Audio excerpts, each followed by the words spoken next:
that point is when I believe Freddie and Brandon were about to go their separate ways. And I was watching, it was interesting because I know a lot of people that are watching this probably saw the clip where Brandon talks about why he left Freddie W. And I was very intrigued because I'd never heard this side of it from him. So my understanding of the situation was that Freddie and Brandon just wanted to do different things, right? Freddie wanted to go into more long-form storytelling and movies and stuff, as is, I think, very typical and normal for law film students that want to become directors, actually just people in general in LA want to become directors. And Brandon was going into the more game development side. And so as a result, like, cool, we're just going to go our separate ways. Brandon took over the Freddie W2 channel and was able to release stuff there, and then renamed it Brandon JLA, and then Freddie W turned into Rocket Jump, which was a larger conglomerate of him and a couple other partners to make these long-form projects. But when I saw the Brandon video, he said the moment that he stepped on set and saw a trailer for an actor, that was it. That was not what he wanted and what was important to him. And for me as an actor, it wasn't like I was offended or affronted by that, because this is my dream, is to keep doing bigger, cooler stuff. Because when I saw a trailer on set, to me that signified, wow, this is great. This is the culmination of all my hard work, that I get to, be an actor on set and be an actor. I'm part of something that's really big, and that's sort of what happens combinations-wise. Is actors get a trailer, there'll be a green room, there's gonna be crafting, there's gonna be all this stuff. And for me, it was really new, really fresh, and really exciting. So it's interesting to see the double parallels there, or not the parallels, just the difference in how Brandon saw that and how someone as the person that was in the thing saw it. And I think that's actually really, it's just like a very different world for me coming into it as a performer, because I cherish that opportunity a lot when playing Cardboard Warfare, which is cardboard. Like, he and I would be making fun of like fat, like a set and have like 30 people literally not doing anything. Right.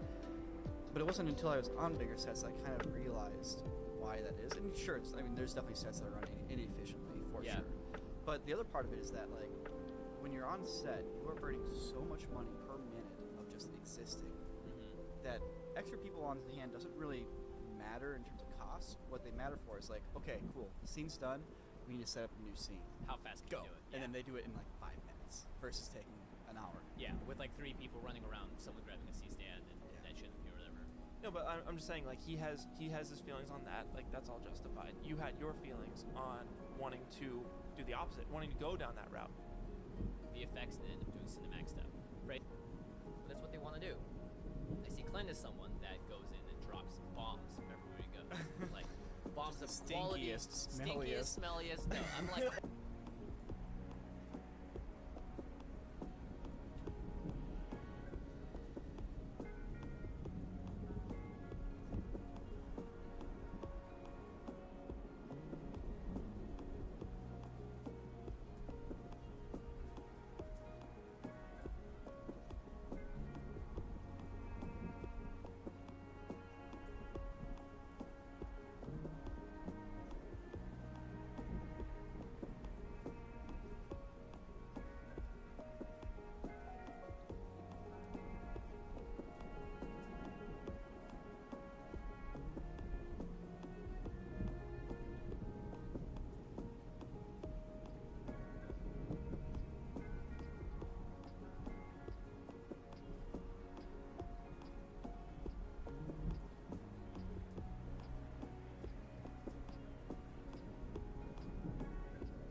Right, we're going to bring Alex O'Connor in next. And we're going to get down with abolishing the monarchy. Hey, Alex, how's it going? Good evening. Sure. To record podcasts because I haven't invested in a video guy yet, so it's fun experience. Well, that's dedication. Thank you, Joe. And I began to get a little bit annoyed at how I couldn't seem to walk an inch anywhere in central London without seeing some morbid black and white picture of the Queen, and how I couldn't turn on a news channel to discover anything other than the fact that Charles is shaking another hand. William had a really cute interaction with a baby, something of this sort. Meanwhile, people are, drowning in floods somewhere halfway across the world, and this is relegated to a small footnote on the TV screen. And so I thought, okay, it's time to say something. So I made a video called "Why the Monarchy Should Have Died with the Queen," and that was that. It was only a year later, during the coronation, that the Piers Morgan show reached out to have me on, which I agreed to, because why not? I think it was Gore Vidal who said that one should never turn down an opportunity to have sex or appear on television. So in that spirit, I stood up and I did my piece, and there it was. But again, that was just because I was invited. It's not like I would have sort of maybe made another video about it. So I did clip it up and I posted it on my channel and whatnot, but it's not something that I particularly care about, except on principle. There are many things I care about on principle that I wouldn't make a song and dance about. Did Piers get you a hotel room, or did he make you scurry back? No, Piers wasn't quite so accommodating. All right, so for the viewers then, could you just expand on what is an anti-monarchist? What do you represent? Well, to be clear, I really only represent myself, but my position on the matter is that monarchy, it seems to me, is, on the face of it, quite ridiculous. Now, that's not quite an argument for its abolition, but I think most people can at least understand what I mean when I say that it's a bit of a ludicrous institution. This is the first time that we've seen a coronation in HD on television. We've seen one before in black and white, when it was still a little bit sort of mystifying. You didn't really feel like you were there in the room. What we've seen now is sort of a high definition of a man like Charles, who we're used to seeing wearing a suit and a shirt, walking around just like any other politician or something of the sort. Suddenly we see this picture of him in these great robes, holding this bizarre orb and a staff. And you look at an image like that, and it's as if, to me, it strikes me in exactly the same way as if Rishi Sunak did it. If Rishi Sunak took a picture in those ridiculous garments, I could do nothing but laugh. That's how I view what's going on here with Charles. And all this pomp and ceremony that people say is the sort of the selling point of the monarchy in the first place. This is what it provides the country. I think for the first time in hundreds of years, people are beginning to see it not as this really cool, magical element of British culture that sits above the sort of dreary politics of the rest of the country, but just as a bit of a ludicrous extension of inheritable wealth. That's on its own. If you don't then add on the fact that we're talking about a political office that still relies on hereditary possession of political office, this, in any other context, most people see as something of a travesty, as an insult to the very principles of democracy that otherwise ostensibly are integral to our country. I think it's probably bad optics that taxpayer money was being used to fund this ridiculous ceremony, parading this Homo sapiens around the country as if he has some divine right to rule over the rest of us during a cost of living crisis. I don't think that's great optics. I also think that young people in this country, if there's one thing they care about more than anything else, it's something like social justice. It's something like racial, sexual equality, this kind of stuff. So the fact that the Equalities Act of 2010 is specifically designed to exempt the monarch from being beholden to it. That is, if you work for the king and experience racial or sexist discrimination, it is impossible for you to make a claim to the courts that that's what's happened. Bad optics too. There are so many things about this family that just, if they just sort of existed, did their thing, no problem, I don't care. I'm not trying to demolish Buckingham Palace. I'm just trying to attack its inhabitants and divest them of their political power. I hear what you're saying. We shouldn't be having the most expensive fancy dress party in the history of the decade in the face of all this wealth inequality and people suffering and far more serious causes that need to be funded. We've got a question here from one of the viewers for you, A Nexus. If the monarchy is abolished, who or what orgs could support all the various charities, foundations, schools, Commonwealth, et al., that the monarchy brings attention and donations towards? Well, if the royal family want to continue making those charitable donations, then they can do so once they don't have any political power. And in fact, I think that if the presumption is that they would stop doing so if they were no longer holding political office, I think we can begin to sort of see through the so-called charity that we're talking about here.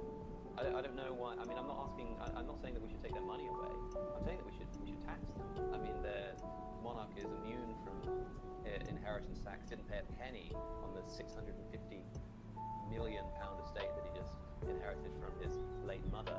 Also immune from paying income tax. Now the monarch has chosen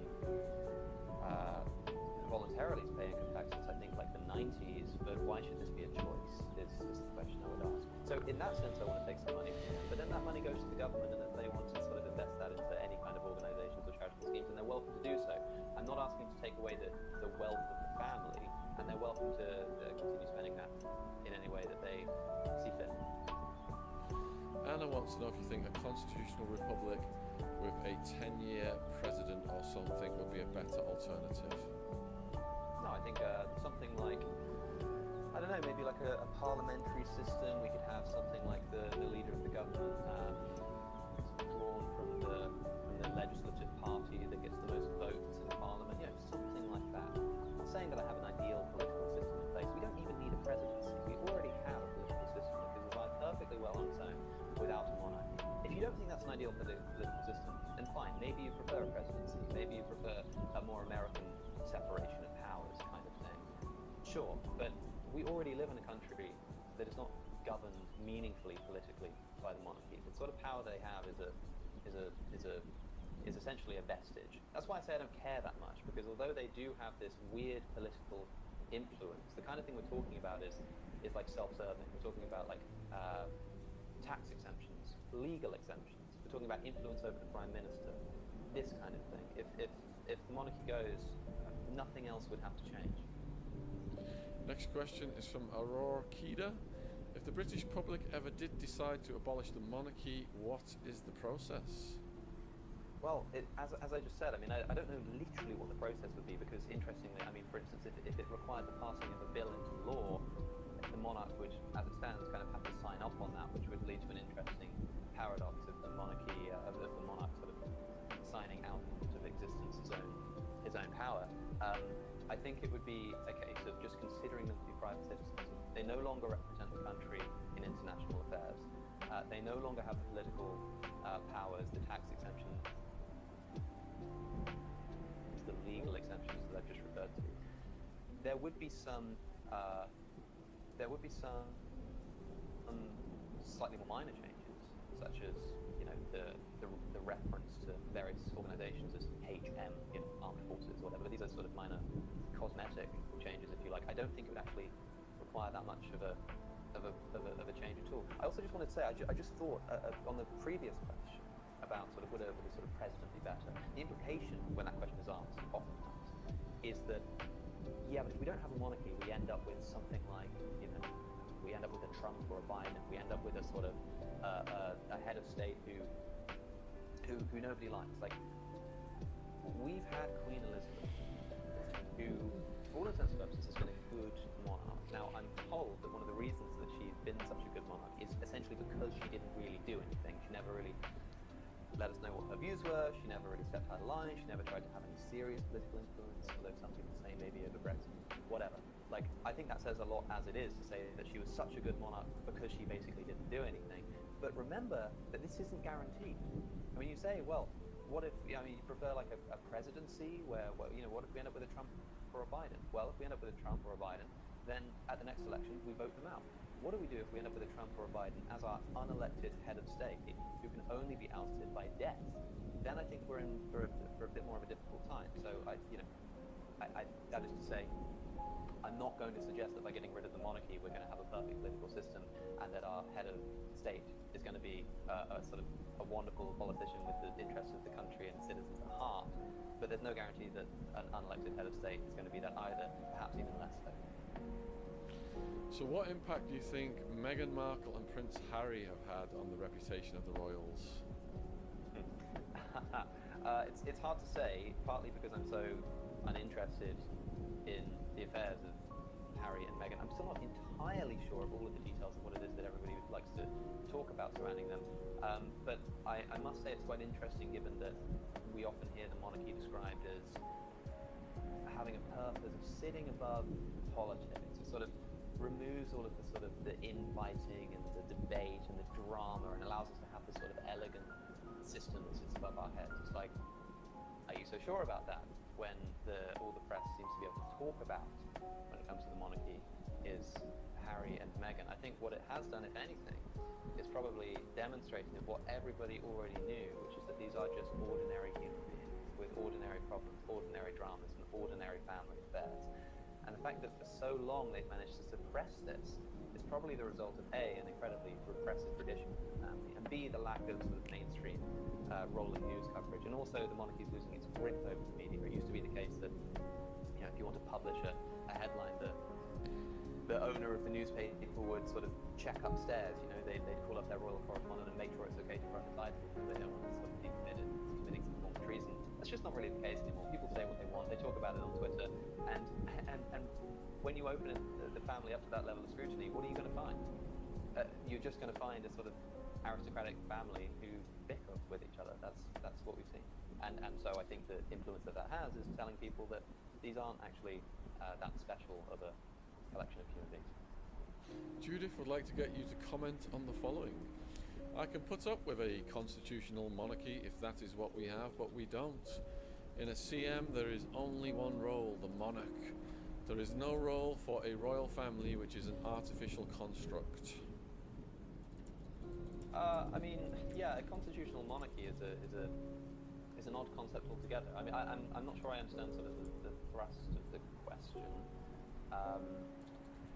You can put up with a constitutional monarchy if that's what we have, but we don't have a constitutional monarchy. I guess it depends how you define constitutional monarchy, but it is true that the monarchy is essentially a symbolic, myth at the basis of our nation.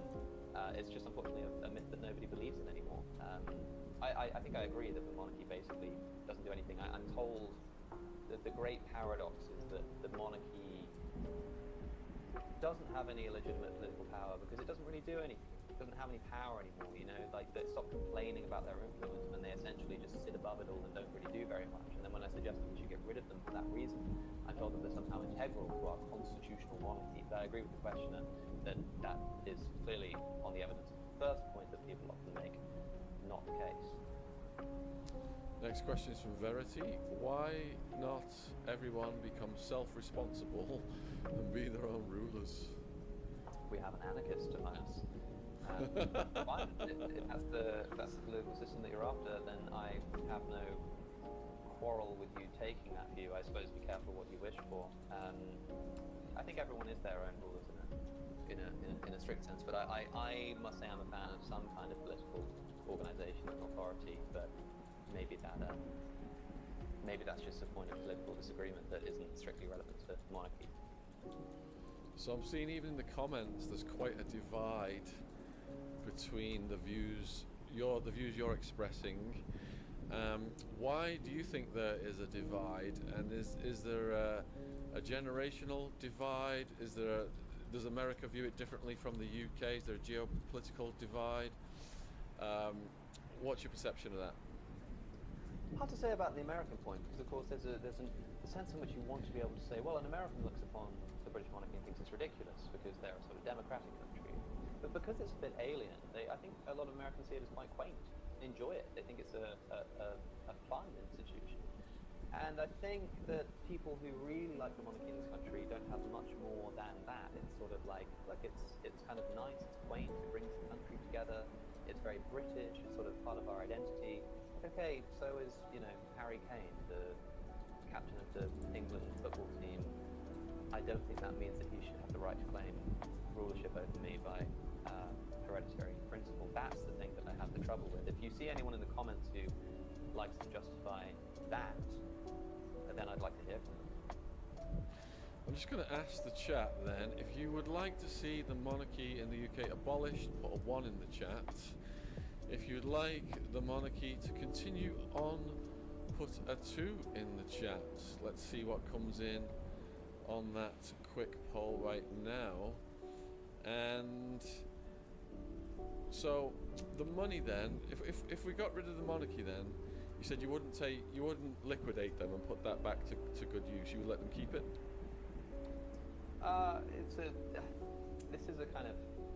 It's a difficult question for me to answer because I'm not particularly well versed on the ins and outs of who owns which particular properties, where that ownership sort of comes from, this kind of thing. I'm not entirely sure. I don't want to. I think it would be a harder case to make if we were just going to sort of try and make them live in a council flat or something. Like, keep the wealth, keep the houses, fine. But when you pass on that house, I just want to tax them for it. Presumably they'd still hold a significant cultural role, but they're going to do that anyway. We're essentially talking about celebrity here. Monarchy is maybe just the oldest form of celebrity. It's just sort of celebrity that has often had a monopoly of power to go along with it.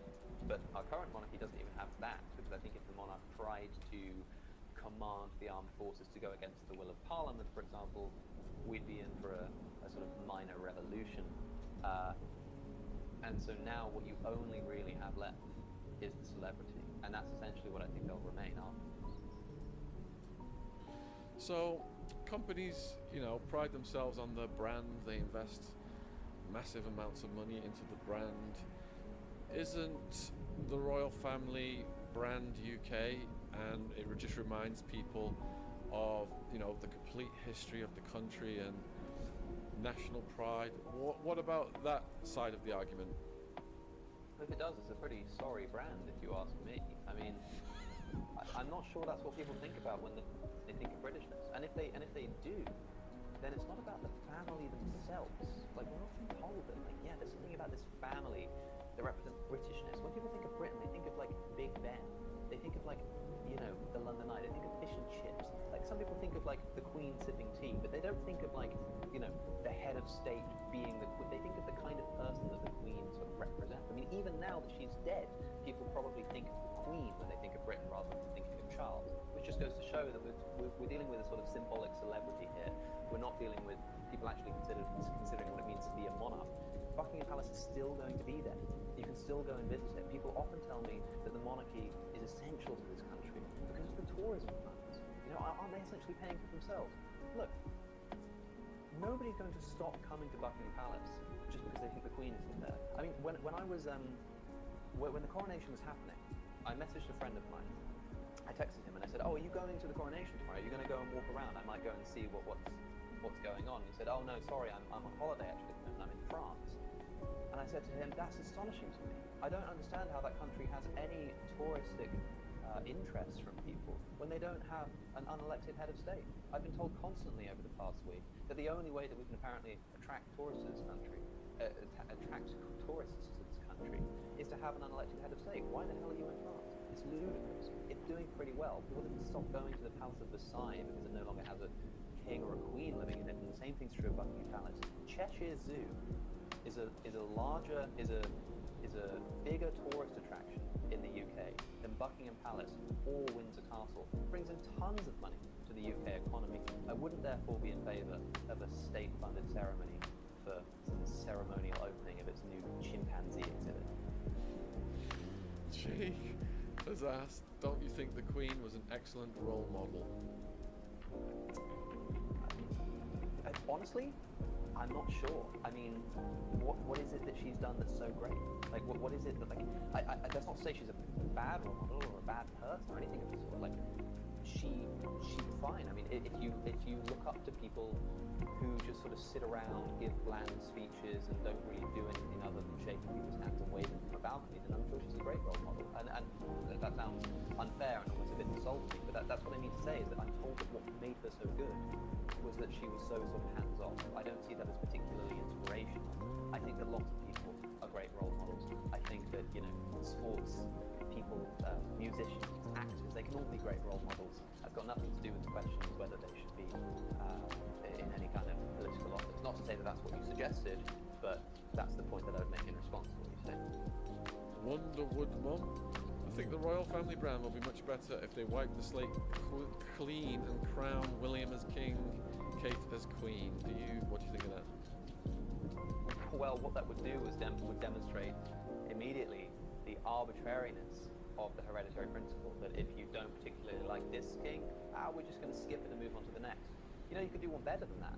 You could say, well, if you don't like this king and you're looking for an alternative, yeah, we could consider William, but why not consider a bunch of other people? And I don't know, take some kind of poll of the electorate to see who they prefer, and maybe the one who gets the most public support can become the new head of state. Wouldn't that be a novel idea? All right, so with the issues we've had with our recent heads of state, why would abolishing the monarchy be a good strategic move? Presumably, the question means heads of government, because we've only had 2 heads of state in my lifetime, and one of them is Charles. I raised the question earlier. Firstly, does having this unelected head of state in any way change those problems? I mean, we say something, the question is something like, look at all the problems that we have with our heads of government. Look at our Boris Johnson. Look at all these scandals. Isn't it good that we have a monarchy? Why? What difference does it make? Are these scandals still not scandals? Are they still not damaging to the reputation of the country? Are they still not politically disastrous? What difference does it make if when somebody goes abroad to meet the president of France to shake their hand, it happens to be somebody else? Everybody already knows who's really running the country. I don't think that changes anything. And what happens if that weren't the case? If it were the case that the head of state does actually make a difference, what happens when the royal family gives birth to somebody that you don't like? Maybe you like them even less than you like Boris Johnson or Liz Truss. What do you do then? Question from Matthew Steeples, which ties into what you just said. Would Mr. O'Connor rather we have someone like the orange-faced Donald Trump or the sleepy Joe Biden in place of the monarchy? This is a question that comes up all the time. I think we've been asked it about 3 times just on this half-hour show. The answer is yes, because when you get one, you can get rid of them just as easily. Try doing that with a monarch who goes a bit off the rails. Do you think there's something innate in human nature and perhaps even animal nature? You got like the queen bee, that whereby people form around monarchs, kings, queens, and it's just something that instinctively we do? Yeah, almost certainly. There are many aspects of our human nature which firstly come out in politics, but sometimes politics is designed to try to get around. I mean, the basic Hobbesian principle is that human nature is one of violence and competition, that we invent a political system purposefully in order to avoid. And if somebody said something like, well, don't you think it's sort of innate to human nature to be a bit tribalistic and be a bit sort of violent? And I'd say, yes, that's true, but that's no argument in favour of us designing our political systems to reflect that. And I'd be worried if anybody suggested that it were. But would it be detrimental to national defence if it's a rallying thing? But is it that rallying? I mean, do people seriously rally around the king? I mean, I know some people sort of post a Facebook picture, saying, God save the king or whatever, but I don't think people are rallied in the sense that they think it's like quite nice and quaint, and they like having a little sort of garden party to celebrate the coronation of the king. People don't seriously think that they would like die for this man.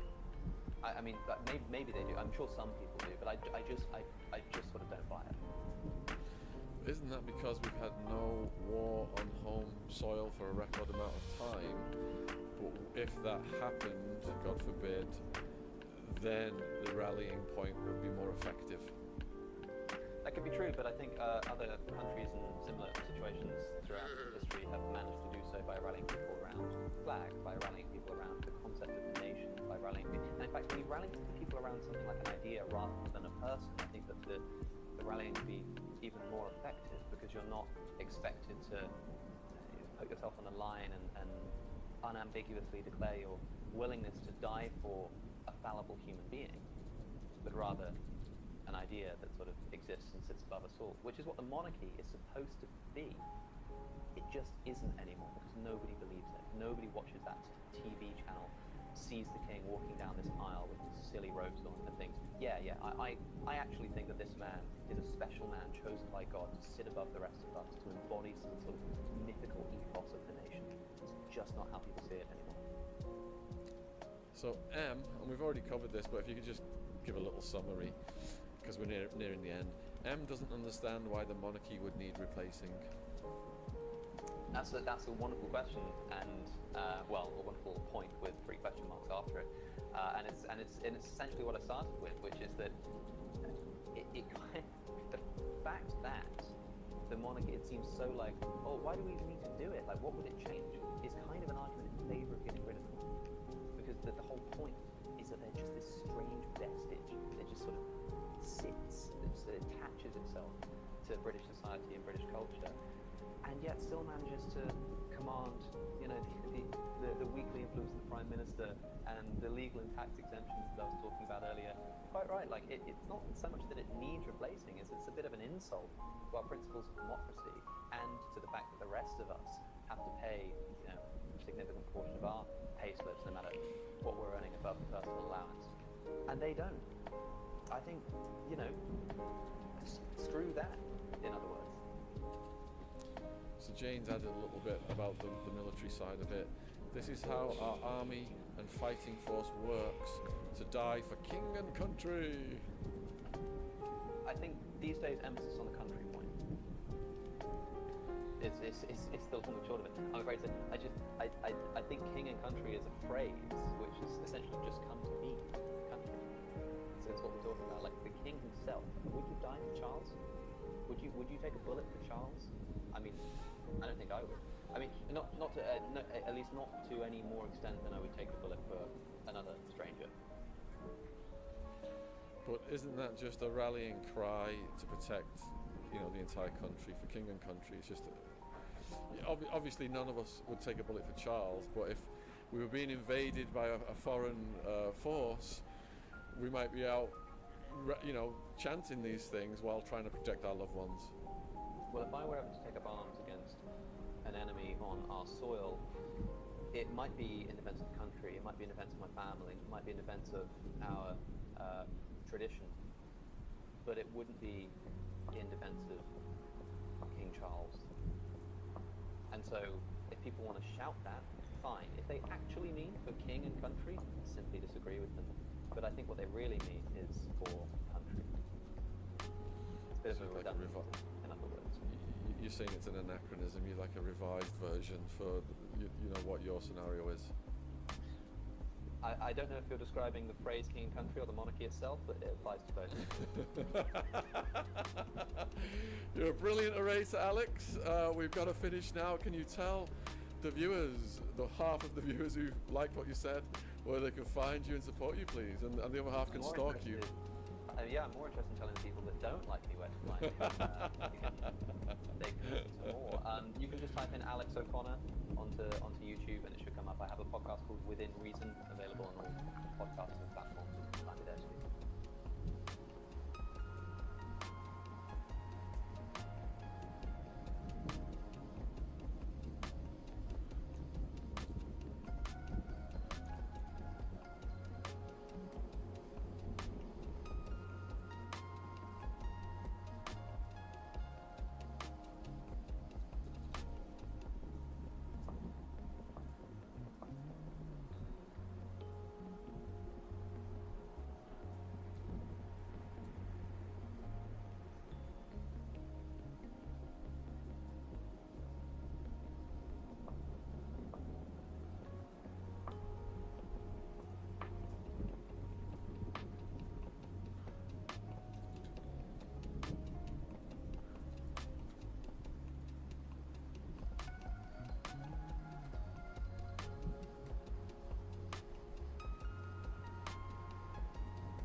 Yo.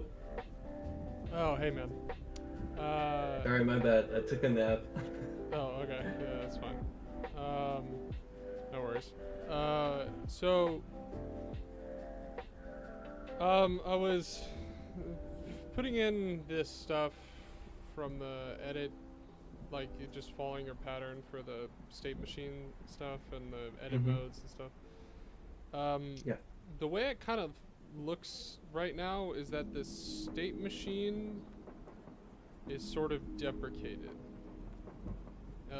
I see that it's still in there at the moment, but I just want to kind of get your idea about like what the final vision is for this thing, because we have these methods in the modes for like on enter mode, on grab press, on grab release.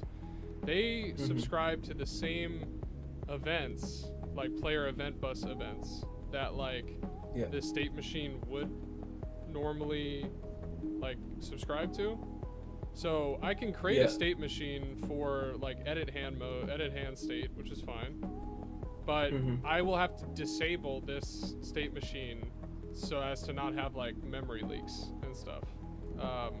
Or like conflicting shit because it like it already does that. So if it's not in this mode, if it's not in the sticky mode, this state machine will not be enabled. Where is that in the controller? It's in the controller. I know, but like where? Sorry, I didn't see it. Can you just search enabled?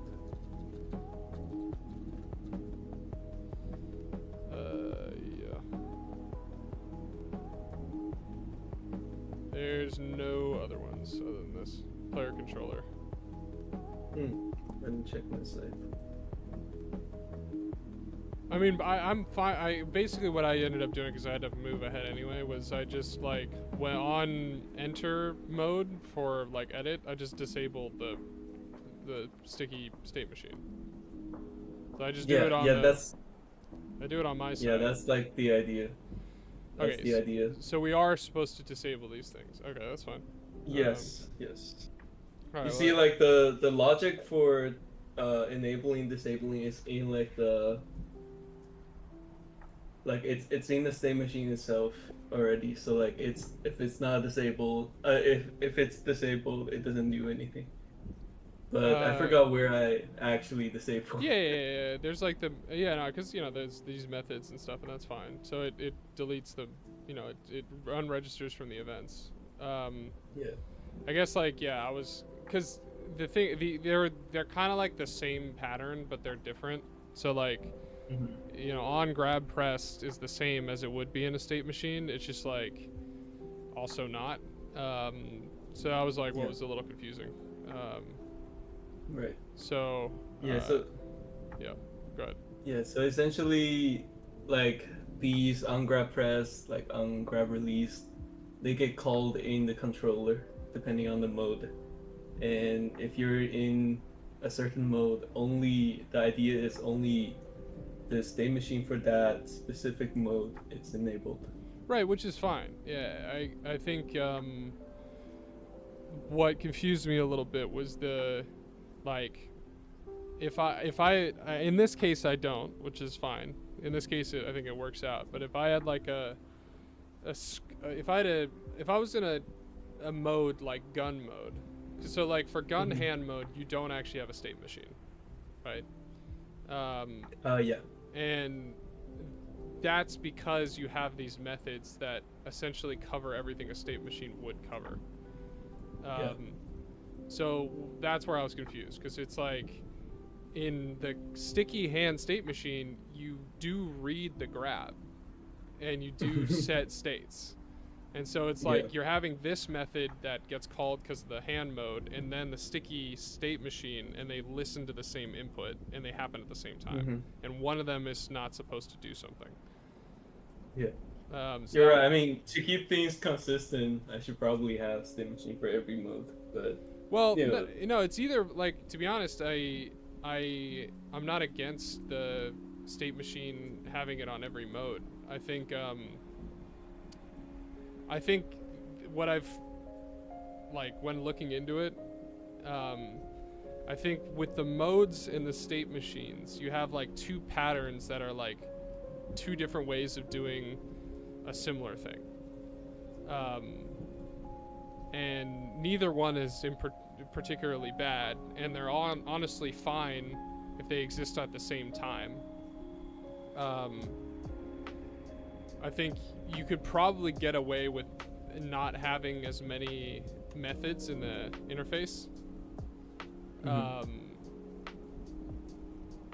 Just because like you could probably just have like on enter mode and on exit mode, and then this just enables a state machine or disables a state machine on like each mode, and then like you keep the on grab pressed and release stuff in the state machines, because then you can gate it, like you can have control over which input you want, right? Like because I don't like in the edit mode, like on grab press and on grab release like matter to me, but they matter to me in a different place, kind of. So I might just leave these methods empty. If you don't use them, by all means leave them empty. Right, yeah, which is fine, which is what you can do with interfaces, right? There's nothing wrong with that. But basically, I think what you could do is, like on enter mode could be like you just enable a state machine, and then because the state machine also listens to the same input events, you know, you're just narrowing the scope of what inputs you're listening to, to like what's relevant, and and then the and then you can like, but the thing that's really nice that I like about this pattern that you've made is that I can put all the logic for the customizer in the hand modes component, like the script. Like I don't have to like make I don't have to make like a third thing to like listen to this one thing. I can just put everything I want about this like edit hand mode in this component. And I think the one if I were to follow the pattern, at least as I thought, like the way you were making it, was that it was like you enter the mode, it sorts into a certain state machine, and then we just have like the normal like update, and then we just, you know, if like I'm in this state, I'm in this state, I'm in this state, I'm in this state, and we do like the normal logic that way.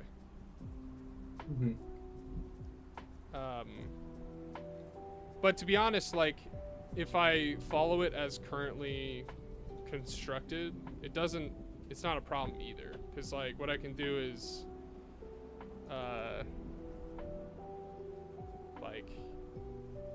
sir, I just checked my script. That's exactly right. So when you enter mode, you enable it. When you exit mode, you disable it. Right. So which, in the state machine. Oh, okay. So I must have just had a different version or something, an older one, which is fair.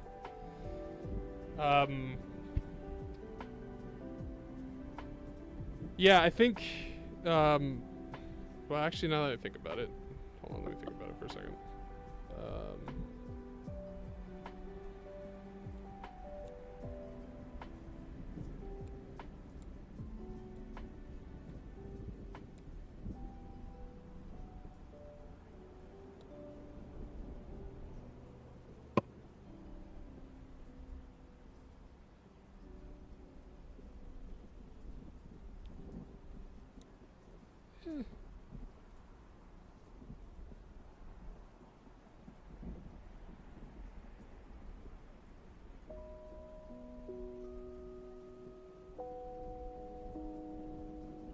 Wait, hold up. So this is the current script you're looking at. That's the edit state machine, right? Well, sorry. This is the edit state machine, which all I do right now is I just like I only use it for the toggle the thumbstick. Yeah. Because when I was making it initially, I was following the pattern of like using these methods in the interface. Yeah. So like all I would do is just switch the toggle, and then like on grab press would mean the same thing every time. You know, because it's like it doesn't matter if I'm in like any mode. If I press the grab, you know, I'm editing now. Yeah. But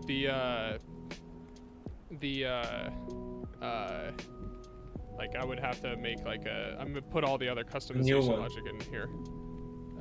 Yeah, you might have to make a new one about thumbstick, like a new interface layout. Yeah.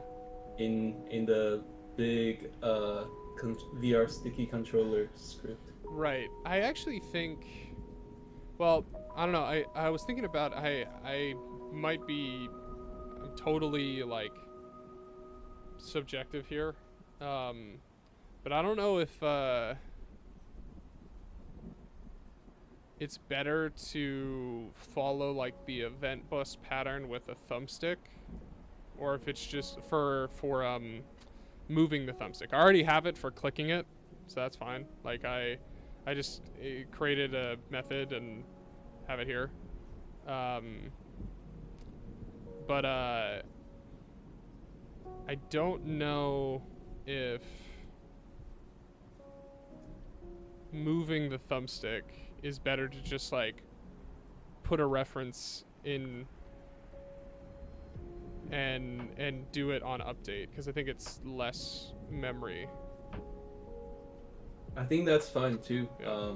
We can keep the interface just with the buttons and whatever extra input you need. Make sure it's on the specific mode state machine. Yeah. And do it there. As long as. So the idea is, if you have like a state machine for a certain mode, you only enable and disable that mode. So you don't. When you enter mode and exit mode, you don't deal with like other state machines. So right now I'm seeing like two things, right? I'm seeing controller sticky hand, sticky state machine enabled, and edit enabled. So usually it should just be like, basically it should just be one. It should just be this basically. Which is fair.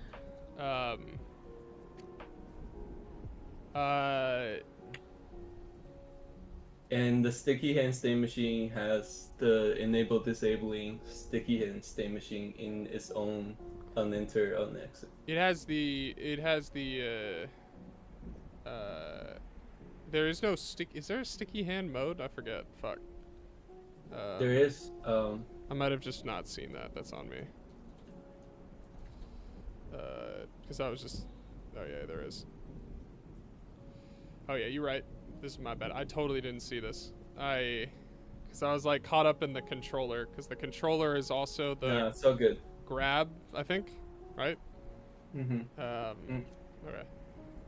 Oh yeah, but the controller is that's like the sort of like the main controller. So it has some helper methods. Yeah. But it listens to every mode.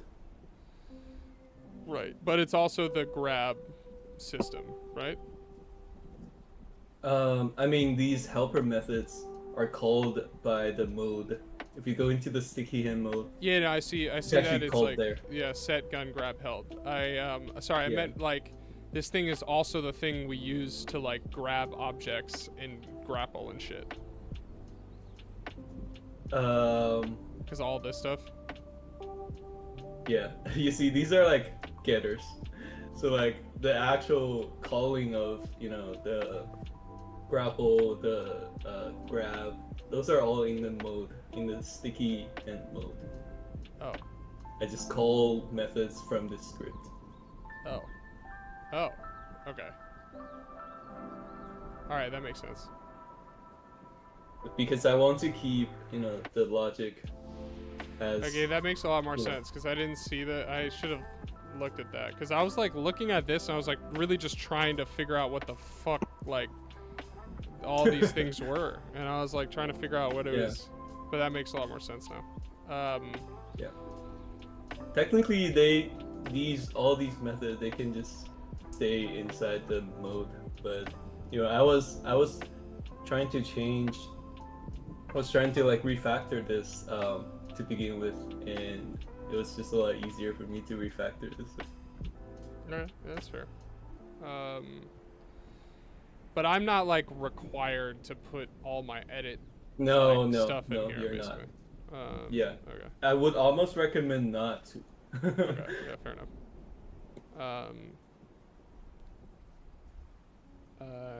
Like, do I even need really like the grab held like callback in here? No, not at all.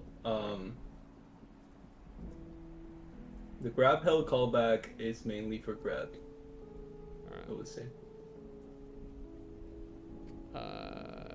Okay.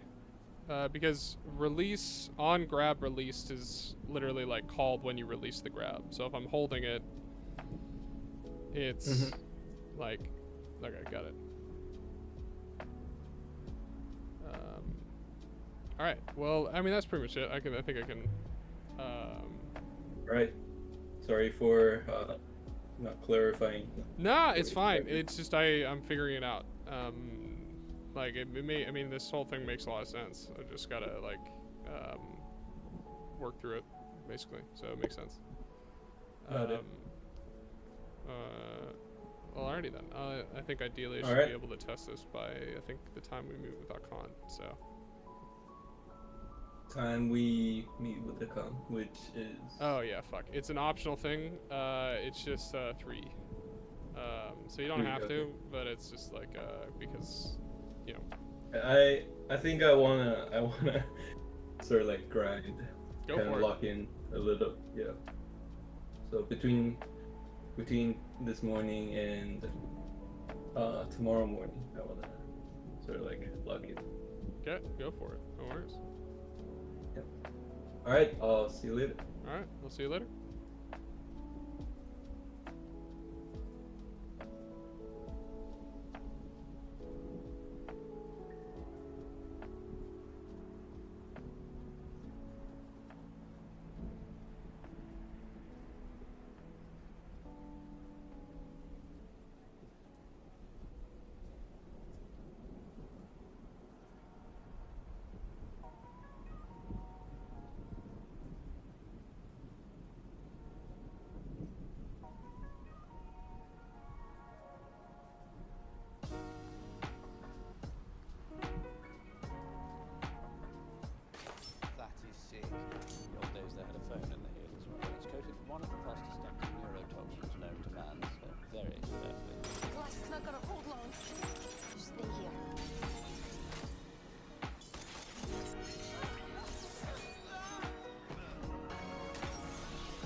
Chunk of the market. A little risky, if you don't mind me saying so. All airline stocks are fragile these days, Bill. I'm perfectly easy with that position. Procter & Gamble 6 million short at 62. Exelon 3 million short at 41.50. Jesus, is an asteroid about to hit or what? Well, we haven't lost our money yet, have we, Mr. Klein? Please just don't tell anyone about this, okay? You'll survive this. Unconfirmed reports No way from anyone's getting out of that. that there were Turn it off. Holy shit. This just happened. Vista Airways stock is down 15% already. It's crashing. Wow, your little black box is really cleaning up, Alex. 68% and fall. Good morning. May I have your ticket? I knew there would be a drop in quality. 68%. This isn't what I agreed to. I left a viable operation. The rest was up to you. Only asking for a few days. A week at most.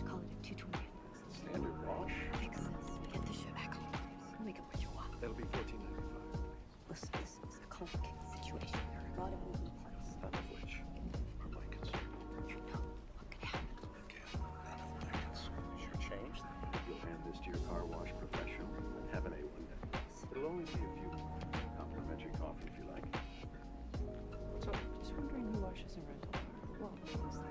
She's a former business associate who wants me to go back, and I won't. Enrique, this one's finished. Terminado, gracias. Get out of here. Now, excuse me, never come back here. Do you understand me? Go.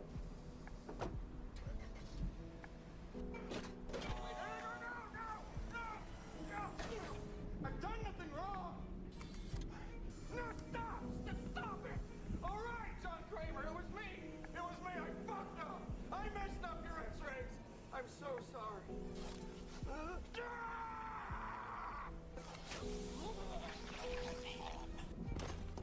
Your turn, detective.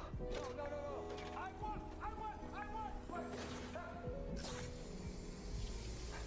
Okay. I tampered with evidence. I took bribes. I put innocent people away. Murderers and rapists what? Innocent people died because of me. I did it.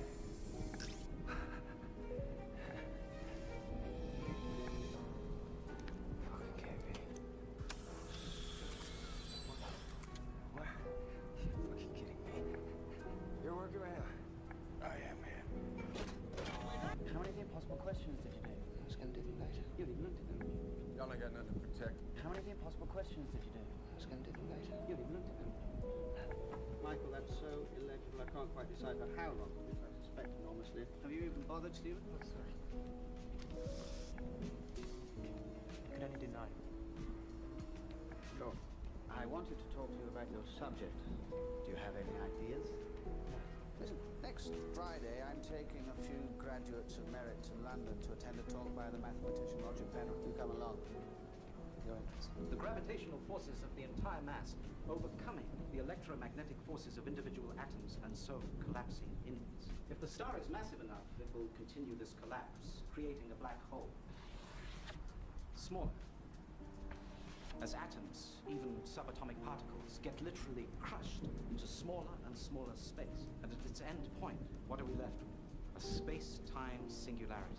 I wonder what would happen if you applied Penrose's theory about black holes to the entire universe. How many of the impossible questions did you... Y'all ain't got nothing to protect other than your honor. Let's see what happens when we change things up. Why me? Y'all got 3 seconds to tell me the truth. Wait, no. Hurry! He can't hear you, but I can, so talk. No! Story checked out. I opened our doomsday scenario locker. That umbrella was in it. Kingsman. It's got our logo on it. I'm really sorry. My apologies, boys. I hope there ain't no hard feelings. I was just doing my job. Welcome to Statesman, independent intelligence agency. Just like y'all, I reckon. Our founders went into the booze business, think this is way low above. This is Ginger Ale. He's our strategy executive. Hello. I'm Agent Keeper. This is the part where you unfire us. Harry. Hello. How do you do? We met before. Harry, it's okay. It's fine. They know that we know you. I think there must be some mistake. It's been such a long time. I need to get my brogues recently. Yeah, and my Oxfords are done in as well. Why are you telling me about your shoes? I'm a lepidopterist. You what? Study butterflies. Y'all ain't got nothing to protect them. Tu sais combien de temps je t'ai attendu? Je sais pas pourquoi t'as tenu à m'attendre. You have got to upload that schematic in the next 3 minutes. Shut it down. Nope, not gonna happen. You don't know what you're doing. And you do? She's not in your head. I know you're angry. No, we're way past that. I can choke the life out of you and never change a shade. Banner, after everything that's happened. Nothing compared to what's You coming. don't know what's in there. It's in a game. Creature in there. I'm rerouting the upload.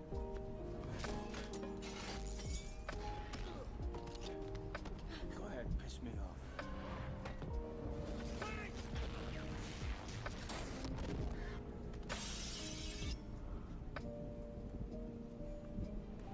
I'm sorry. That was Thor. Help me create this. I've had a vision. A whirlpool that sucks in all hope of life, and at its center, it's that. What, the gem? It's the Mind Stone. It's one of the 6 Infinity Stones, the greatest power in the universe, unparalleled in its destructive capability. Then why would you bring Stark is right.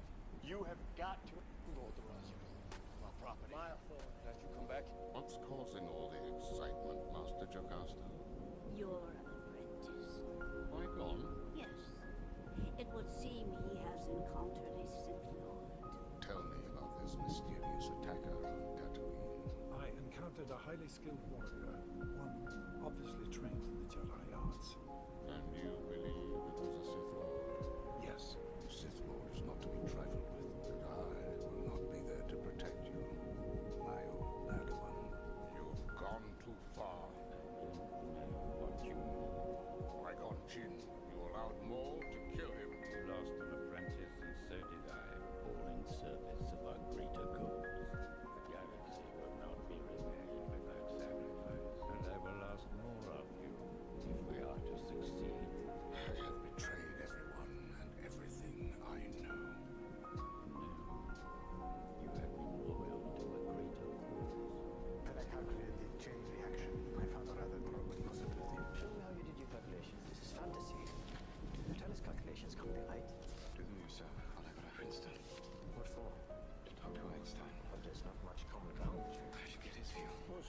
Whose work is this? How much thought do you take into me? Neutrons smash into nucleus, releasing neutrons to smash into other nuclei. Criticality, point of no return, massive explosive force. But this time, the chain reaction doesn't stop. It would ignite the atmosphere. When we detonate an atomic device, we might start a chain reaction that destroys the world. So here we are, lost in your quantum world of probabilities and needing certainty. And if the truth is catastrophic, then you stop and you share your findings with the Nazis.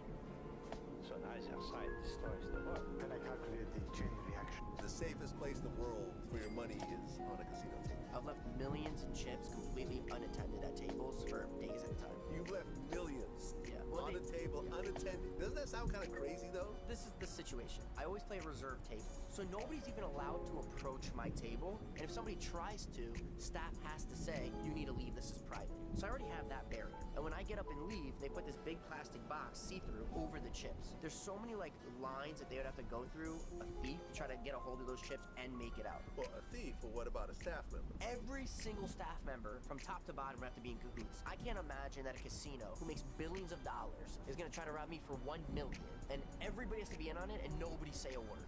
The safest place to... Hands up, asshole! Yo, we're being shot at real bad. We love some backup. Negative. Command can't access your info because the system's down. You're telling me we're screwed because your computer crashed? Say again? Idiots. Hey, any of you fellas got a PC?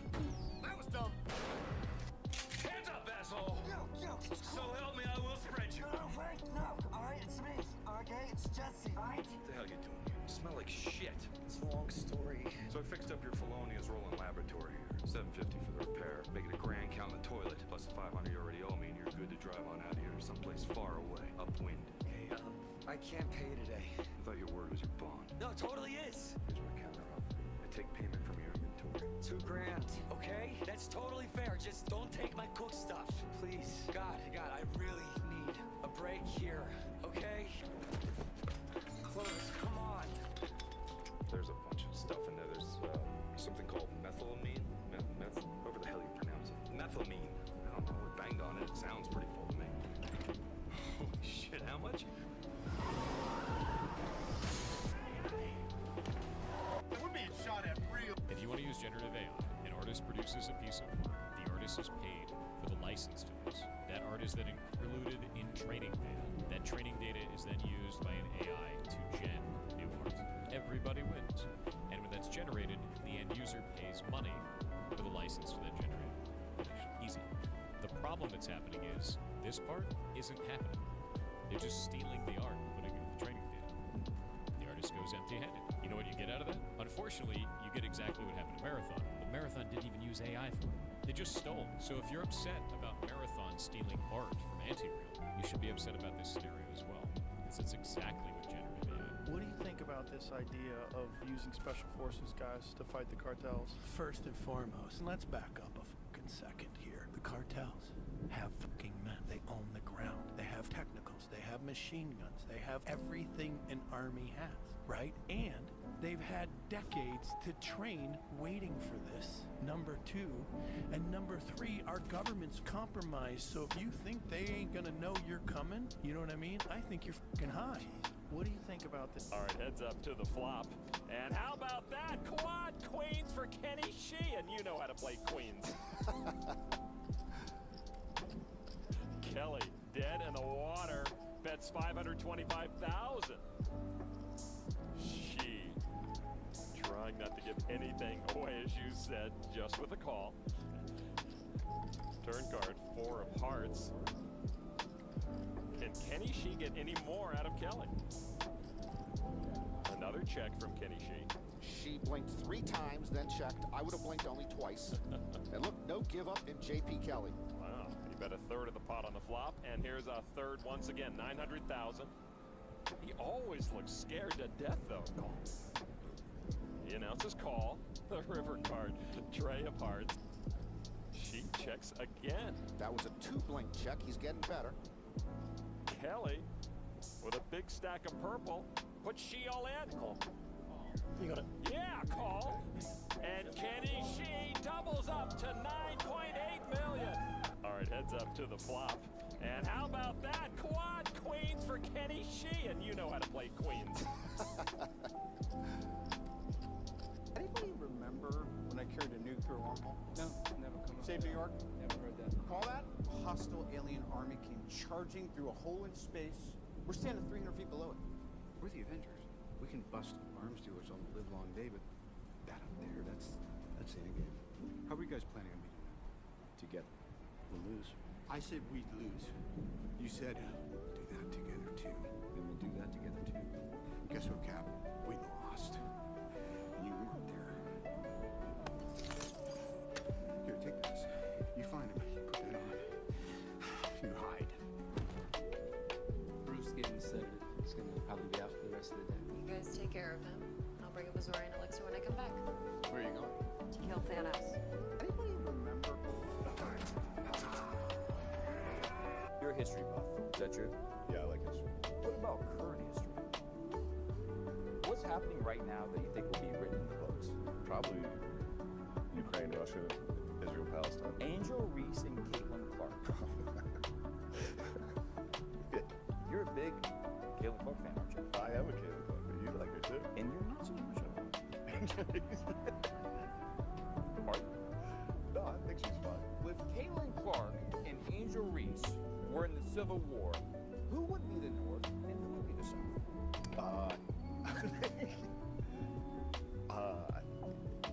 Caitlin's from Iowa, so she'd be the North.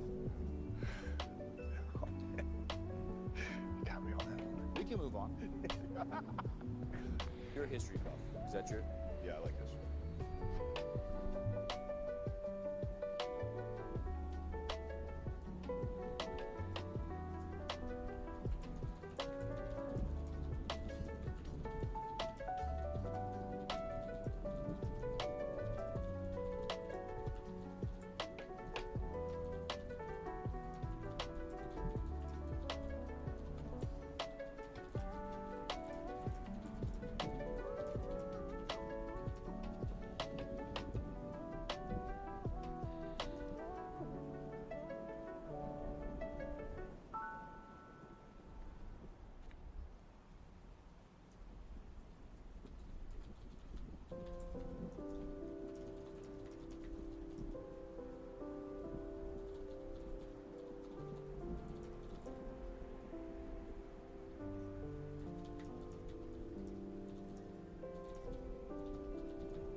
Yo.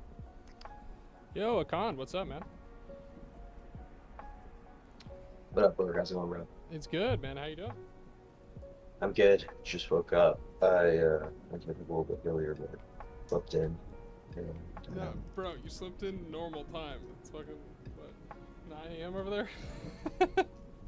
No, do you ever like get jet lagged and then you're like, all right, this is gonna fix my sleep schedule. Yep. And wake up and do Grindmaster 6 a.m. every day.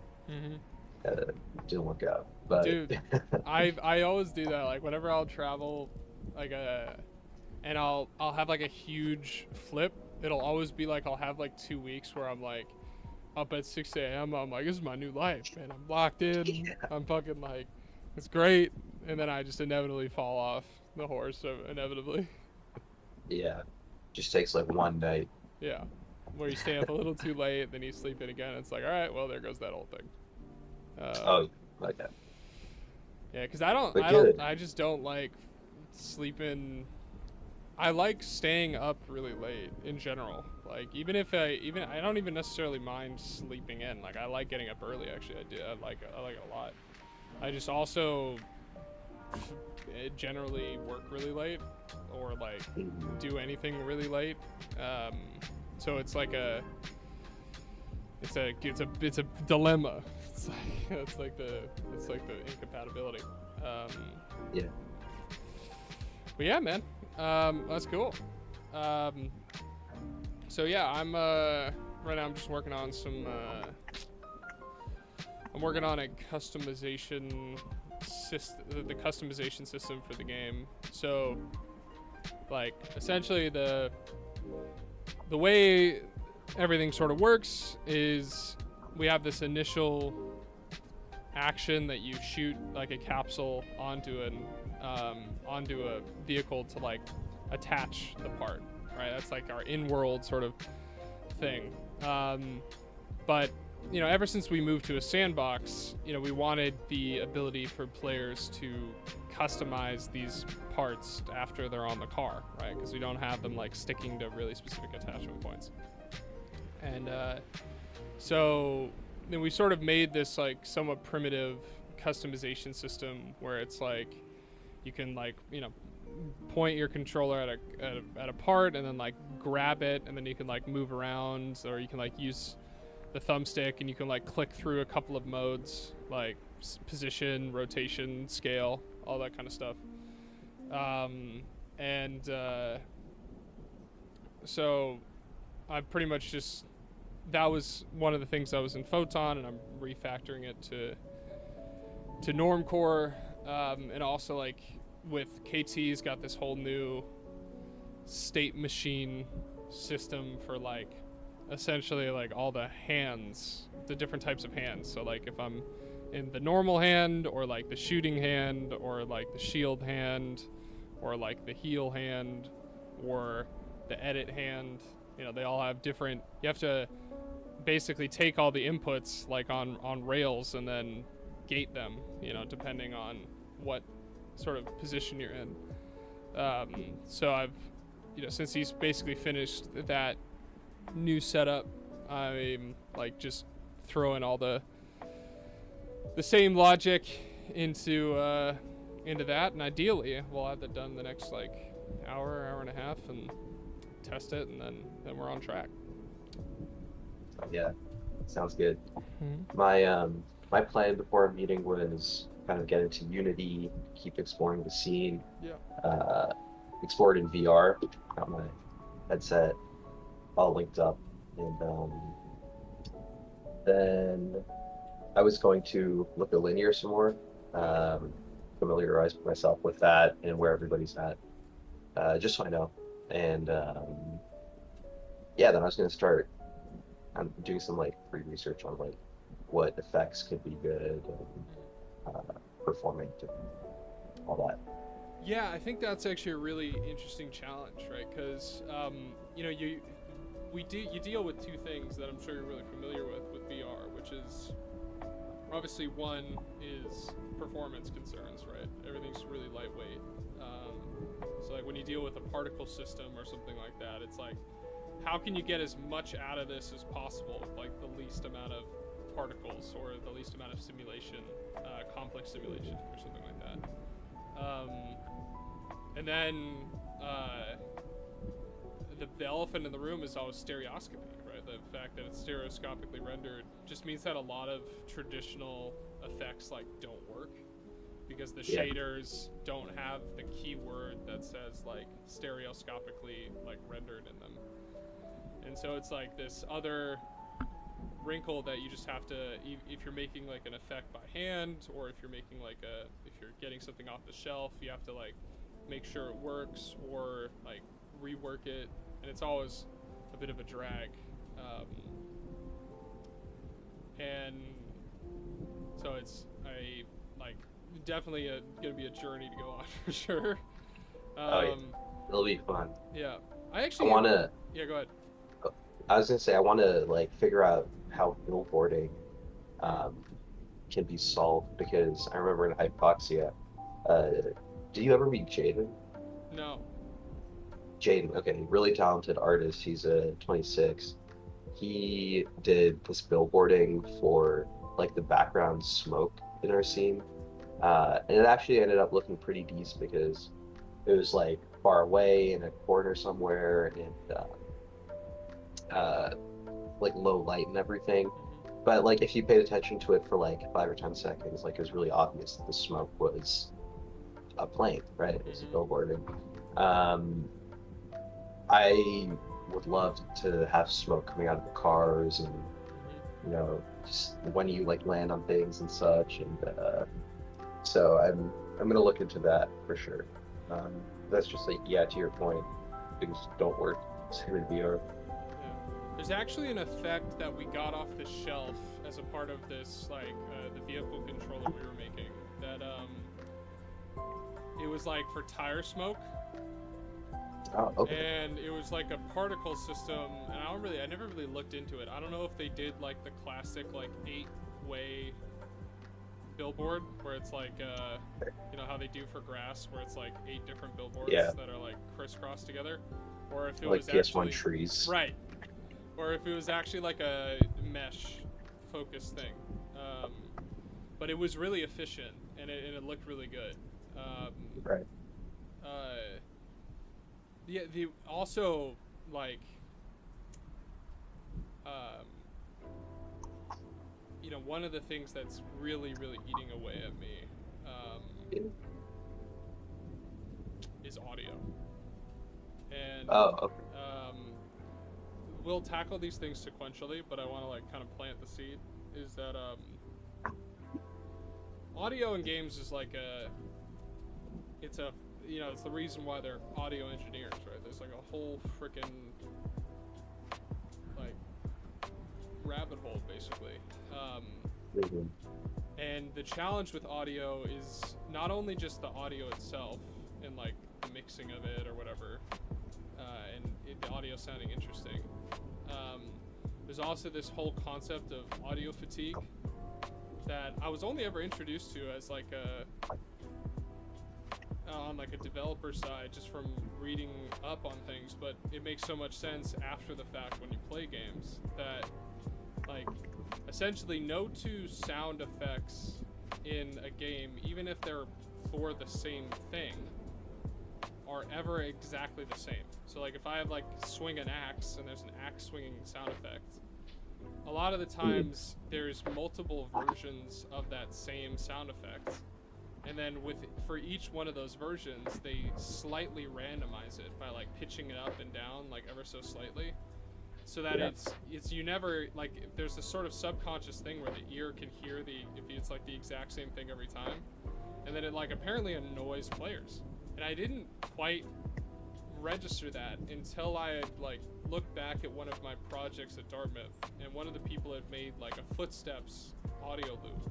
And it was always bugging me. I was like, it sounds off. It doesn't sound right. And it was because it was just fundamentally the same 2 sounds every single time. And I was like, oh, that makes so much more sense, that there was no like randomization to it. There was no like selection, or there was no like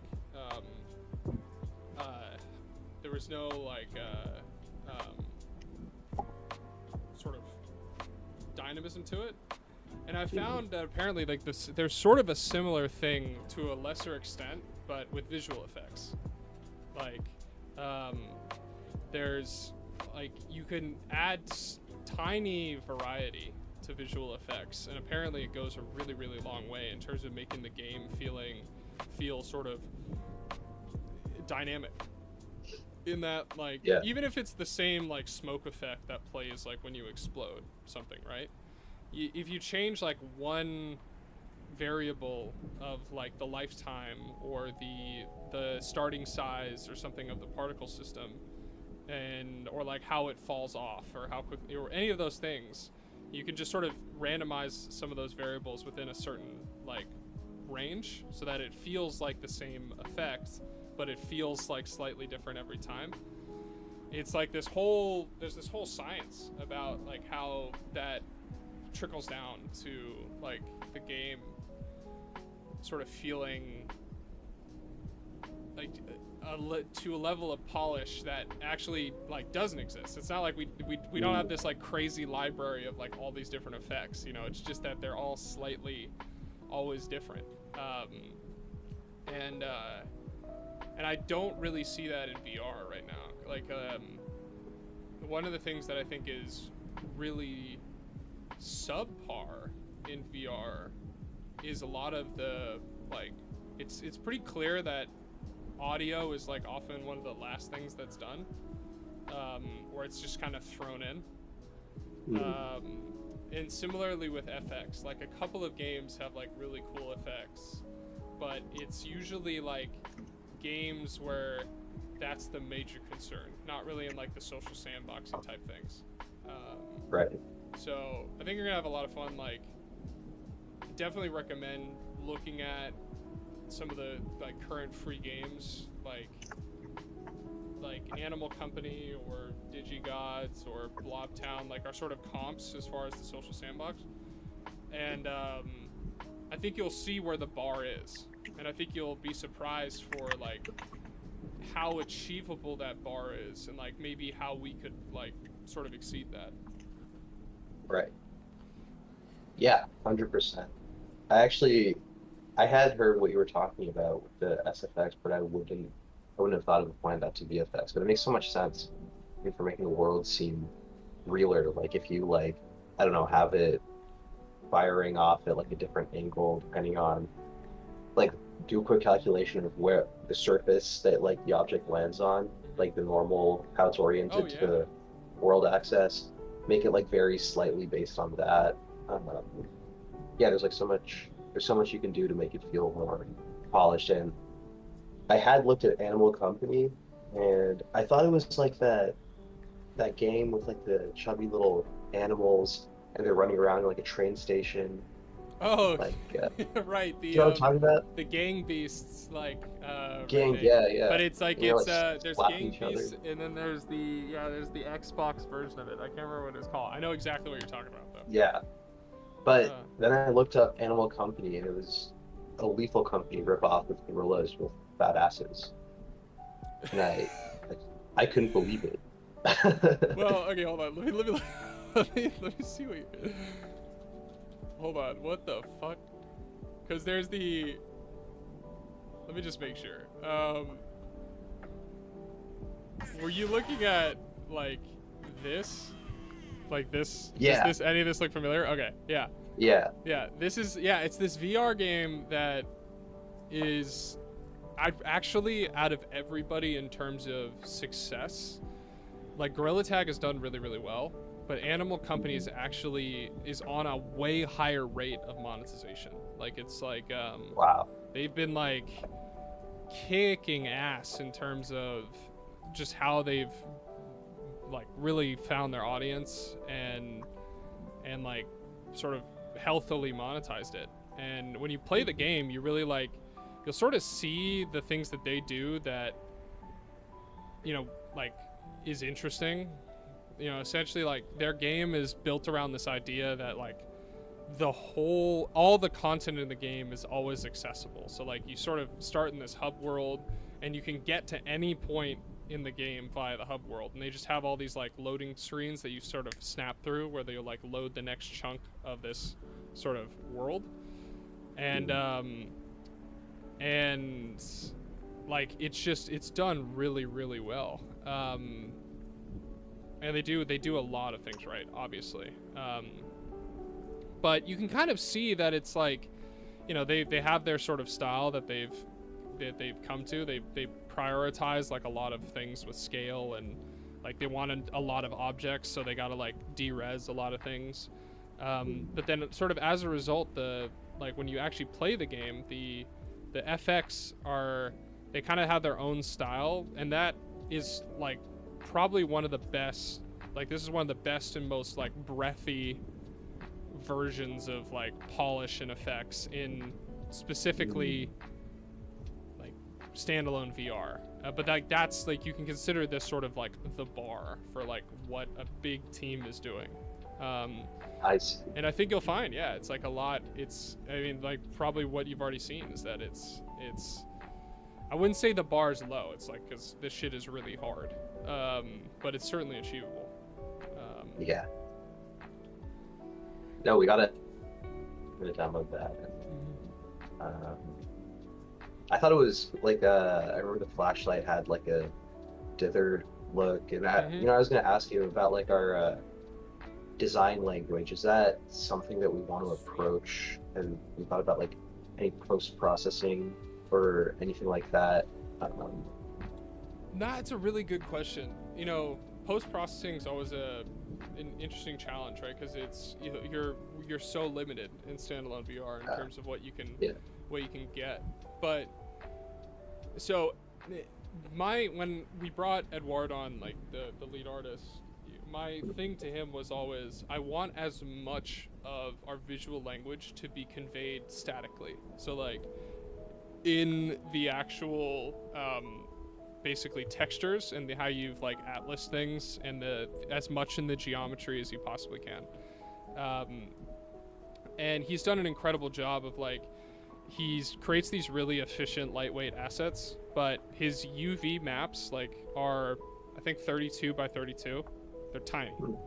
And he just paints with UVs. So like he essentially like bends the UVs onto like which colors he wants, and he can create like gradients and stuff like that. And so that's why it gets these like really cool looks for these, you know, vehicles without actually any texture maps. They're all just tiny little atlases for the entire vehicle, you know. And he sort of applied that similar logic to the environments and everything like that. And I think what that's done fundamentally is it's left us a ton of room for stuff that sits on top of that. It leaves a ton of room in the frame for like what's necessary in terms of the vehicle physics and like the, you know, like the render distance and everything like that. But I think it also leaves us a lot of room to like have pretty heavy effects by comparison. Like, I mean, you know, heavy is a relative term, but like complex, you know, like cool particle effects and like explosions and you know, so I think applying that sort of similar logic to like, however, as much as we can get from the like the primitive components of an effect, like, you know, like the actual simulation or like the movement, or like, to your point, like how it's actually kind of calculated, set up, configured, activated, all that sort of shit with context. I think that's sort of like is going to sell the majority of the game. Beyond that, though, all I've really come to with a visual language has been, to be honest, really, really, really surface level. Like in terms of almost like, let me add you to this. It's almost sort of like a trope. So we had this mood board when we did our original art challenge, which kind of just included a lot of what we felt like we wanted this game to look like from an asset standpoint. And it was just a lot of references, and it was tonal, you know, but it was designed to be sort of like, we didn't want artists to say like, look like this. It was more like, this is the tone that we're looking for, and here's some of the ways we approach characters, vehicles, geometry, certain shaders. But what has really come out of this fundamentally, to be honest, is, you know, a focus on like low poly stylized sort of pastel-y toon shading. I mean, like, you know, those are 4 big tropes in terms of like what this kind of game would look like. And so beyond that, I sometimes struggle a little bit about like, what's that little bit of zest that we can add to the game that like pushes it, you know? Is there like another layer we can sort of tack on top of this thing that gives it another level of uniqueness, you know, like whether it's some like sort of 8-bit post-processing shader that like pixelizes a lot of stuff, you know, or is it like some halation shader that kind of adds like, or not halation, halftone shader that adds like a, you know, like a dot pattern to like shadows or things like that, or is it like or is it that like we go like really over the top and goofy with our effects, like we have like an explosion that has like a comic book like bang come out of it and stuff like that. I know that I want the game ultimately to have a really strong I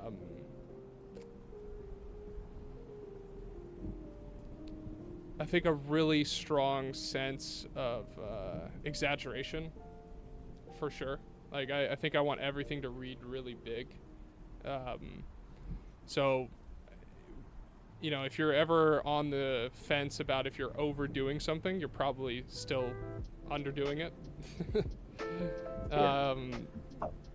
Whether it's an explosion or even just like lighting in general, like or environmental, like in level design.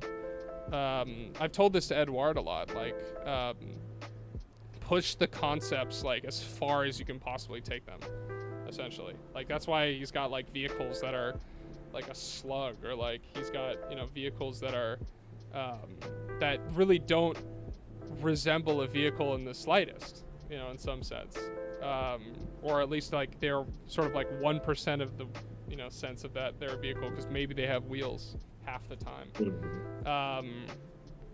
And I think there's another gear that we can still unlock to like push the game to the next level, and I don't quite know what that is, admittedly. You know, I'm still trying to, I feel like we'll all know when we see it, but, you know, take it as an open invitation to really experiment and think about like a couple of, just like an approach to, you know, how we convey like the tone for the game, you know.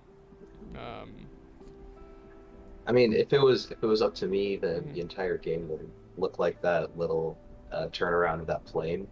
Oh yeah. Yeah. Yeah, I love that.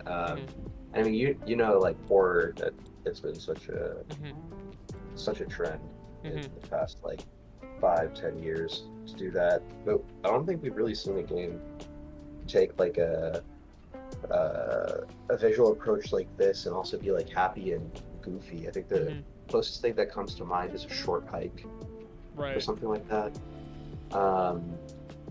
But you know, on the other hand, I don't know how our demographic would respond to that.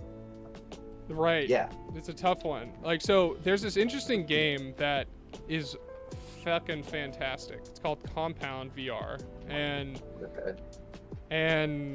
like it's the only game I've ever seen do this sort of Doom style, like in unlit sort of, you know, game in VR, and it works so well. Like they've fucking kicked ass with it. Like obviously though, like, you know, this is a fundamentally different game from an art style to ours, right? Because it's completely unlit. It's all heavily based on texture maps, right? So, you know, we do like, we're more color based. So we consider colors and not actual details.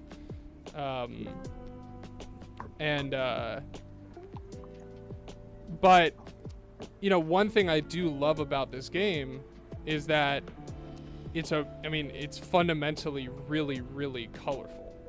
You know, and there's another game called, what is it called? Tablecraft. So the game called Tablecraft that I think also is a great, like, this is another great sort of, you know, they went more heavy with like outline shaders and kind of all that kind of stuff. But, you know, the game feels kind of really cohesive and, you know, and everything sort of fits together. And where I feel like our game's sort of missing is we have this like base coat of paint, you know, where we have these cool vehicles that are interesting designs. We have these fun characters that are interesting designs. It's all shaded in a basic sense. But it's lacking it's lacking the juice, basically. It's lacking the juice. I know I'm like conveying it terribly because I'm even trying to I'm trying to come to grips with like what I think is that last 10% that locks the game into place stylistically. So yeah, man, I don't know. I mean, I think honestly, if you whack like a, you know, post-processing like filter on the game for, you know, this kind of effect, or even like some sort of halftone, like experiment with a ton of different stuff. I give you an open license to try things. I actually ask you, please do. Because even if something doesn't fit and isn't right, like that's incredibly valuable for us to know that it doesn't work. Like, I'm very much of the opinion. Yeah, exactly. I'm very much of the opinion that like quote unquote bad ideas are actually the best thing. Like they're the most valuable thing in the world because it gives you way more clarity on what you actually want. Then that kind of looks right. You know, that looks okay. You know, that looks good.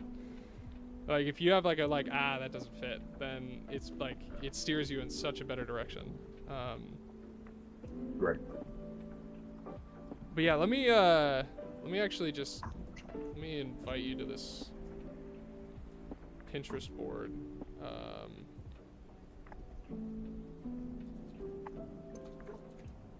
You know what's in my head right now, to like take inspiration from is, you know, those like old like broadcasts on TV like from the 90s of like monster truck rallies or something like that. And you have that super, it's when like computer generated graphics and like flat graphics were just like coming in, so you get the super like shiny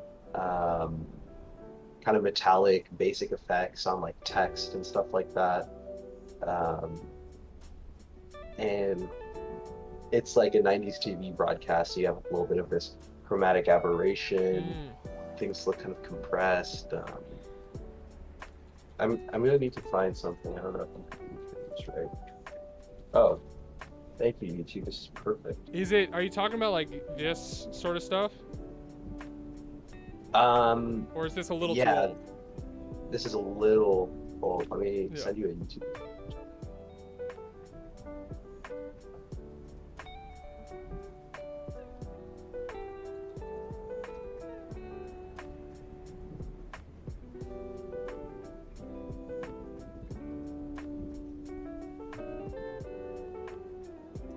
Or did you ever hear about this game called Slug World?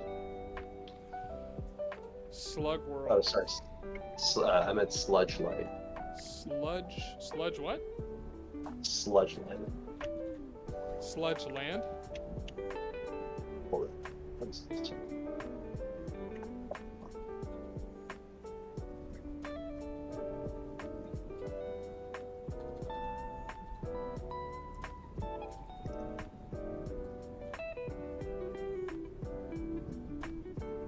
Oh, Sludge Life. Okay.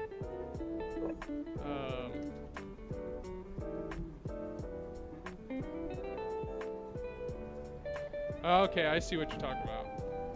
Yeah. Yeah, this is sort of like this is like the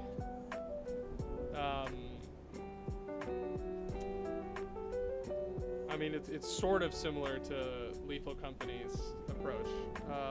Right. Yeah, I mean I think it's interesting to try. Yeah, honestly, give it a go. I think what you might find is we don't currently have a super strong wait, hold on, we don't currently like support outlines in our like tune shaders and stuff. So that might, well, actually just give it a try, see what it does. Yeah, it might be really interesting to see.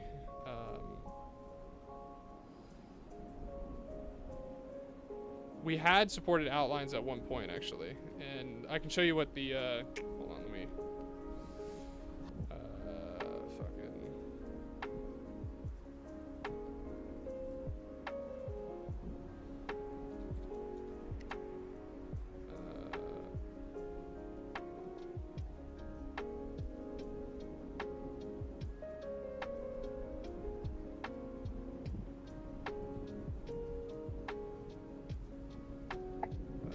let's see.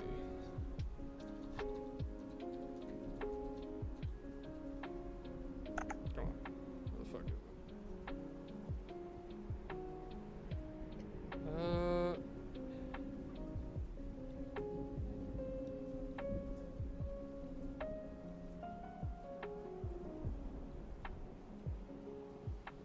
God damn it.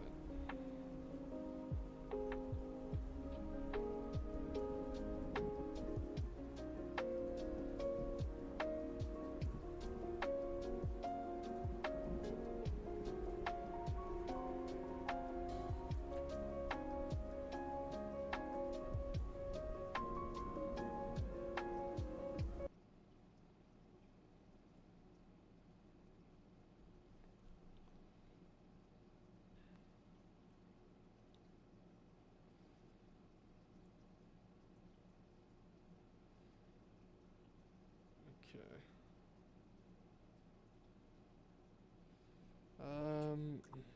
Where the fuck is it?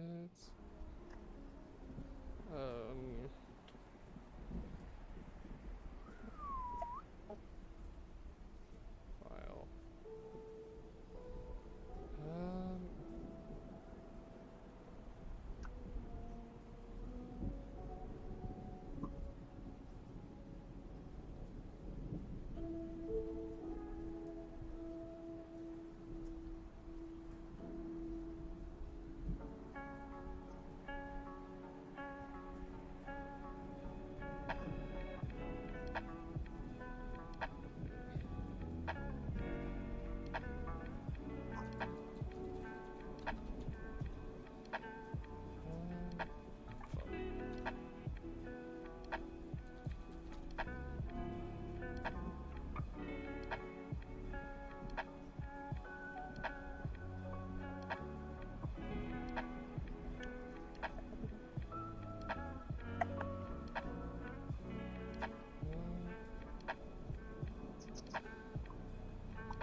think. No rush. I'm looking at That's Lockdown.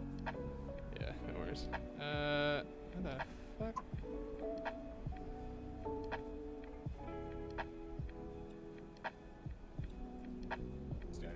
Why do we?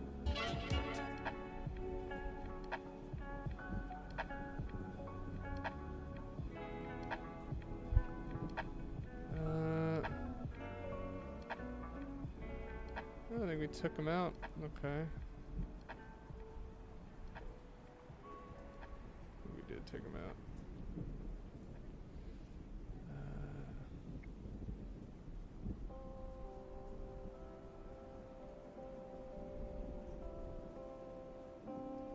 Here we go over the. Less cursing.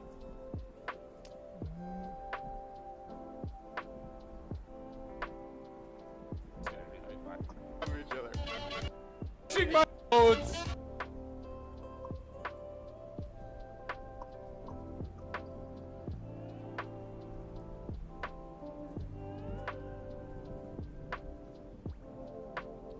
All right. Well, maybe I didn't realize we had taken out our outline shader at this point, but like this is a snapshot from what is the set stage of the game. So like the food maps and stuff, I've been talking to Edward about like if our colors are currently a little desaturated and we need to like kind of bump them back up. But like to just give a little bit of, for lack of a better term, color on like how I think colorful the game is really going to be. Like I think a good like reference is like how colorful like Fall Guys is. It's like you're seeing like probably like 7 to 12 different colors on the screen at any given point, and we sort of like milk that essentially. Like all the rooms, we use color to sell lighting where there isn't lighting sometimes. So like if we want to like give a different vibe, we'll like change the tint of the entire atlas. Like that is, I think, what's going to be our general approach. Like we use a lot of color theory, like really to our advantage. So I think a good direction to start in is like anything that you see that is really high vibrance, really high, essentially like high saturation, and then maybe mixing that in with some X factor. And I think trying to like swap that in and out, whether it's in the post-processing or, and just kind of working through that. Also, like there's a good car game. Fuck.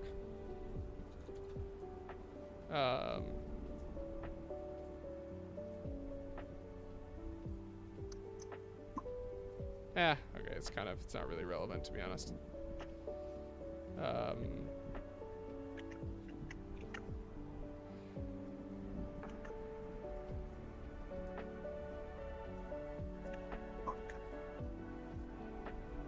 Yeah, nah, this is different.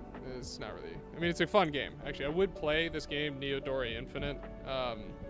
Neo Dory Infinity. It's like it's these guys who made this mobile game and then just decided to make a VR port of it. Nobody played it, but it's fun. It's got like great drifting. Like, oh hell yeah. Just like great arcade drifting.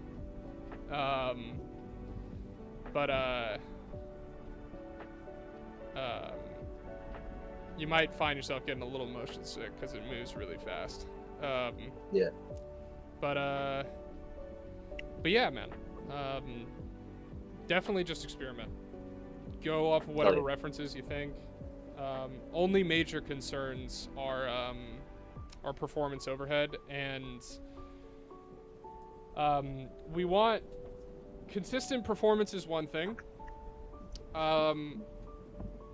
The only crucial performance concern that we have is we can't afford to drop frames in discrete moments. So maybe if the map just gets crazy and like a bunch of people blew a bunch of shit up, you know, like classic I lagged out the server type shit, all right, fine. Right, you know, that's stuff you can't control. That's player related. And players generally blame themselves for like, I just like lagged out the game, right? But if I like put a part on the car, for instance, or like I shoot something and it blows up, that moment is a place where we can't afford to drop frames. So like, we're gonna be we do a ton of work on the back end for like addressable objects and object pooling to make sure the actual load of that object spawn is really, really, really like snappy. Yeah. So like a lot of the effects, for instances, that we'll actually put into the game, we'll probably like prefab and then like preload those effects so that they're already in memory and they're cached, and so like the instantiation is actually just a duplication. So in general, just like the only concern I think you'd want to think about with performance is like, how does this, like, if it's an explosion, like how does this like put any potential load on the main thread or things like that, and use that as your scope. But beyond that, just go nuts. Also, definitely feel free to poke holes in where you feel like the art style is. You know, we have flexibility with the shader. You know, we sort of, I built it in very much like as standard as possible. I want to get as far with what you can't change, which is assets and like the basic components, so that we have a lot of room to be flexible.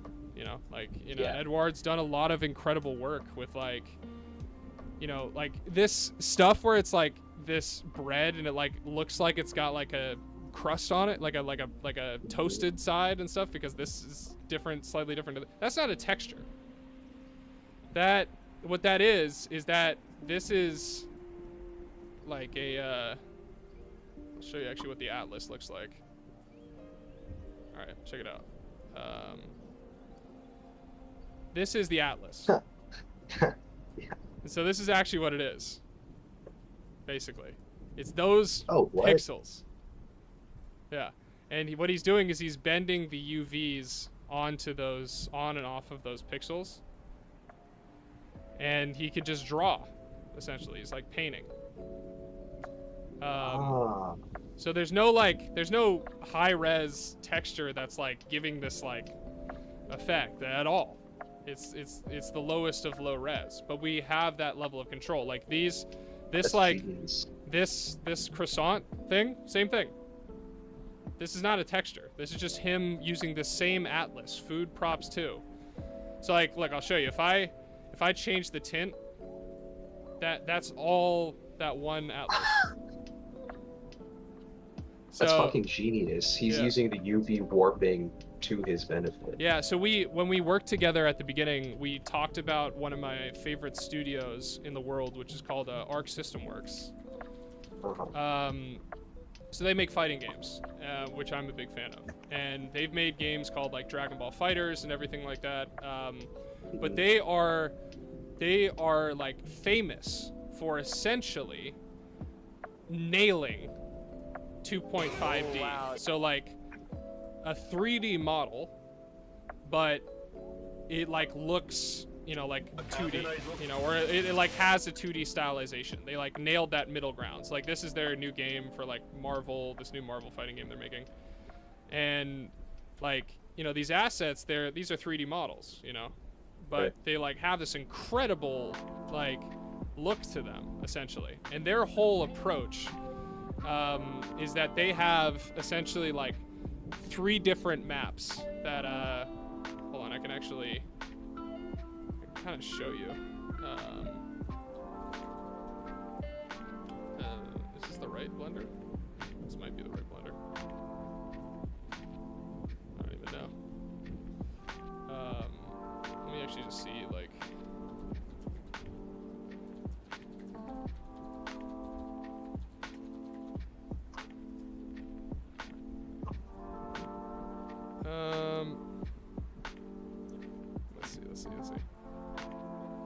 this is one of them.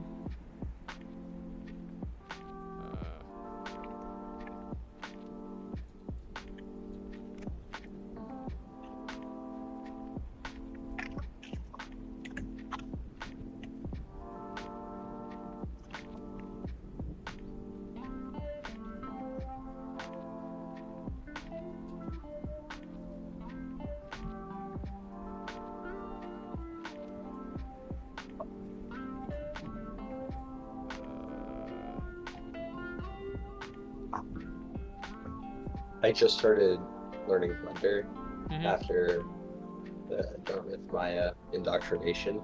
Right. And I'm liking it a lot better. Like, I get why they teach it to us, but at the same time, I don't know, there's just like no exposure to it at all. Yeah, so do they start teaching Blender in 22 now, or is it still Maya? No, it's all Maya. Yeah. And I've talked to Lori about it, and she's like, well, you can learn Blender online, but you're not going to have access to a Maya license unless you like get a job, and to do that you need to learn the industry standard, which is Maya. But yeah, the only class that I was exposed to Blender in was digital fabrication, which I think is kind of like yeah. There's actually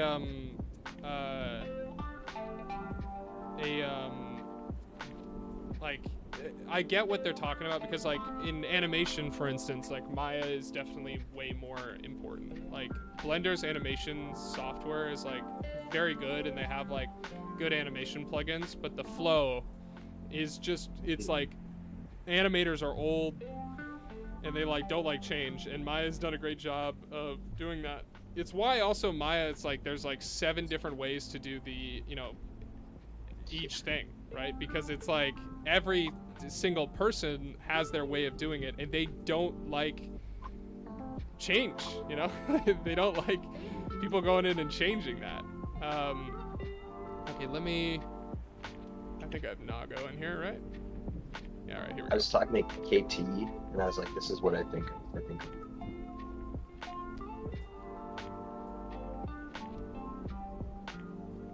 Oh, word. Damn. I didn't make that. No. That's what I think of. Just files and files. Yeah, stuff. it's true, actually, honestly. Okay. Oh, that's great. So this is I basically used to mod these. So this is like characters from one of their game, Guilty Gear, and they're like ripped from the game files, and I just fuck around and mod them, and it was, but you can see this like really cool, you know, effect essentially they have. But one of the things that I really love is you see all these like internal outlines, right? Like where it's like defining the muscles and everything like that. So essentially, the way it actually works is that there's these multiple materials. There's like a base material, there's a shadow material, there's a decal material, and then there's like what's called like an illumination material. And what it actually looks like is, all right, here we go. All right, here we go. So, fuck.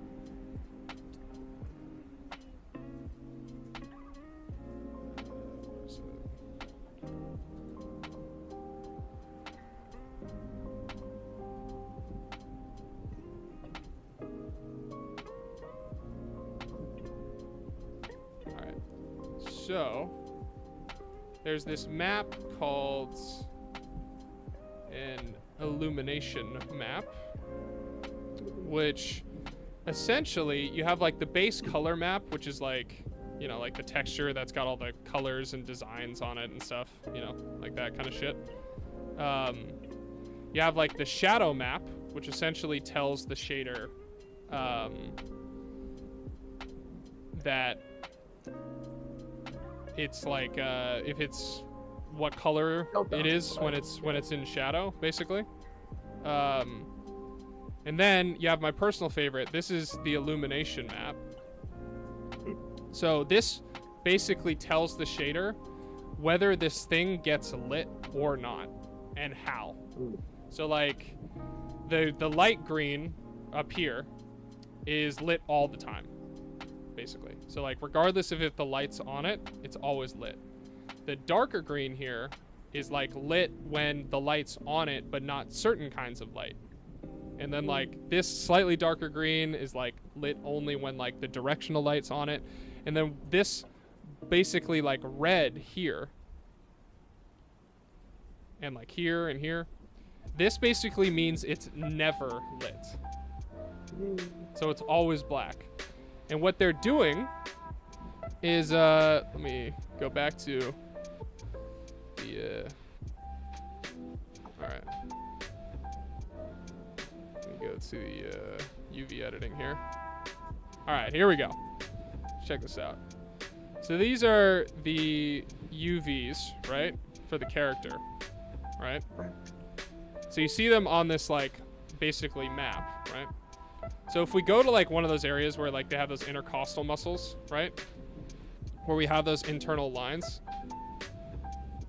They're basically, hold on, let me fucking help me out here. Come on, Blender. There we go. Fucking Christ. You can see that they're clumping these basically vertices around these god fucking damn it. These unlit points. So you can see how some of these vertices are dragged on and off. Essentially this is where it's unlit all the time, and this is where it's like lit, basically. And what this does is this draws essentially a line, because this is black. This bit in the middle is entirely black, whereas this is going to be lit by the shader. And so what they're essentially doing is they're drawing, but with UVs, by bending them on and off of like different colors, and on and off of like whether or not those things are going to be lit. Because essentially there's 3 maps that all get composited together. So they all get like, so if I go to like the base color, you'll see like this is the base. Right. Right. So like, you know, this is just a skin color, right? This is the, let's go to the like decal map. So like he's got like a, you know, probably a scar there, you know, that kind of runs through. And then we have the, and then we have like the SSS, which is the shadow colors. So like this doesn't have any like specific shadows or speculars, sorry. And this is the illumination map, right? Like actually what's sort of lit and what isn't. And all those different maps composite into like that one shader. But the UVs are giving different information for like each part of it, right? Like the color is one part of it, the shadow is one part of it, the lighting is one part of it, and all those things composite into like what ultimately becomes, you know, this look, basically. Right. And so that's how you get these like these lines on the inside. Is this basically a map, a texture map, telling the shader, don't light this at all. Don't apply any lighting at all, make it black. And so we took that approach and applied it to our game. So Edouard very, very like incredibly has taken it in sort of that concept and like taken it in his own way, where he's essentially using these tiny like basically just pixels, like individual pixels on these maps, because it's a 32 by 32 pixel map, right? And so he's essentially just dealing with one pixel or another pixel, and he's essentially bending the UVs off and on these pixels to create things like gradients. Right, so he's dragging all of the vertices closer to one pixel and away from another, and that creates this gradient that you see on the fucking croissant here. And so these pancakes, right? Like on the surface, you would think that's a texture, right? Like that whole thing. It's the same thing. It's the same, like, this is just a big old, it's basically a paint palette, to be honest. It's literally just like it's literally just a big old swatch. Yeah. that he just like moves UVs onto and stuff. So this allows us to get like so much for so little. Yeah. You know, we get so much like color and dynamism and like this part was one of my favorites. These freaking like blueberries, like this little like internal like fall off from sort of this like brown color to blue in the back, like that. It's like you actually kind of almost can't get that with like a normal texture. You sort of need this like weird specific style in order to get it. Yeah. And so yeah, there's just like a lot that we gain without actually using complex texture maps at all. And so because of that, you know, we should have like headroom for some other piece, you know, whether it's just in the FX or in some sort of post-processing pass. So yeah, go nuts. Hell yeah. No, thanks for that explanation. That's so cool. Yeah, I love whenever I can sort of show off what Edouard's been doing. I always love to take the chance because it is really like it's pretty insane stuff, to be honest. Like also just to be producing on this like level of scale. So something I love here is we're not doing any efficient like batching or anything at the moment. Like we kind of are, but we're not doing it like nearly as much as like. And that's just all stuff that I know that we can do and set up and everything. So like take this as the most inefficient version of like the map, right? We're looking through the camera view at the map at the moment, right? At all this shit in the map. It's only 189,000 tries. All of it. Wow. So like the whole map. No, everything in this picture here, which is pretty much all of like this whole section of the map right here, like this whole fucking thing. That's great. So and like on standalone, the Quest 3 support, like rule of thumb is what, 1 million tries? Generally, a mil 5 is where you start to like. So the Quest also has basically 4 different modes, because the Quest is underclocked by default. So it's called the XR2 is the chip, which is a derivative of, I think it's the X96, which is another Qualcomm phone chip that's in like Samsung Galaxies and shit. And what it is it's actually underclocked. So it's about like a half or a quarter of the power sometimes. And it's because the Quest prioritizes consistent performance over peak performance because it's worried about overheating and stuff. But because of that, generally there's 4 modes that the device can operate in, which is power saver, basically standard, high, and then boost.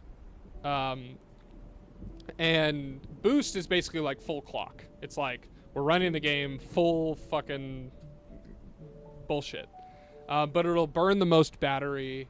It'll do a bunch of shit. But when we've talked to Meta always is that our demographic, they're pretty used to really long play sessions to the point where they will plug in their device into like an outlet while playing. They'll have like the 16-foot cable to just play longer, like regardless of whatever performance the device is outputting.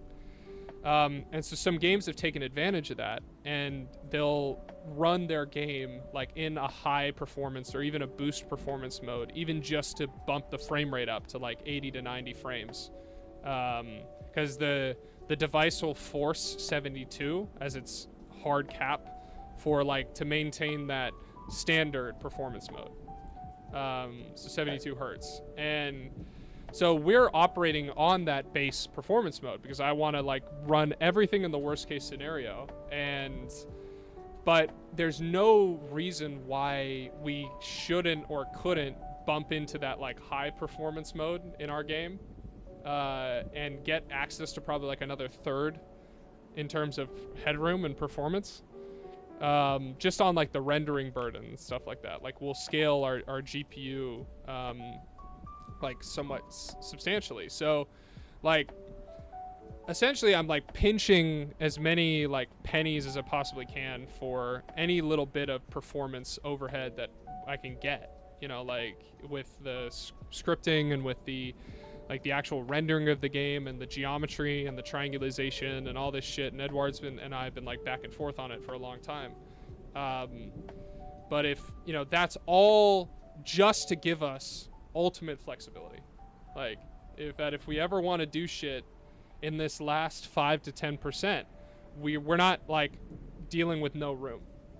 Like we're not dealing with nothing. Like that's because that's what usually happens. That like the games will bloat in terms of like their geometry. Or they'll bloat in terms of like their scripting, and they'll have all these like main, you know, synchronous things that are blocking the main thread, and they don't multi-thread, and like they'll have no room for the polish. They'll have no room for that like the juice, you know, the sauce in the end. So like really it's been like a huge priority for us to get as much of that as we possibly can, and if we can use it, like, you know, that's gonna be gold. Really? Yeah, so yeah, like best advice is like operate on that same mindset of like, how can I get as much bang for buck as I possibly can so that I can always just do more. Like, because worst case scenario, if like the decision is between like a specific kind of like effect or like processing filter versus another, versus I could just do more of like the sort of simpler one. Like sometimes more can just be better, you know. Sometimes you want to go for like a really cool, interesting, like specific thing, and it's like all about this like one piece of quality. But if like we're dealing with explosions, like what if we could have like 10 times the amount, you know, because like we've gone with something that is like it's more like it's like this whole texture atlasing thing, you know. It's like we've gotten a cheaper result performance wise, but we've also like maximized it to like it's probably its fullest potential. No. Awesome, dude. But yeah. This all sounds great. I might hop off and get started. Please. Yeah, go for it. Yeah, lock in. We'll link up in like a couple hours, keeping it flexible. Perfect. Just on like the linear stuff and everything like that. Perfect. Should we keep that noon time? Yeah. Be up for you? Sure. I mean, if you want to, even if you're locked in, just send me a message, and we can push it like a couple hours, because like I don't really mind. You know, this is just flexible. It's just us syncing up. So if you feel like you're in like the mode and you want to just keep going, just send me a message around noon and just be like, hey, I'm still going. Like, we'll push it a couple hours. Sick. Sounds good. All right, man. All right. I'll catch you in a bit. Talk to you soon. Yeah. All right. Later. Yep.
Yo, What's up? Welcome back.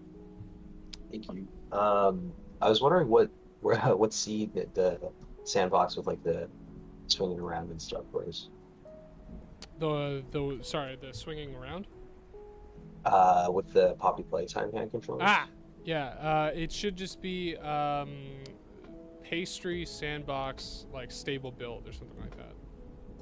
Okay, word. Like if you just look up our pastry sandbox safe build. If you look it up. Perfect. Yeah. Right. Yeah. Thanks. Oh, good. No worries.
Yo, What's up? but you know what? I might just hang out in Discord because It's all good, man. but yeah, okay. I'm in the scene. The grab, the hands aren't working for me. I called KT and because I cloned your branch yesterday, he said I should ask you. Yeah, you know, admittedly, I might have just made, it might have been, you cloned it in the middle of us migrating, and I forgot to push. So let me check in what I currently have.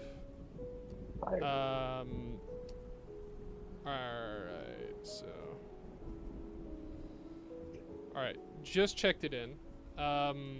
Just try and merge again from my branch and see if that maybe fixes the issue. Your main, yeah, main/org. Yeah, that's usually pretty much always what I'm working on.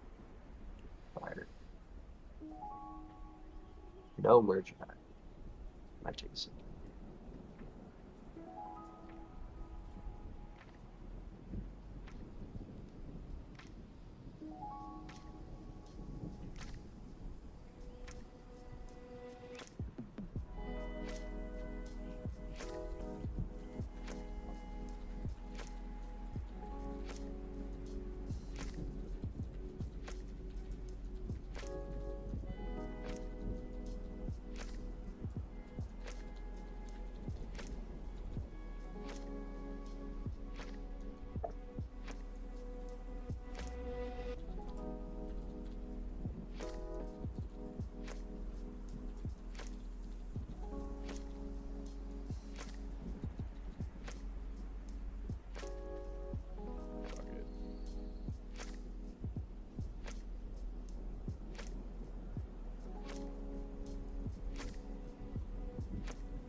quick question. Yo, let me hear it. I'm seeing these pending changes from stuff that I haven't done. So I checked in deleting edge gap. Yeah. Sometimes Unity like version control it'll like put stuff in pending that like technically hasn't changed, but it's like because you've added it 99% of the time, if you can kind of disregard that and just check it in, as long as like you can keep a mental note of like what did I actually change. If you see anything extra, like you'll often see things that say like added in private, or like it'll like check in the fact that you deleted something even though you felt like you deleted it and checked it in before. There's like weird behaviors. I chalk it up to essentially just version control's redundancy, and just wanted to make sure that like the state is always synced. But it's not gonna like be necessarily like a destructive thing, because remember, you always have past change sets. So like worst case scenario, just clear the change log and by checking it in, and just when in doubt, if you see things that you haven't changed, it's okay to check those in. And especially on your own branch. Like if we're on main or something like that, like that's why we don't generally like switch to main when we're like we don't necessarily like switch to that branch. Usually we just like we'll like just pull from main to our own branch if we want to like edit anything or test anything, mostly because checking in changes to main is like it'll kick a build and all that stuff, and it like but yeah, so you should be fine. All right, and I'm seeing changes, and I saw changes to the hand controller screen. Yeah, that's a good point. I have just made a bunch of changes to that might have just broken shit. Fuck. So if there's compiler errors, just let me know. That's my bad. No, all good. You caught me in the middle of an edit.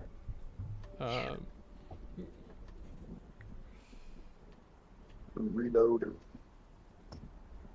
Ah, okay. This looks better.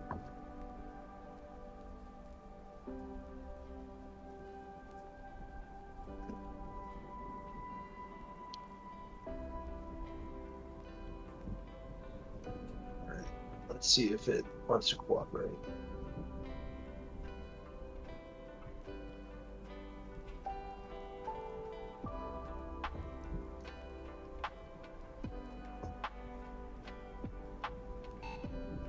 Oh, that hell yeah.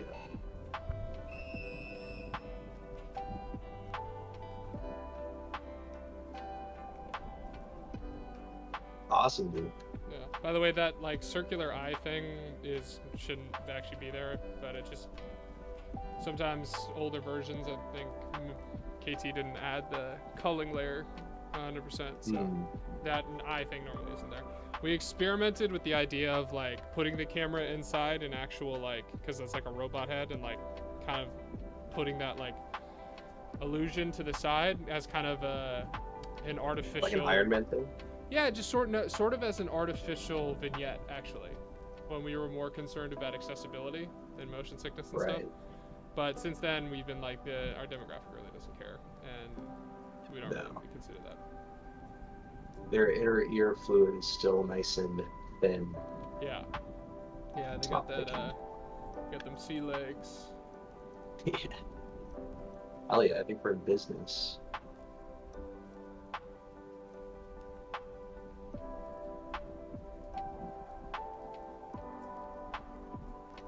Yeah, so I don't think everything is graphable necessarily. But, oh, maybe. Let's go. Oh, dude, I can see people making some crazy plays with this. Yeah, it's even in the roughest version. I think KT does really want to like do some more work on the physics of it and all that stuff, to make it like, you know, you could have like real inertia and like kind of more preserved momentum and stuff like that. And even like swinging. Like like the thing that I really like about the hand system that KT's done is if you like fire the hand like just up in the air and like move your arm, like the hand, like obviously it's like it stays where it kind of was originally shot, but it's slightly influenced by you pulling that rope. And it's just like a really good feeling. So like we'll definitely be able to like apply that more in the grapple scenario. Oh, absolutely. All right. Save me. Save me. Yeah, you can also boost. So if you hit the triggers, like if you like point at the ground and hit like the triggers, you'll like bounce off the ground. Oh no, sorry, not the grab triggers, the front triggers. Huh. Oh yeah, there we go. Yeah. Hell yeah. So it's like a little jump and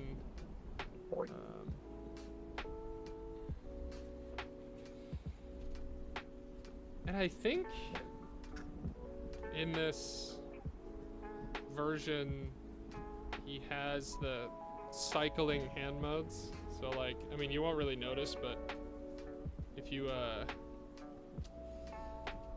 click like one of the primary buttons, so I think it's like the top buttons, or maybe the bottom buttons, I can't remember. You'll like cycle through the modes, which is like shooting, healing.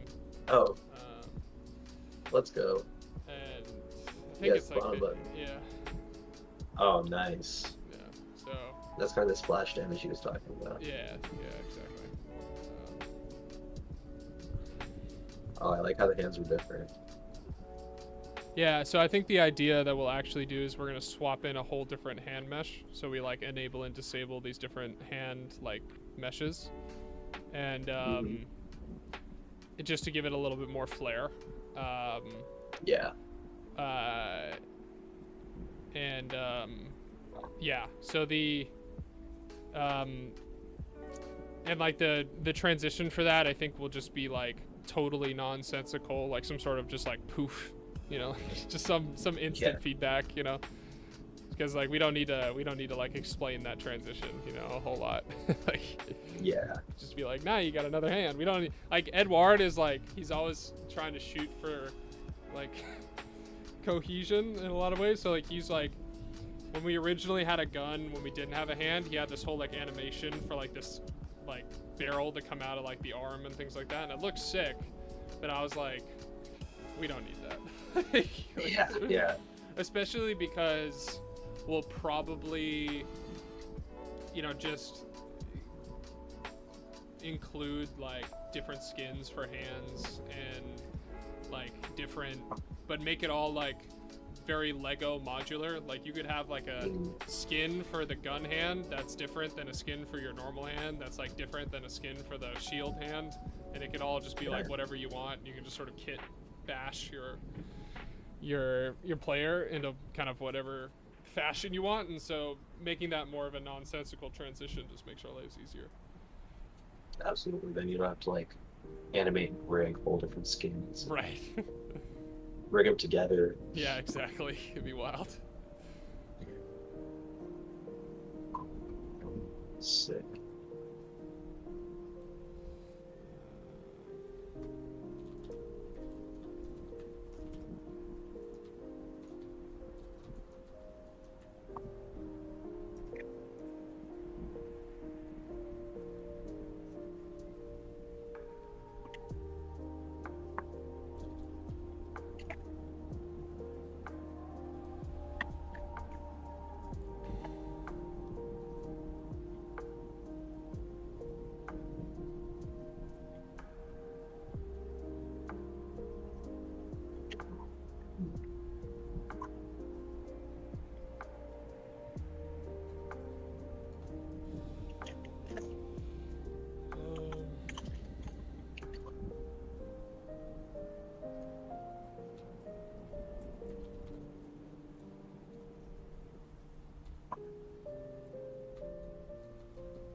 What's up?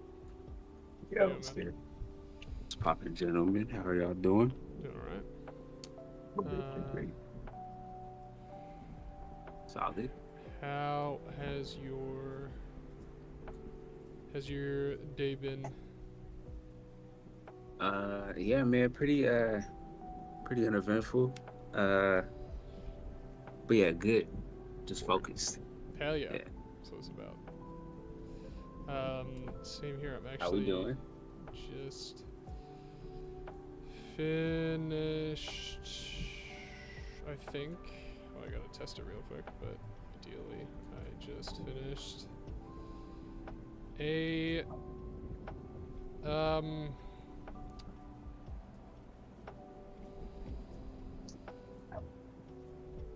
fucking customization shit, so feeling good. Oh, man. That's what's up. You know what? Fuck it. Let me just fucking. There we go.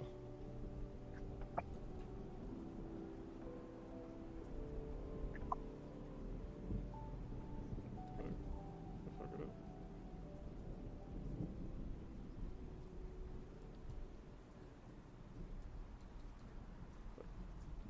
I don't really care.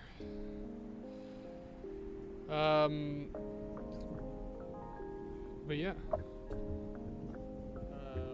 Yeah, I feel like pretty good about it because I was like, while I was doing it, I've really not liked the way that we've been deleting shit, like with capsules, because it's just annoying to manage and it's dumb for the player to like have to spawn a capsule to delete something, I think, personally. So they now can delete from like the customization thing. So basically if they're customizing an object, they're holding it, and they like hold the trigger down for like a couple of seconds, it'll like delete. And we could definitely put in some like, you know, effect where it's like shaking a little bit and it like, you know, like charges up and then, you know, it gives you like a little bit of grace. So you don't just like delete shit accidentally, but you know you're deleting it. It's now like, it in actuality saves so much time because like you don't have to, you just don't have to like spawn capsules, and the same shit can apply for cars. So if you want to like delete a whole car, you just like hit the ray onto the car, and like you can't like edit it, you can't like move it around or like change the position of it or anything necessarily. I mean, maybe we could add that if we really wanted to, but like blow cars up to be a bigger scale or some dumb shit. But no, because physics. Yeah, because physics. Yeah, you're right. But that's great. But well, I mean, if it scales uniformly, you know, maybe. It doesn't. Yeah, all right. Yeah. It does not. That's why we keep these boxes the same. Well, right. they're not actually the same. That's the funny part. What, the boxes on the car? Nah. Well, I got to a point where I was comfortable enough with making them slightly different, but they are all boxes like that are mostly like we find a stable.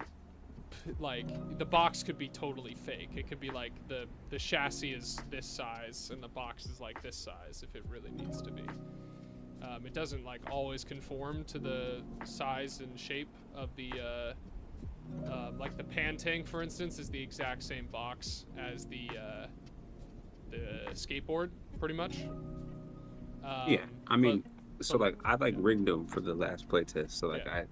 I get that part. I'm saying like if we actually scale it though, like there are some things that we have to scale. Yeah. If we let that pop, like for wheels and shit, it would look weird, wouldn't it? Yeah. No, I'm not saying it's a good idea. I'm just saying like it'd be funny. But at the very least, what you do is you point the ray at the car, and then like you'll like illuminate the whole car, and you could like you could just delete it. So I mean, if we want to keep the capsules in, we could keep them like just for cars if we want. But like I don't know, it just saves us time. I feel like makes it a little easier for players. They're not spawning as much shit. They're not going to the menu as much. Wait, so no capsules. I'm at a like disconnected and missed that part. Capsules for spawning parts. Yeah, because I think that's good. I like that. You know, I think it's just like a nice thing. Wait, so like parts are just out? No. We spawn parts with capsules. So like if you want to spawn a part, like you need to spawn the capsule from your inventory and like all that shit. That still exists. Despawning, there's no deleter capsule anymore. There's no like capsule that's in charge of deleting. There's like you just zap it with your ray and then you delete it. Yeah, I love that. Yeah. All right, let me just try this real quick. I need to put another.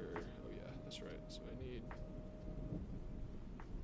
edit hand mode, and it needs this. It needs this. It needs. Where's the customization, Ray?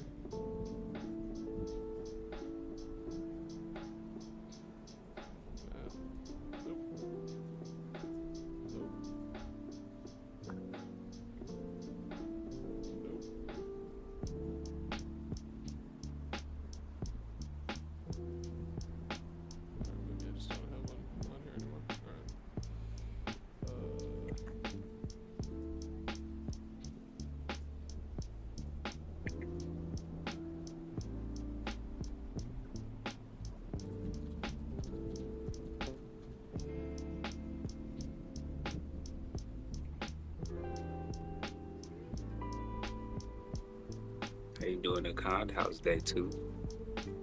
Going well. I'm all set up. I got in exploring the world.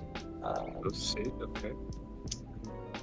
Yeah, I got to test out the cannons. It was really fun. And yeah, I think once you guys are done, we'll talk about maybe yesterday I think Nikita mentioned that like the SFX was be my first assignment. Yeah, so we basically, I think what would be good is I think we want to like step into, you know, like the flow of things. So ideally, instead of like just throwing you to the wolves immediately and like being like, hey, like here's like this whole thing that you need to integrate, and like here's a whole effect that you need to do end to end with the scripting and everything like that. I think first and foremost would be a good to start with. I think the stuff that we kind of talked about this morning, like an easy win, in that like kind of bringing together like a series of like options for like the direction for FX, like in both VFX and SFX.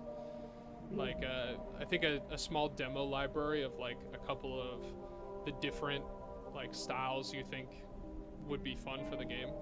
So like if you had like 5 sounds, like 5 sound effects paired with like 5 visuals for like one umbrella style, and then like do that maybe 3 or 4 times, or however many times you feel like, you know, presents like a couple of interesting options for the game, I think would be like a good starting point, because I think we can make a lot of creative decisions first before we even think about like what development requirements are for those kind of decisions. So I think what we'll do is we can work together on putting together a little bit of a shopping list, and I could base that off of some of the events in the game. So like attaching a part, you know, like just, you know, like shooting somebody, like the vehicle, you know, like tires on the ground or something like that. Just kind of basic stuff that's like gives you something to anchor on, and then you can apply those same like exact moments on like these different sort of categories, like these different themes basically, and just put together a couple of like sample effects and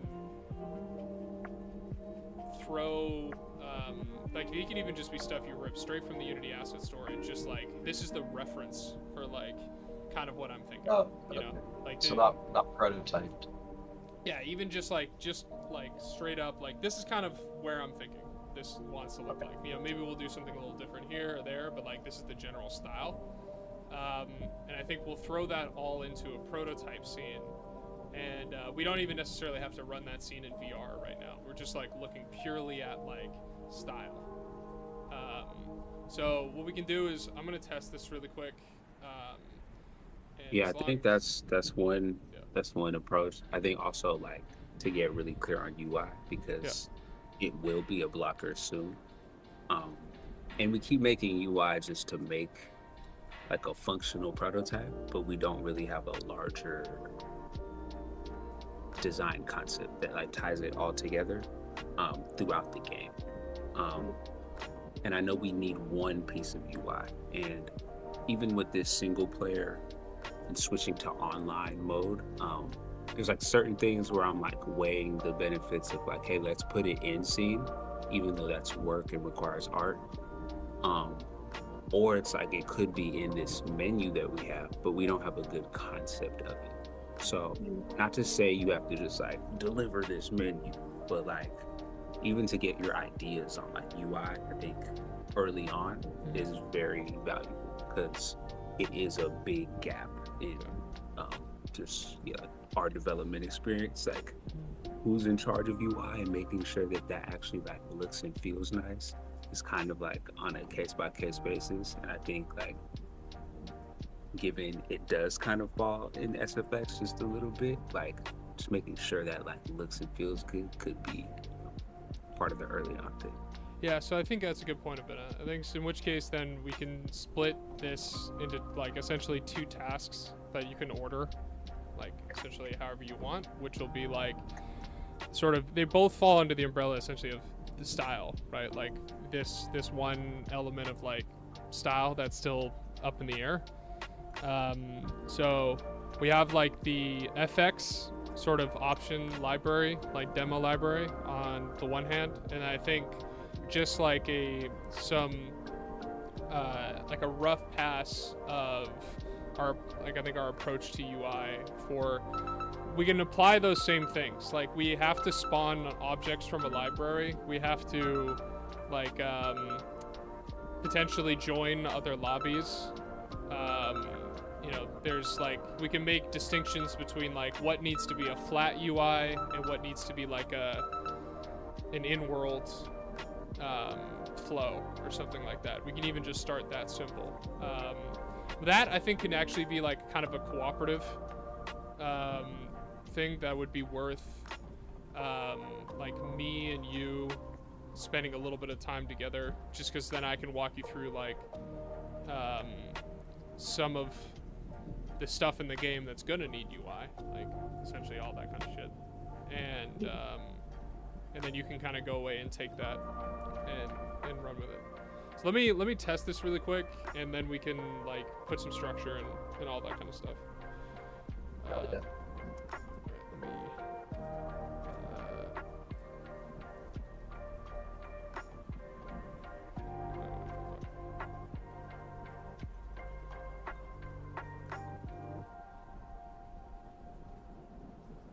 How you doing, Obeno?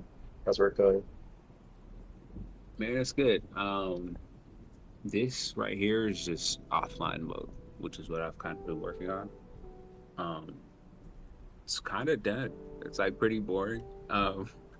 It's just like a setting, but now we're kind of in offline mode. It's like next is kind of switching to online mode in like the beginning kind of init sequence of the game. So like just determining that structure. But you know, as far as me, man, I'm good. I'm chilling. Shit's going according to plan, which is good. So yeah, man, no complaints. Excited to have you here. I think it's dope. Yeah, I'm good. What's the weather like in Mountain View? It's pretty nice. It's been like clear and sunny.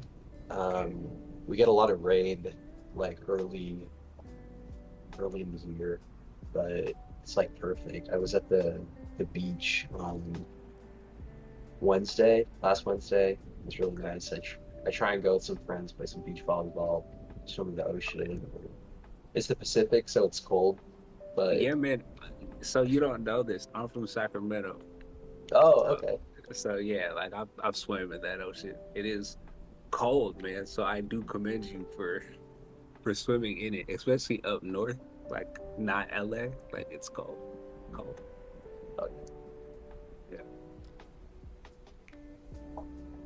But it's the best we got, and it's staying warmer and warmer. So temperatures will probably peak in like August. That's my guess. Yeah. Look forward to that. It's dope. Are you in New York right now as well? No, so I went to school there. That's kind of like how I like got acquainted with these guys, like through another guy who went to school there. Oh, but no, I live in Florida right now, so it's fair. also hot. It's hot right now. Yeah, it's like 95. Like, so I feel you. I feel the like outside sentiments. Yeah. You have the humidity to deal with as well. Yeah, it's a problem. It is a whole problem. It's like a whole other element in the like mosquitoes. Like it's a little different. Yeah. But man, I like it. I like it. I like chose to be here, right? It's like no one made me come to Florida. I like chose Florida because it just seemed like I haven't been in this part of America, so I just wanted to like honestly see for a little bit like what it was like. It's cool. I don't think I would like live here forever, but there's some cool people here, some cool stuff, cool shit to do, and people are generally chill. It feels like California in the South in some parts. You know? Okay. I think that would make sense to you if you catch my drift. Okay. No, I get that. Being Florida, you think like lots of very different types of people. That's yes. Different parts. That is true. And that's why it reminds me of California, because like there's obviously like the nice blue parts of California, but like near Sacramento, if you go just into the woods, it is not blue. Those people are very red, and I don't know. I get along with everybody, man. So it's just like they're interesting, different people. Oh, yeah. That's like stories. Reading. Yeah, Reading. Outside of Stockton and stuff. Yeah, that area. Yeah. Yeah, it's like weird. It's weird over there. Oh yeah. Bad juju, dude.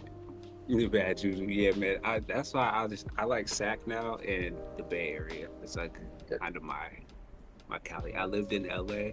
I would again, unless I'm like Beverly Hills, I don't think I want to go back to LA. Like, too much traffic. Like, I need a helicopter type situation. It's like hours lost of just life.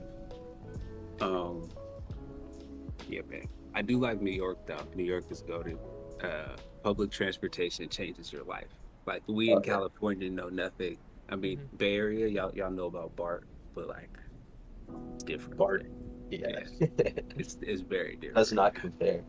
It's not. Also, I was thinking like in New York, you can like everything that you need is in a block radius, and like you want food at like 3 a.m. There's like 7 halal carts outside, but like you could not do that in San Francisco. No. You know. No, it doesn't work. It just doesn't work in like Cali because you have to like drive somewhere. Like it's on you to get there versus like you can walk. It's kind of like open to you. Subway, all that. Yeah, man. Are you in a big city in Florida? I'm in Jacksonville. It's not like it's not super big, but I live like 10 minutes from downtown, so I get like the benefits of living in like an outdoorsy place because it's like not super big, but then I get like restaurants, people, like a lot of people from here during COVID, they moved from like Brooklyn and like New York. So there's a lot of like a lot of people I know are from like New Jersey randomly. Like yeah, they're not like from Florida, which is weird. I do know some like native Florida people, but it's like a lot of people who left during COVID to come here. It's weird. I thought it was just gonna be more like, hey, I'm from Florida, Florida people, but like, nah, man, it's a different place, and I feel like it's changing. It's still people from other places like coming in. Yeah, it's kind of weird. Yeah, Southeast. I have a buddy in Miami, and he like works in real estate, or like his family's in real estate. And he's like, dude, if you want to like invest in real estate, then like North Carolina, like the whole Southeast region is gonna blow up in the next couple decades. I could see it in like the price of shit here versus just California is like it's like night and day. But then that's why people are moving and like buying stuff up and renovating everything. So I could see in like 5 years, like sadly native Florida people will probably get priced out and then like this place will be something else. Cause like the beaches are nice, like it's nice property. It's just like people with more money are starting to come in and like buy everything. So yeah. But I feel like before gentrification. Yeah, the band or that's great. Oh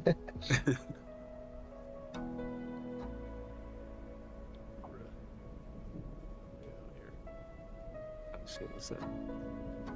It's like a menu. Oh, let's go. Oh yeah, I did not test my menu. So. Hey, you in the? For some reason, oh, that's why. Fuck.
Damn, those ropes are fucked up.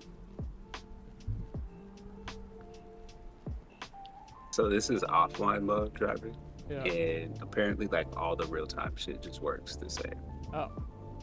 Yeah. So this is single player technically. And then like if we want, there can just be a button in like whatever menu or in the world or somewhere to like actually put you online. But yeah, this is single player right now, which is crazy.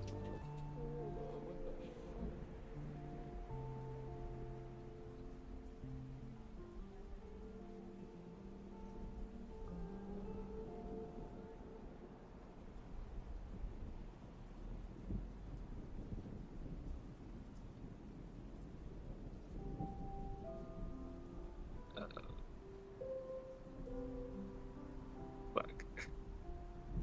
First button.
What's happening? Nah, just this fucking like dumbass one UI thing. I can't even spawn. I can't spawn the goddamn car. It's just because this like new player that's got all this shit set up on it, and fuck, I hate this. I don't get it. It's like the UI thing is showing up, it's just not letting me click that button. Yo, yeah, that happened to me like the first, like, that's why I did that normal basic spawner. Because like at first it was kind of hard to click. Yeah. But this is just because of the new hands. Nah, it's just like some dumb shit. I don't even know what it is, bro. It's like one check. It's like, because the button is like lighting up. It's just when I click the trigger, nothing's happening. And I'm like, bro. It's definitely so like one setting that I just, because this happened before and then I fixed it and I forgot.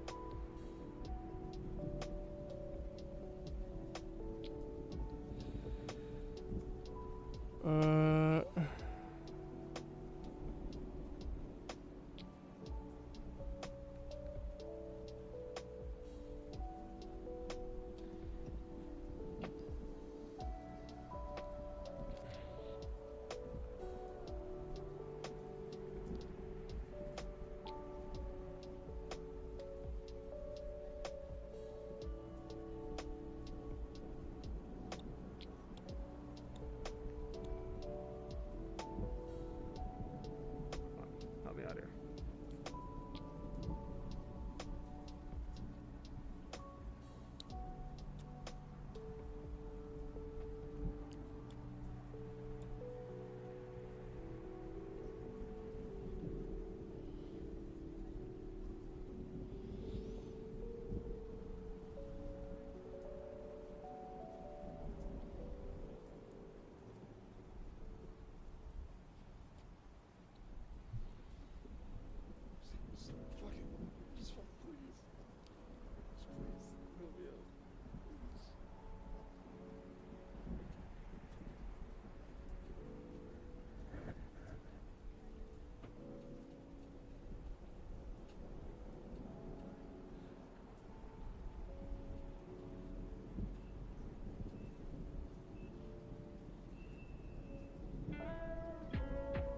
There we go.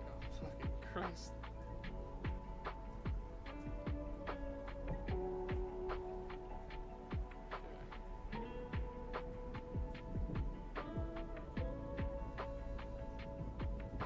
It's on there.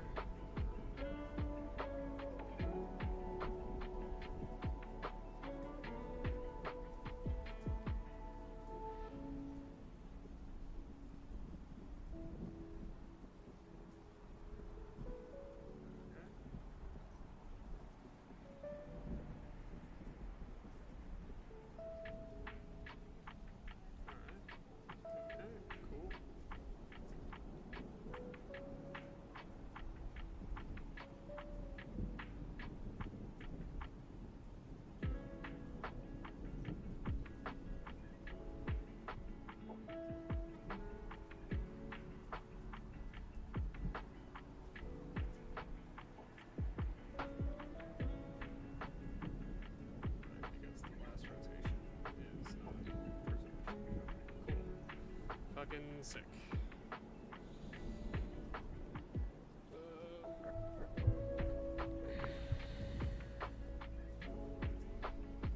To set the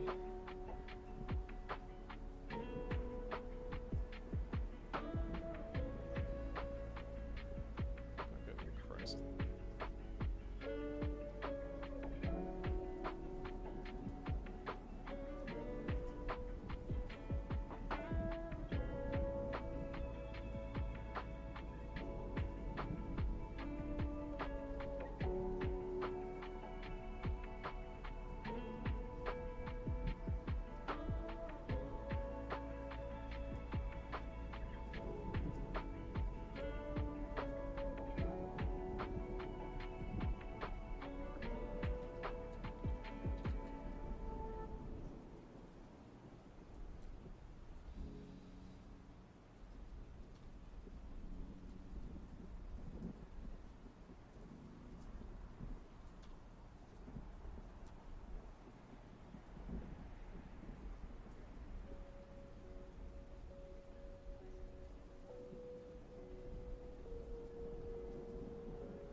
24th, Helldivers 2 became unable to be played unless you had a PSN account. That's what Sony said they were going to do. They said they were going to do it in like a week or something like that, and that no one who didn't have a PSN account would be able to play. The community revolted. The game exploded.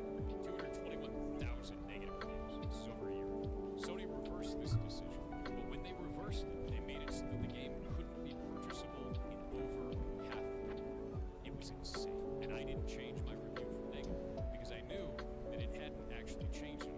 Sony had just made it so that you couldn't buy the game if you didn't live in a country where PSN was available. It was the exact same problem, but it didn't look like it to the rest of the players. So they realized today, over a year later, Sony has removed all those countries. You can now buy the game in every one of those damn countries. For no reason, Sony made it so that that game was unpurchasable in 2004, and now they have reversed it. I feel so goddamn vindicated because a publisher's job is not to limit the sales of a video game. A publisher's job is to sell as many copies as possible. And making a digital game not purchasable in 2/3 of the world is the worst damn thing a publisher can do. Finally, Sony does the right thing.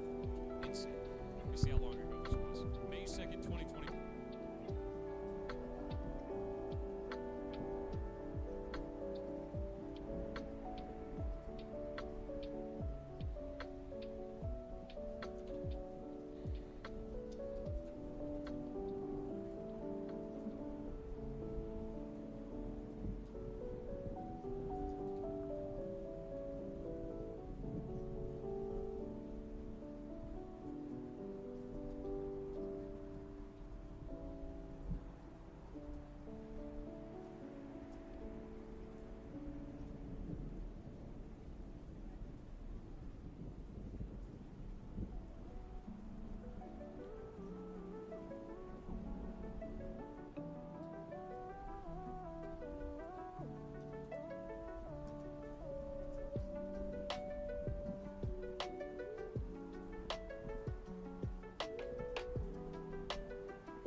Sony said they were going to do. They said they were going to do it in like a week or something like that, and then no one who didn't have a PSN account would be able to play. The community revolted. The game exploded. 200. I love the emails you get when someone says they have video of you. Those always make me laugh. I've got a video of you in a compromising situation. You have to pay me Bitcoin, and I'll be like, release it. Do it. Is it hot? And then they don't respond. I love the emails you get when someone says they have video. Who's ready for a great first day? I'm gonna have to let you go. What? I just got reamed for lying to a client, and if they find out that I lied about you going to Harvard, they'll take away my license. I have to put my own interests above yours. It's nothing personal. You're fired. I stay, then they might find out that you lied about me and you'll lose your license. But if you fire me, then I could tell them that you lied about me and you definitely lose your license. Are you telling me that if I throw you under the bus, you're gonna drag me with you? You put your interests above mine, and I'm just putting mine back up next to yours. You're rehired. It's ready for a great first day. I'm gonna have to let you go. What? I just got reamed for lying to a client, and if they find out that I lied about you going to Harvard, they'll take away my license. I have to put my own interests above yours. It's nothing personal. You're fired. Wait, so you're worried that if I stay, then they might find out that you lied about me and you'll lose your license. But if you fire me, then I could tell them that you lied about me and you definitely lose your license. Are you telling me that if I throw you under the bus, you're gonna drag me with you? You put your interests above mine, and I'm just putting mine back up next to yours. You're rehired. It's ready for a great first day.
taking off 30 minutes late, but we're gonna make up that time in the air. What the hell does that mean? There's a few shortcuts you can take. Sometimes you can get direct. That usually won't save that much time. The airline will say it's 6 hours from Phoenix to New York, but 30 minutes of that is sitting on the ground from pushback to get out to the runway because you get out there and you're number 20 in line. I mean, there are times when we would land 30 minutes early and then have to wait for the gate and still walk in late. Sometimes when we're running late on flight, Do you know what you want for contract?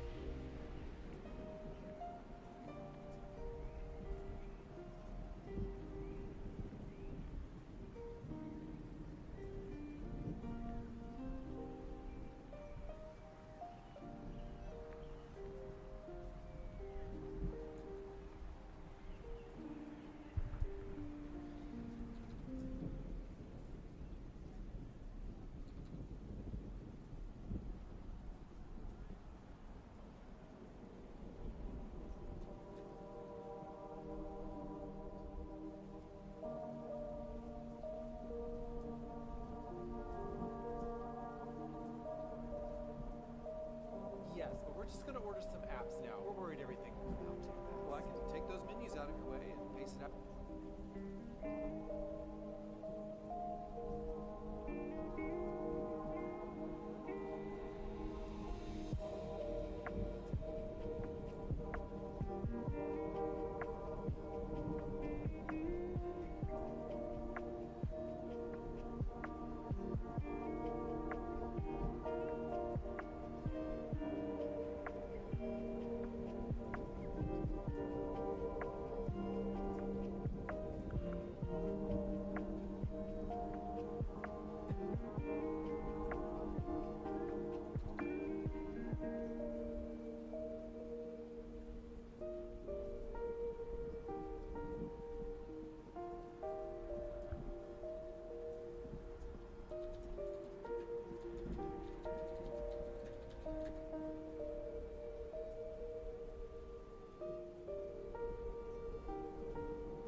Servers always say that, but then the food comes out right after the appetizers. It's never your fault. You get it. You gotta turn those tables to make that turn and burn. I understand. Right? You've had some bad experiences elsewhere, but I've been doing this a long time. Trust me. I think I know what I'm doing. Okay, we'll have the calamari and fried Brussels sprouts to start, and then for entrees, we're both having the Santa Fe chicken. You're in good hands. Yo, bro, you want it? What's up? Alright, so just to define the scope for the FX and UI samples in Devos. Yes. So the goal is to get inspiration for like cohesive design choices for SFX, VFX, and UI. And the deliverables will be like as many VFX and SFX combos as I can think of for, and I just want to get this right. So, shooting, part attachment, vehicle damage, and what are some other gameplay like moments? Yeah, that is actually, you are very much right on track. Sorry, I just gotta test a couple things here. Okay. No. Alright, we're in business. Alright, sorry about that. Okay, so, yeah, really glad you brought those things up. Let's do this right now, because I actually just finished this. I think this is actually a great intro to linear, as far as like throwing some stuff together too. Yeah, I think deliverables would be a scene, like a demo scene, with like basically groups of these like FX packages, basically. And just in the scene as prefabs, you know, like playing on a wake or looping or whatever you want.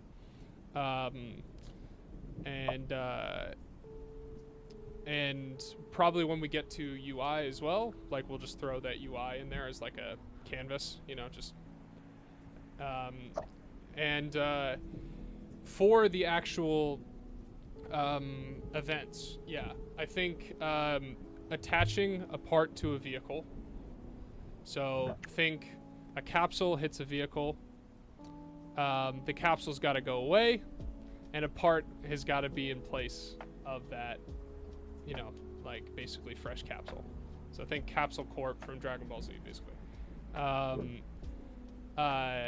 We can think of shooting some sort of projectile and it hitting like something, like either hitting a player, hitting the ground.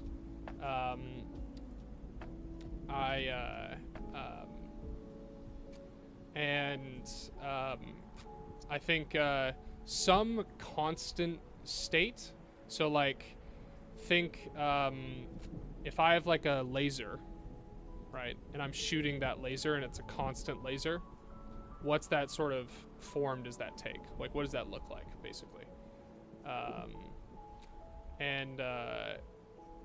And then finally some sort of vehicle FX, so like tire screeching, basically like tire smoke, I think would be perfect as a starting point. So those four.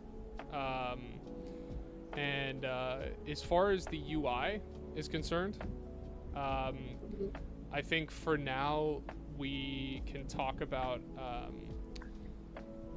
basically we want to let's crawl up to the UI for now. What I really want to do is start by making some initial, like, taking some ideas for how we could do a couple of things in the game. So those things being spawning from an inventory, like a player's inventory. So I want to spawn a vehicle, spawn a part capsule. Like, what's the flow? Like, am I going into a flat menu? Am I selecting something off that menu and it spawns in place? Do I have to go somewhere physical in order to do that? Can I spawn a physical thing next to me, like a store that I can pick things out of? If I hit a button, does like something appear where I can grab those things out? Is it like a bag inventory? Just ideas, really. Convenience is a big thing that's important here, and just scalability. Like, think this is going to get really big. You know, this library is going to include a lot of parts and probably a lot of vehicles. You know, like what that might feel like and look like. And then the second one is transitioning lobbies. So like, if I want to go to your lobby, you know, how does that work? Is it a flat menu thing? Is there like a portal that we got to type in your lobby code in some sort of physical thing, and then the portal like opens up and then I walk through? Or, you know, some sort of third option. And then I think number 3 is distinct from 2. It's matchmaking for Get Set Go specifically. So the way that we think about it right now is that if I want to play a game of Get Set Go, I need to like launch that matchmaking, but we want to enforce some ability to have a party, right? Like some ability to be like, I'm going with these 4 people, or I'm going with these 6 people, like we're all going to matchmake together. And so we're thinking of like, if you're in a lobby, you know, there's got to be some way to like, you know, like launch matchmaking. And does it include the whole lobby? Is it a zone that we go to and we all stand in and then like we hit a button and then it'll matchmake? Or is it like is it like something you press in the UI and then everybody gets a notification like, hey, this guy's going to play Get Set Go, do you want to join him? You know, I think there's like a lot of different ways those things can go. So I think starting with those 3 things, and again, just like thinking about potential options, like flat UI in real world, kind of how we want to maybe execute those things. And however, whatever form you want to take. If you want to just do that entirely on pen and paper, like throw something in like the linear ticket and just start explaining like the thoughts with references. You can actually just throw things in the description of the issue while you're doing it. Or if you'd rather like make some mock-ups in Unity, if you like, there's literally no like, we just would need the ideas basically, and so we can game it out and think about like what's probably the best way to do it, because we usually like to kick things around the horn for that. Hell yeah. And that's pretty much, I think that's it. I think, and if we make this the task for Friday, so like I think what, it's Tuesday today, so like end of week, I think that'll be solid. Perfect. Yeah, sounds good. So I think I got all of the like scenarios down. And as for like the Unity scene, yeah, I'll make some of them if necessary, and I'll find free ones from the asset store that even if they aren't like perfect, just to generally get across the idea. Yeah, perfect. And yeah, I think I'm all set. That's perfect. Yeah. So yeah. So I think that sounds great. I think go through the whole flow of like go into linear, throw in some issues, like get a feel for like setting the dates, and that'll also really help too in terms of just like getting a feel for like how it all works and ticking it all off. That sounds good. Another question, do we use Notion as a team? I noticed Nikita was using it. Yeah, so we do use it. Nikita and Chris primarily use it for everything outside of development. So like if like marketing, if like we're doing any sort of plan stuff, more broad, like just company related things, ops, like they generally just like to organize their stuff in Notion. So I'll also invite you to the Notion channel. Actually, let me do this right now. Yeah, that's a good point. In the UI project, I don't know if you're in linear yet, but once you are, or UI in general, a lot of what Nikita's done, he put in Notion, just like some of the inspirations for flat UI. That's right, I forgot about that. Oh, perfect. Yeah, and like a list of the screens and a bunch of shit and concepts and IAP. So yeah, in this project, once you get into linear, you'll see a lot of this. But yeah, also in this project is this Notion link, which might be cool to check out. Yeah, so you should have just got an invite to the Ballot Games email, and that'll just join the Notion team space and stuff.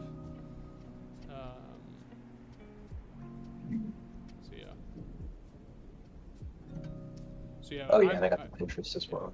Right. Yeah. Yeah, I'm not usually traversing Notion a whole lot unless it's with docs. But Nikita, he likes to organize his thoughts there too. So You'll see the occasional Notion link, because he crosses over with Dev like a decent amount. And yeah, so yeah, I think that's it. Am I missing anything else? Nah, I don't think so. Yeah, I would just say like dream, imagine at this point. That's really it. Yeah, like we'll get to like what it needs to be later, but yeah, just dream. Yeah, man. Hey, you're coming into, Awesome. you're adding the sauce SAR for the game, so. Let's go. Yeah, that's going on LinkedIn. Yeah. Sauce Czar. Yeah, it's perfect. All right, man. Well, yeah, I think that's it. Abina, actually, now you're here. If you got a second, I'd love to run a test on the customization with you real quick. Yeah, man. Let me check this in. Let me push my stuff.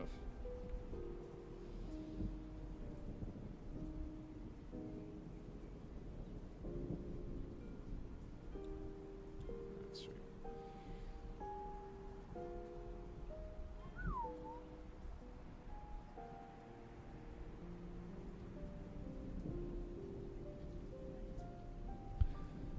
All right, 1 sec. I will be right back.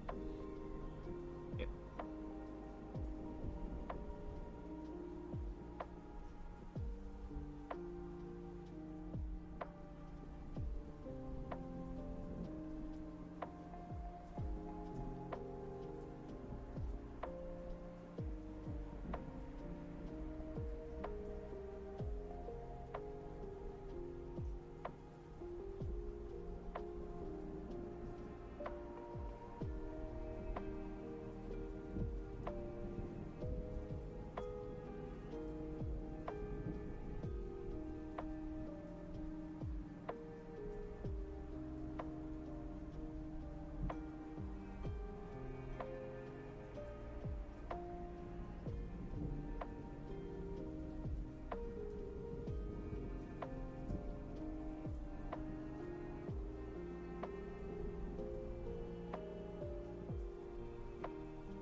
Hey, Venom.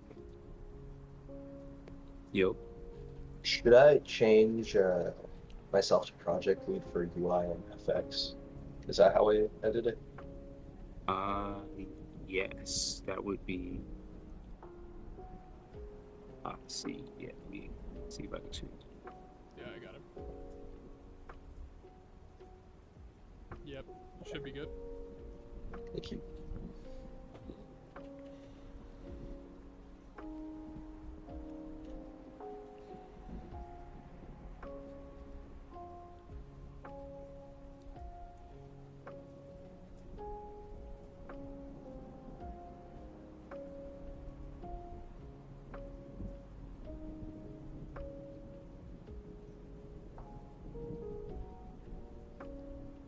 What's the C?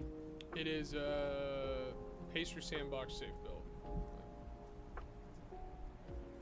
When you say the MAGA right is a cult, I'm thinking in my head that the Democratic Party at this point is actually a cult as well. You know, regardless of what it is. Now, Who's our cult leader? oh, well, here's the thing. I don't know who the cult leader is, but it's Democratic Party as a whole, right? No, well, here's the... When you say the MAGA right is... I got over $300,000 worth of ink on my body. Sick. Do you really? Do you really? I do. Because my tattoo artist is one of the top in the world, Arlo, and he's really expensive. Wow. Damon, how much would one of your tattoos have cost? Because he has to do it by the hour. One of my tattoos is $70,000. Okay, so why wouldn't we put you... I got over $300,000. Parting thoughts, which I have too. First, as I said, I'll handle the legacy cost out of my end, so you won't have to worry about my guys anymore. Second, the bugs. The DEA will do a sweep. Can't say when, any time, but you need to get it out of there sooner rather than later. All right. That's it. Thanks for the $5 million. Sorry for turning into a radiator. Just get the bug, Walter. Hey, guess I'll see you around. No, don't think so. When I'm out, I'm out too. Mike. Kid, just look out for yourself.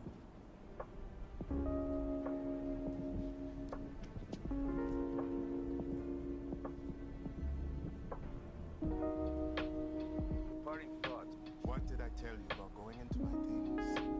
Huh? What did you find? I gave you a key, hoping that you might see it someday. Yes, the sunsets there are the most beautiful in the world. But I fear you still may not be welcome. Why? They will say you are lost. But I'm right here. No tears for me? Everybody dies. It's just life around here. Well, look at what I've done. I should have taken you back long ago.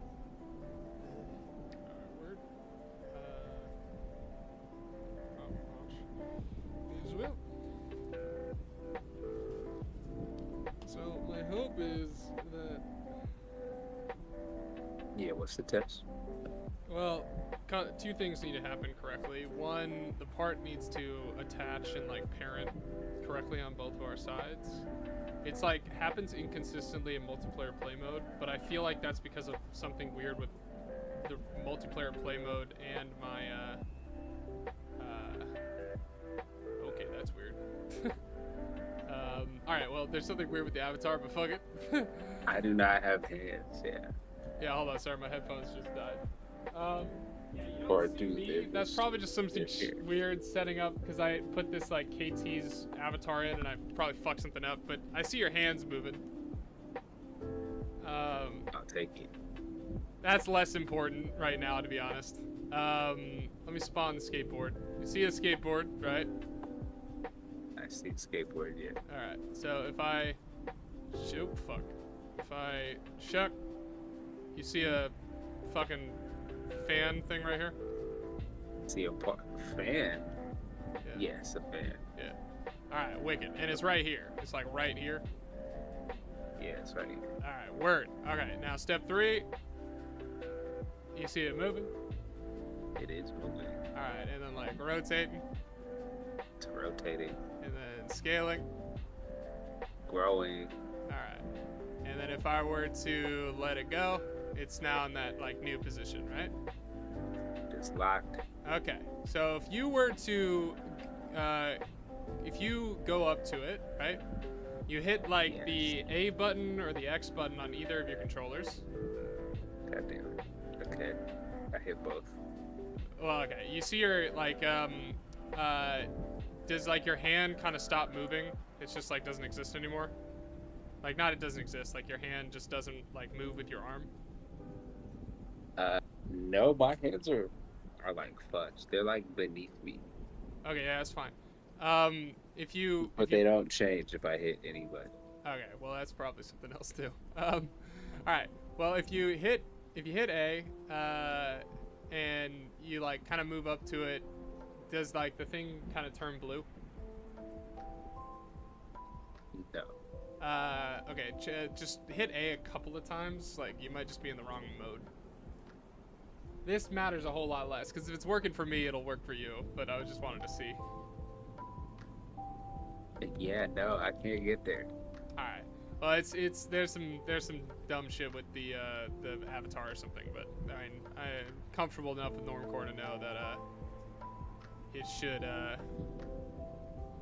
should work fine. So, okay.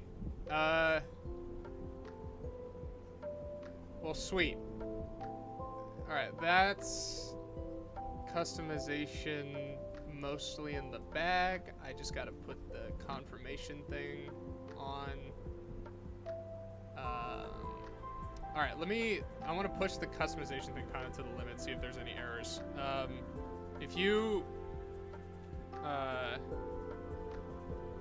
If I just really chuck this thing on a bunch, you're seeing 3 now. 3 now. Alright.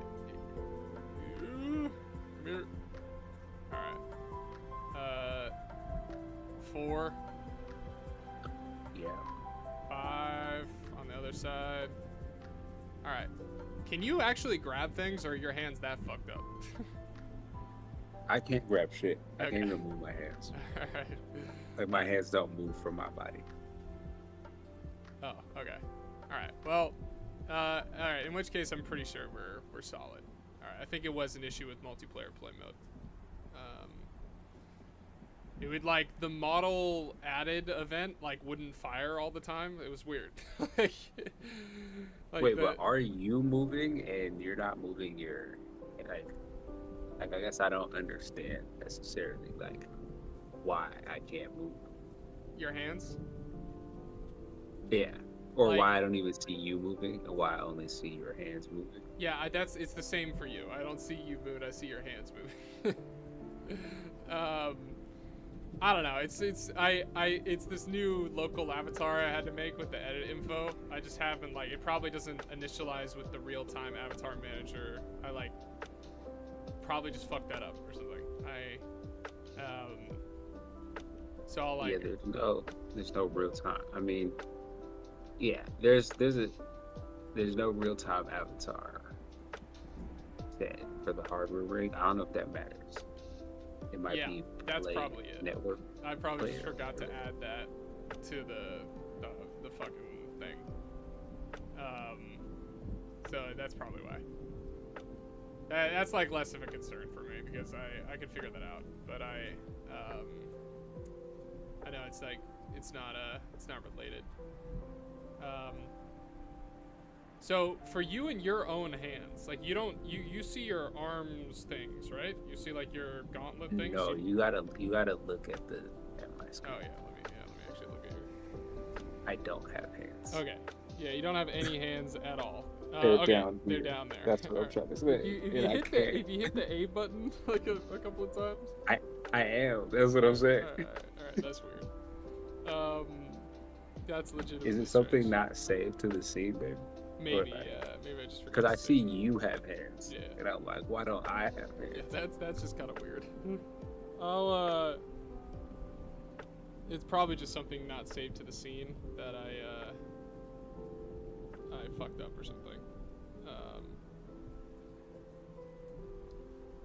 So that's probably why. Well, either way, the important thing is that it looks like that model event thing is getting called on you as a client, which is good. So if I leave and come back, is it supposed to still work? I think there is late joiner set up, so I want you to try that too. Actually, thank you. It's been a long time since I set it up, so I might not have just set it up with the right configuration, but.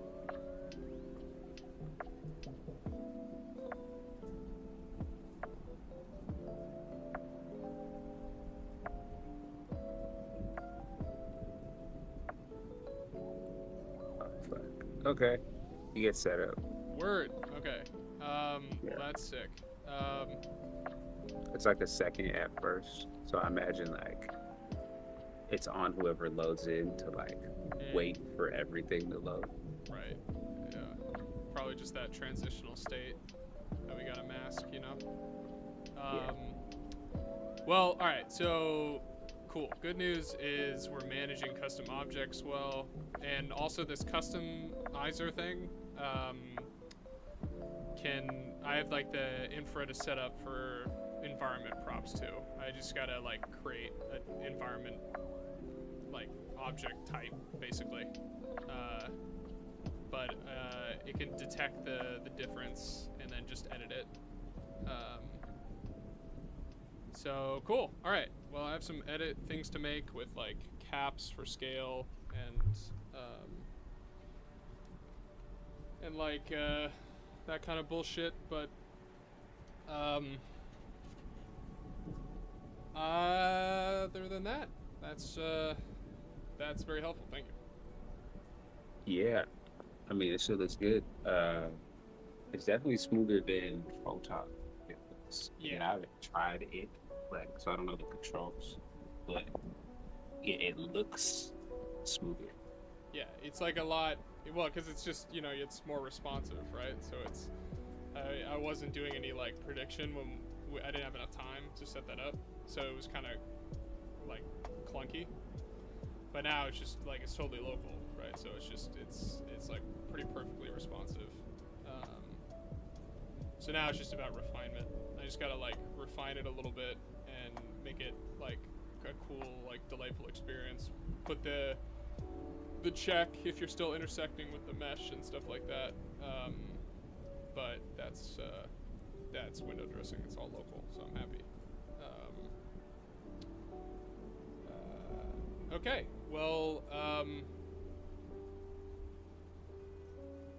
think that's it. I'm gonna work on this a little bit more, but I could start working on the delegate stuff paired up. So let me tech some linear boxes here.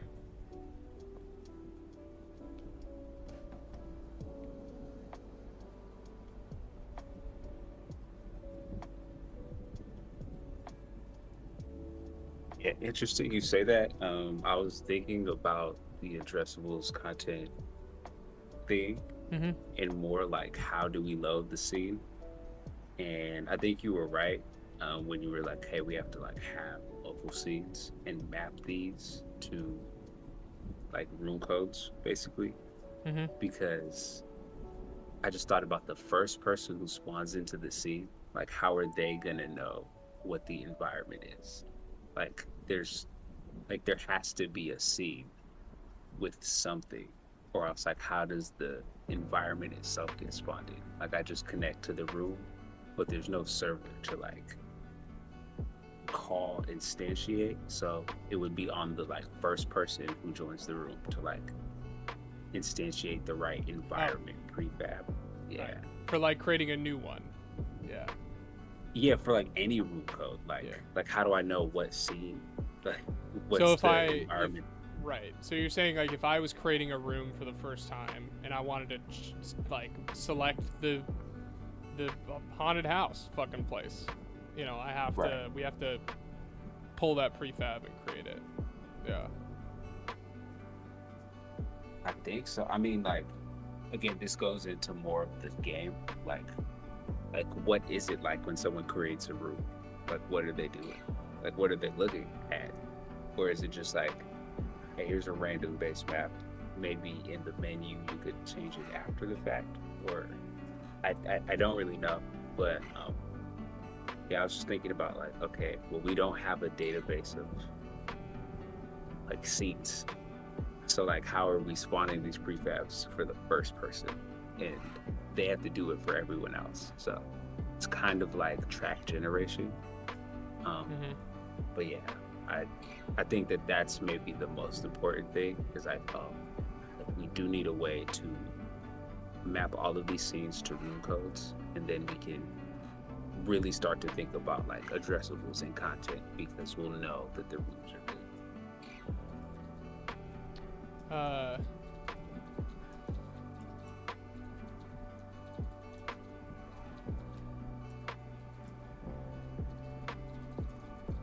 Yeah, I think.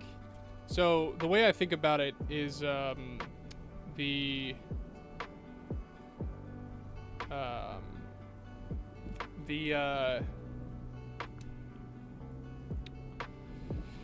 the scene environments are gonna have to be prefabs. Like they're just gonna have to be like root prefabs.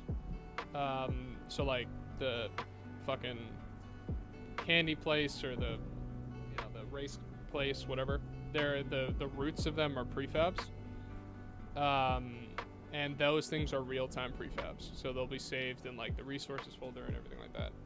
So if I'm creating a new lobby and I'm saying I want to go here, right? Everything that's static, that's like the basis of the environment, is all condensed under one prefab. We just select that one and spawn it in. So like we create a new scene, yes. And we add the connection manager. We add all these things.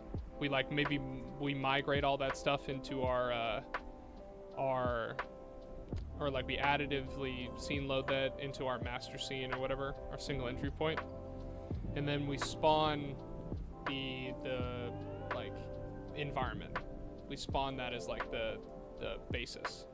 And that ideally we could throw everything in it. We could throw the skybox, we could throw the root like actual of the environment geometry, any like weird custom managers that maybe change the theme or thing, all that can just go into the root.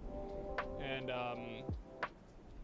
then that is like all gets created during that transitional state. And I think that's the full extent of it. Like we get a lot from it just being a prefab. Yeah, so I guess that's the part where I'm like, that strategy is so important because, okay, to your point, the first person is gonna jump into this room and it's going to have nothing. Yeah. It's basically just gonna be empty. Or actually, the way I have it is that everyone goes into a world room scene. And the way that works is, I'm not on my branch. But the way that works is, it's basically just a blank scene, and it has one connection manager, and it's empty. And the previous scene sets up that connection manager and makes sure you're connected. And again, the scene has nothing. So then it would be like, if you're the first person, and we'll know because player ID, whatever, then you have to like look up somewhere to know what to spawn, right? Because it's like not in the scene, and it's not in the like real-time connection manager. Like you have to look up some third-party place to find what to spawn as the first person to like set up the scene. Everyone else who joins, they're gonna get that, to your point, because it's a real-time view. But like the first person, I'm like, where do they look up to find what to spawn this thing? Right. I think that's a really good, I think a lot of that's about good gameplay, to be honest. So I think like if I'm throwing an idea out of my head, when you come into the game for the first time, there's always the default like scene, like default lobby. Maybe it's your personal lobby, whatever. And we give you ways that you can change the environment for your own personal lobby or something like that, right? But that's a persistent lobby that like you get, right? Your place. And then if I let's say want to create a new lobby for whatever reason, right? That maybe is outside of my private area. I'm just creating a new lobby.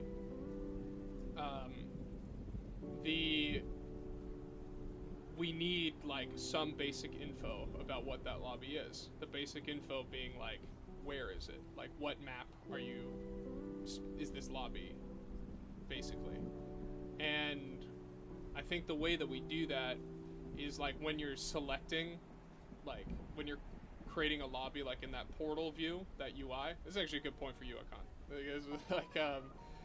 Because like when we're creating like that, however creating like that new lobby code, you know, whatever process, right?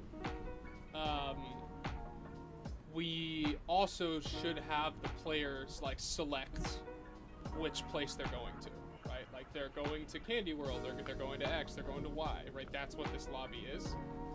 And that will select the prefab from like their own resources folder to spawn, so that when they create that new scene, create that new connection manager, they have this saved data of like, I'm spawning this prefab, and it's like all front loaded.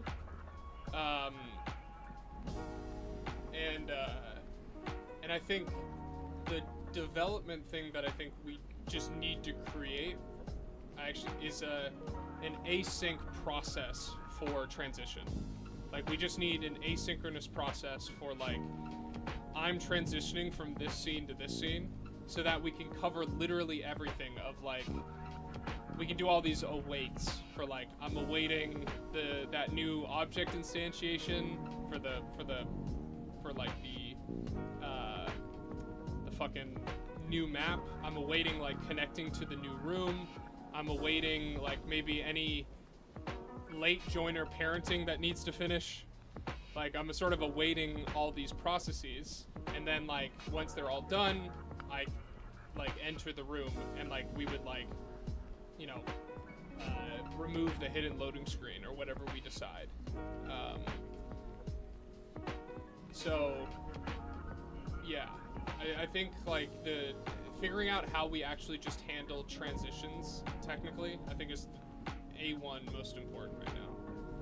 Because I think we can set up, once we have that set up, like how we bookend it, like what we choose to put at before the transition or after, we can figure that out. Like we can say, fuck it, I want to spawn the map in once I get into the scene. Or like, I'd actually rather like spawn it, I'd select it beforehand, you know? But like that transitional state, like whether you're joining a lobby for the first time or you're creating a lobby, I think is probably really important. Yeah.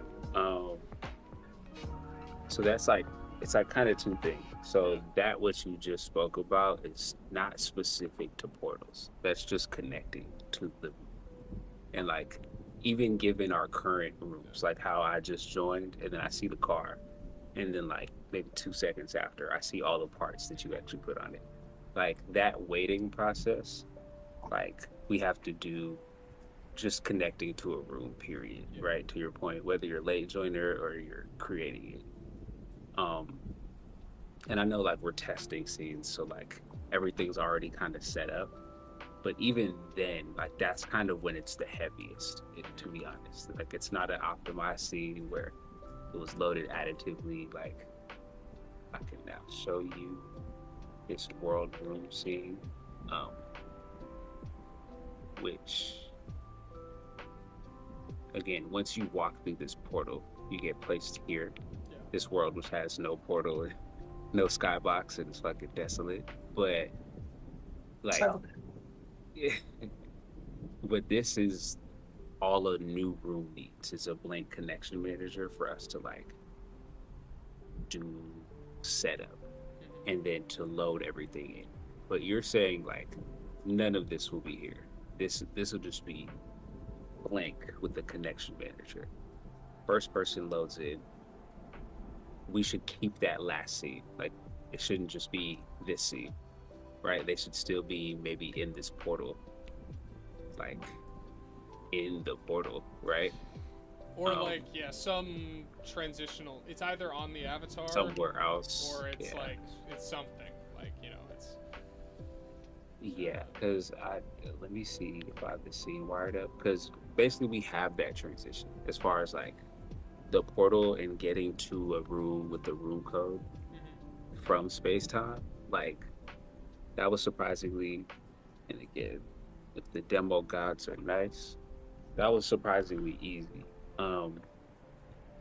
But to your point, it's like still a technical question. It's still a very technical question of like, hey, we're connected to space-time, still connected to norm core. and then I walk through this room. I should get a room code and all this good shit.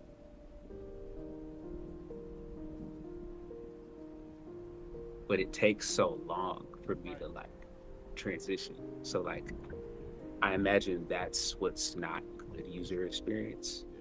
And in that time, you know, they could go somewhere else, local.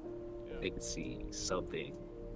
And then the portal feels like a place, or maybe that's where they go to actually like make a decision. Like you walk into here and there's like a on-wall menu to take you to wherever the fuck. Right. And then you finish by going through wherever.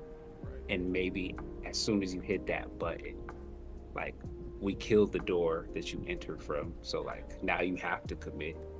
But because you're in here, we could still load all that shit in the background. Yeah. Nothing really changes to you, and then you get to walk out the portal into a loaded scene. Maybe something like that.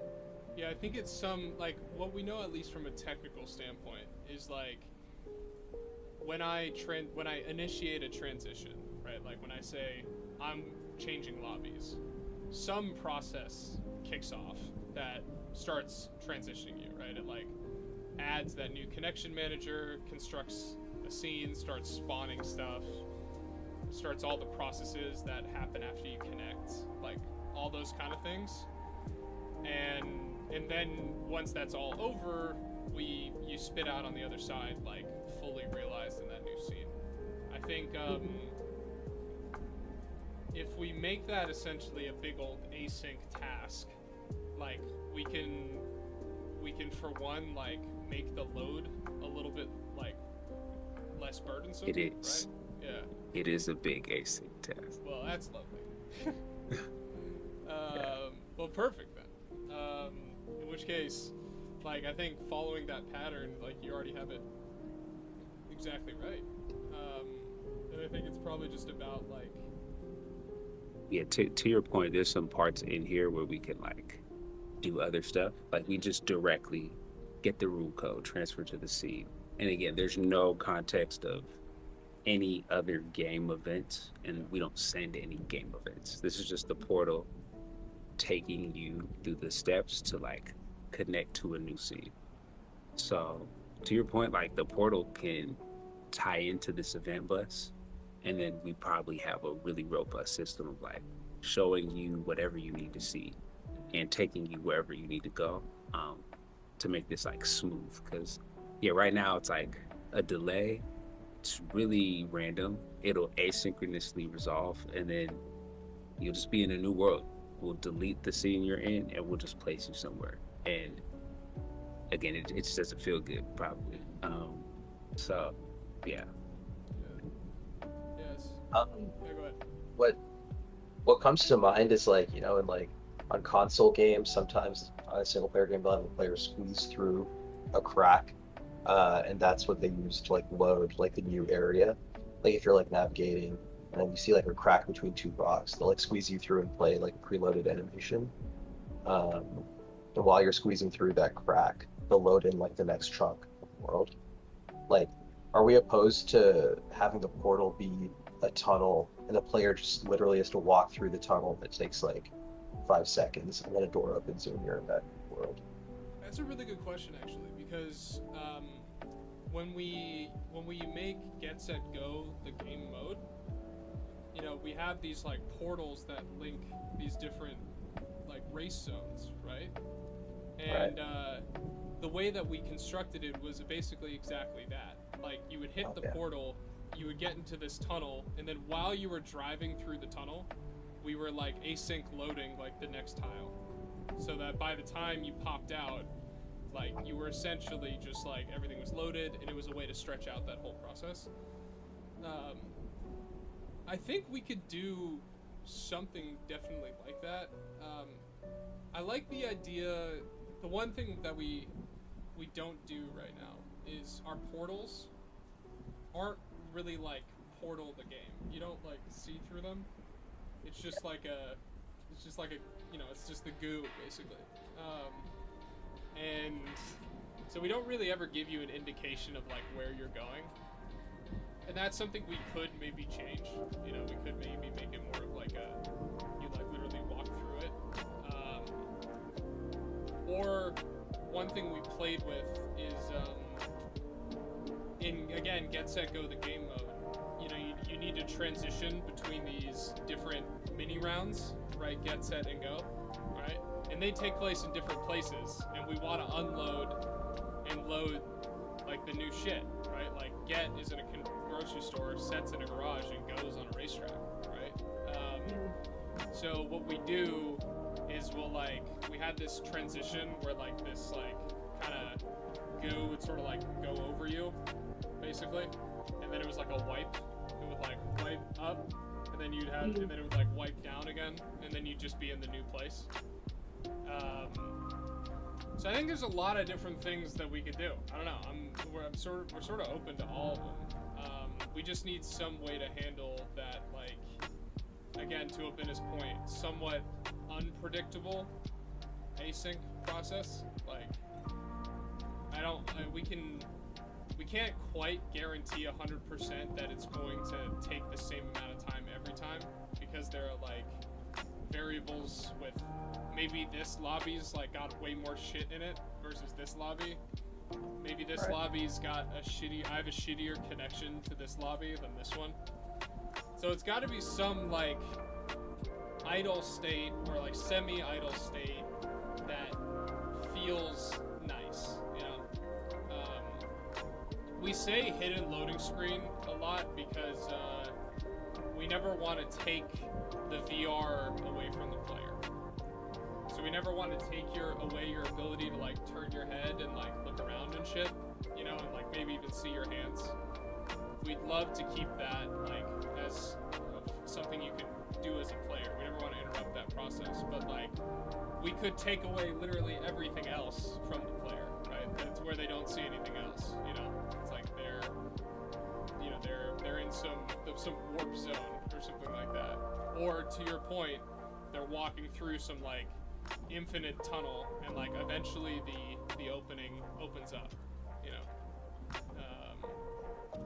So we're open to a bunch of different things, to be honest. Behind closed door, behind the scenes, as far as technically, it'll probably be all the same. Like we'll have some like transition start event that'll kick off the whole thing, and then we'll probably have some transition end event that like says, all right, we're ready for the player to spawn in, and then like whether that opens up like the door for them to walk through finally, or if it's more like that finishes the wipe or something like that, or something different, like it'll all work out the same. So we could probably try out a bunch of different like visuals. Yeah, and like say that makes me think like maybe this is totally ridiculous, but if you're like spawning a portal into the candy world and we need like we'll have a way to read the players like ping time and know like, oh, it's gonna take like longer to get them into this world, right? Like what if you have like cookies flip out from inside the walls of the portal and the player has to shoot them, and like the longer it'll take them, the more cookies flip out, because that seems like something, and you have to like shoot them and get them out of the way. I see where you're getting at, actually. We do know they're pink, to your credit. We don't know how fast it's going to take still, but we do know they're pink, so we can like estimate and again just do cookies, right? Just overshoot and it. Yeah, and still maybe even some like we'll know when you're ready to go into the like we don't know whether that's 15 seconds or 1.5, but whenever you will have an event of like, hey, this portal is ready. So maybe there's something to signify like these cookies are over, they all dissolve or some shit. Yeah, but could be something like that. Yeah. Also to, you know, like there are considerations to make about like, is this just me? Or if I'm at a lobby with my friends and we're all doing it together, do we like raise hands? Like, I'm ready, I'm ready, I'm ready, I'm ready. And then once all of us are ready, we go.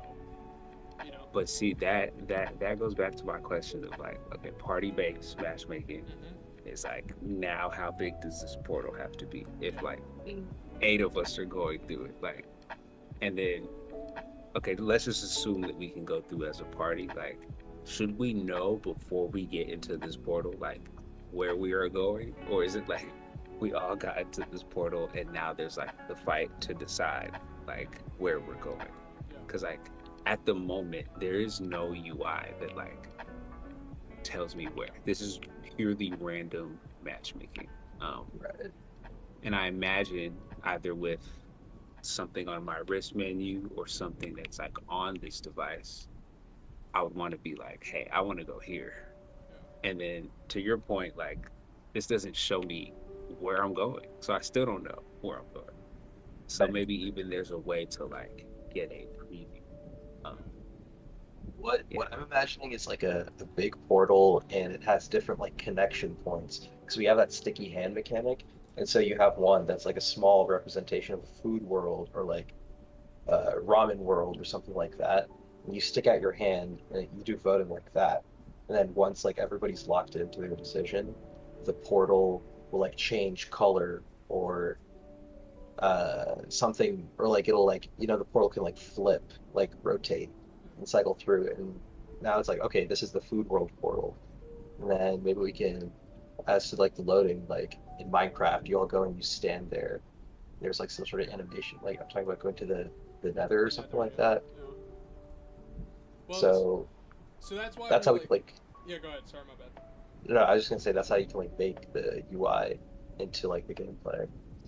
Yeah, exactly. So that's why, like, when we were talking about like why 3 is different than 2, right? Like matchmaking is different than transitioning to like a private lobby, because like it might be different, right? Like it might be like if we're matchmaking for Get Set Go, right? What you're essentially doing is you're queuing for a game mode that has like an abstract destination, right? You're like, the way we think about Get Set Go sort of right now is that the process is you join a pre-lobby, and then the pre-lobby becomes like Get, and then because like you got to divide teams and shit. So there's some like initial state that like is, but it's not like I'm going to the candy world, or it's not like I'm going to this guy's private lobby, So it's a slightly different experience, and that could be something as simple as like, well, when you transition lobbies, you go through the portal.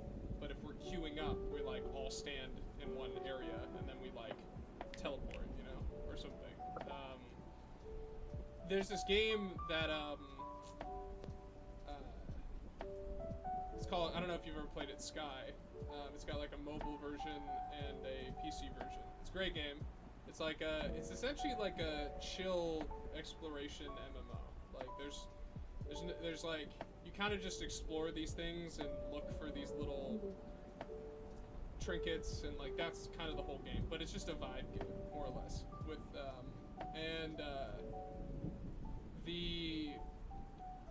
it's actually Chris, his like friend and like longtime mentor Cecil is the art director on this game, and the lobby is like this. So it's like essentially just like hub world, and there's these, how you go to different areas is just the same thing as these portals. To similarly sort of to us is that like you can change these. So like if you wanted to go to like a specific place, and it would like change the image that's on the other side, or something like that. So there's at least an indication of like, I know where the fuck I'm going, and we don't really have that at the moment. So we need it in some way, We need to tell the player some way, whether that's actually changing the color of the portal, or to your point, like having stuff come out of the portal, I think there's a lot of different ways we can get that point across. Alright, I'm taking notes on all of this, so I'll include it in my like demos. Any ideas?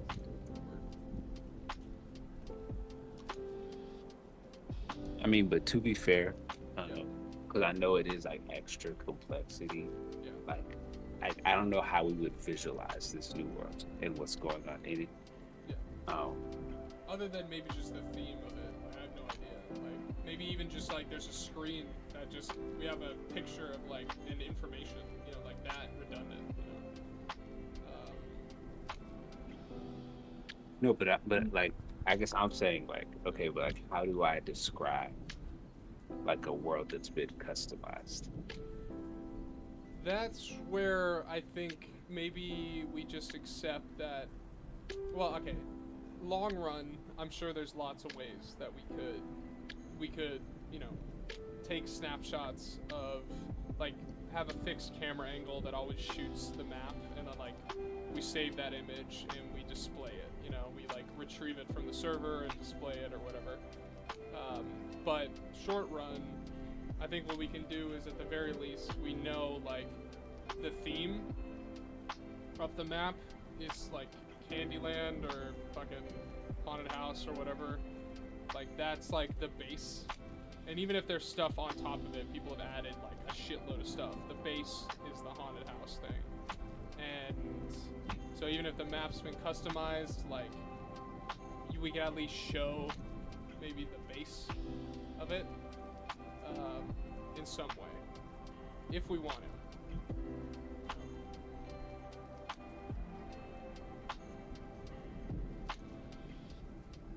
Okay. I mean, yeah, that works. Like taking a picture, I think would be like dope, or something like a rain drift, where like, hey, I could see really far and other players. But yeah, it just feels like because these portals are so central and you're going to engage with them a fuck ton, this probably be really good. Like the more I think about it, the more I'm like, oh, this is a legit like I'm gonna engage with these portals to get to places during a race. Like these portals are part of our game lore. Like they're really in there. So maybe they just need like extra treatment. Yeah, that makes sense. I think they, to your point, they do. God fucking damn it, this car. They do need. They do need. They do need. Oh shit! I lit. Oh fuck. Wait, hold on.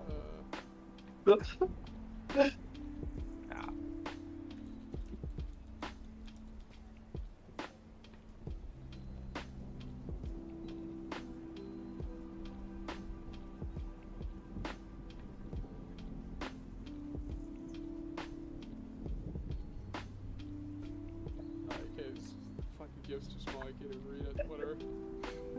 Those who know know. Out of pocket. You out of pocket. Out of line. it's bro. It's. Am I lying? Out of order. Fucking. This thing is pretty awesome though. Holy shit.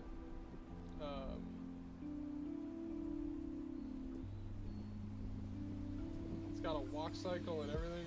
Run cycle.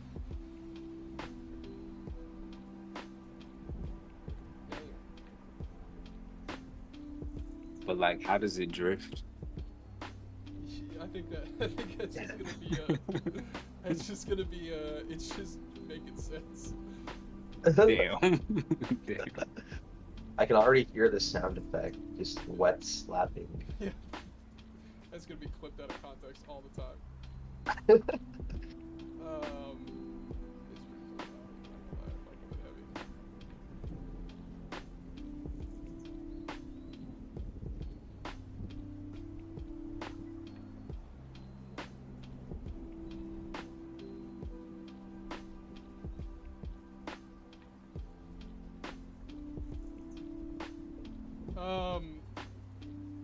Yeah, so I think it's I think this whole portals thing, like, transitions in general, we just need to like get a really clear picture of like what happens before we transition from lobby to lobby, whether it's matchmaking or like in general. What happens before that? Like, what do we do? You know, like, what information do we input? Like, you know, do we give a lobby code? And like, if we want to create a lobby, is that a separate process? Does it happen on the player? Does it happen on like a dedicated terminal or something. And then like once you initiate that transition, like what happens, right? Like right before you initiate it, do you get information about like where you're going and other players go with you? Once you initiate it, what happens? Then like on the other end, how do you get like spat out? Because like also, to be honest, we could do on some Doctor Strange type shit, Rick and Morty type shit. You know, you in your own little menu, you set up a new lobby and then a big portal just appears right in front of you. You know, I've been thinking about the portal gun. I was watching Rick and Morty, and I was like, you know what?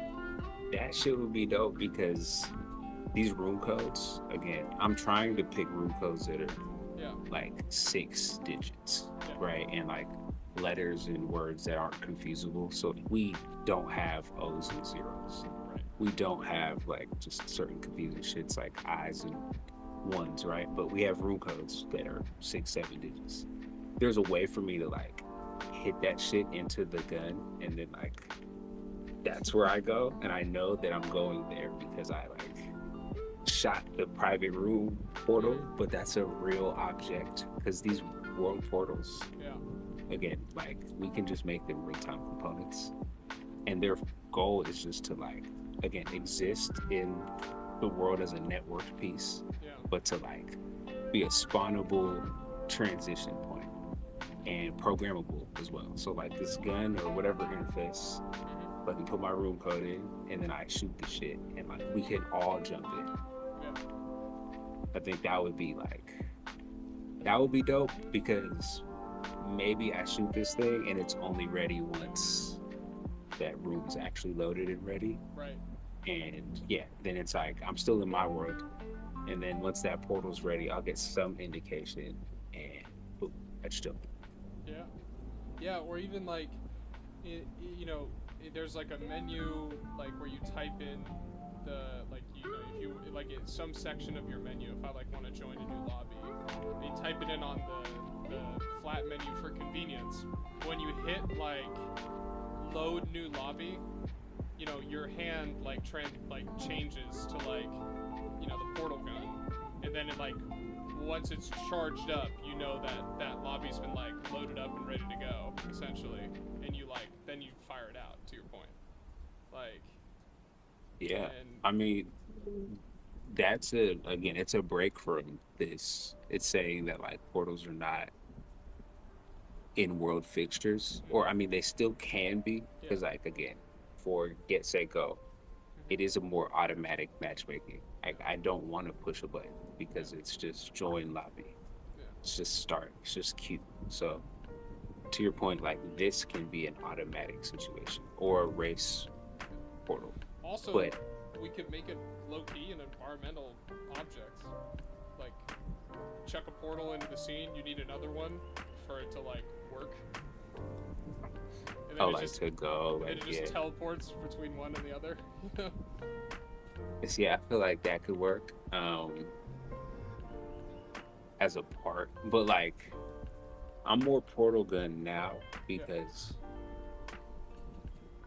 then we don't have to worry about this. It is like saying, hey, UI will handle it. We can still have one for an automatic situation, like if you just don't care, hey, cool, walk through that. But most people will probably use this portal gun to get exactly where they want to go. I think what we've done too with the combat and like customization and stuff, we're putting more emphasis on like the freedom on the player. Like so like the player can kind of do anything. So I think it's only natural that they probably can handle their own transitions too, because if I had to go like across the map to the fucking portal, like that could be annoying as hell, right? Like so especially if I don't really know where it is, you know. Like, so like I think the option is inevitable, even if it wasn't the first option. So I'm for it. I'm for it in general. Yeah, and again, it can just be even like a part of the menu in some way, where it's like if I don't know that this exists and I haven't really explored everything about the handbag, when I played a VR game, I could get to this portal and I could get somewhere. So yeah, I think that's a way better approach. That also helps me. Like the meat and potatoes of this portal is in the script, and so if we need to spawn it, I can just work with that assumption. But yeah, like it's pretty much just a trigger collider in this script, and it'll take you to a new seat. So yeah, dope. That helps. Also, yeah. So I mean, low-key, yeah. like you could. There's no reason why, like, if I, let's say, right, like if we keep the transitional shit, right, and it's just loading that initial info, right? If I as a player, right, like I can shoot a portal, it can be like a real-time object that spawns in with all that information about like you're gonna go here, and it's got a lifetime of like 20 seconds or something, you know, and then it'll just despawn. Right? Like, anybody can walk through it, basically. See, now that part, now that I'm thinking about it, I may be overstepped. Because think about this. Yeah. This portal has to load shit. Yeah. So meaning I shoot a portal and you're near me, you are going to load a seat and connect to that seat in order to facilitate this, like, reloading, basically. But you didn't shoot the portal. Right. Well, I guess if you wanted to make it a purely personal thing and maybe just visual for other people, then we can do that too, right? So that you don't accidentally grief somebody into another lobby. Yeah, because I imagine, like, okay, we both shoot portals. We're going to connect, like, 3 rooms. I'm only going to go to 1. Right. I don't know what happens. That's a good point. Or maybe it's tied to your party, right? Like, we don't really have a good party concept, but maybe it's like, hey, portal with a group of people, you just have to be in whatever a party is, and then we can do that. Right. But yeah, I fuck with it. I think, it probably needs art and a lot of other stuff, but functionally, yeah, this piece to change a scene and connect us there. So yeah, we have the backlog for like the new hand mode for like gun and edit. So we could probably just sneak this into the gun mode, to be honest, and just make it like a cannon. So kind of more resembling the Portal gun from Portal, and so that it doesn't feel super weird. But then yeah, we need like the Rick and Morty sort of portal. But we'll figure it out. Yeah. So we can put in some tickets for that. But I think as a general, just like principle, having the player be able to get themselves somewhere without having to go to like a specifically dedicated portal to do it, I think is good. I was gonna say, does it have to be that the player shoots and creates the portal, or can they select it from like a menu option, and then the portal's created in front of them? Because I feel like that also decreases like edge cases with glitching and very true. Me too. I think the shooting is a nice little execution thing where it's like it's a nice little like, you know, it's a nice I think little... the edge cases are real though, because you have to shoot this at the right surface. Well, okay, so what we could do is we do an approximator where you shoot in a direction and then it'll basically, even if I shoot like up, what it's gonna do is it's gonna like move that down to where like my forward vector is, and then it's just gonna put it out like 5 feet in front of me or something. Yeah. Or it can be like the most pathetic projectile on Earth, where I'm like, I shoot it and it just goes, eh, like a foot in front of me. Because also, like, honestly, well, I think let's just, we know that a portal's going to be in space, in general. So if I'm like in the worst case scenario, if a player puts it in a weird spot because they're in a weird spot, it's kind of funny. Like if the player, as long as it's not like clipping into the ground or anything, and I can enforce that as a standard, which I don't feel super bad about. I think that's pretty easy to do.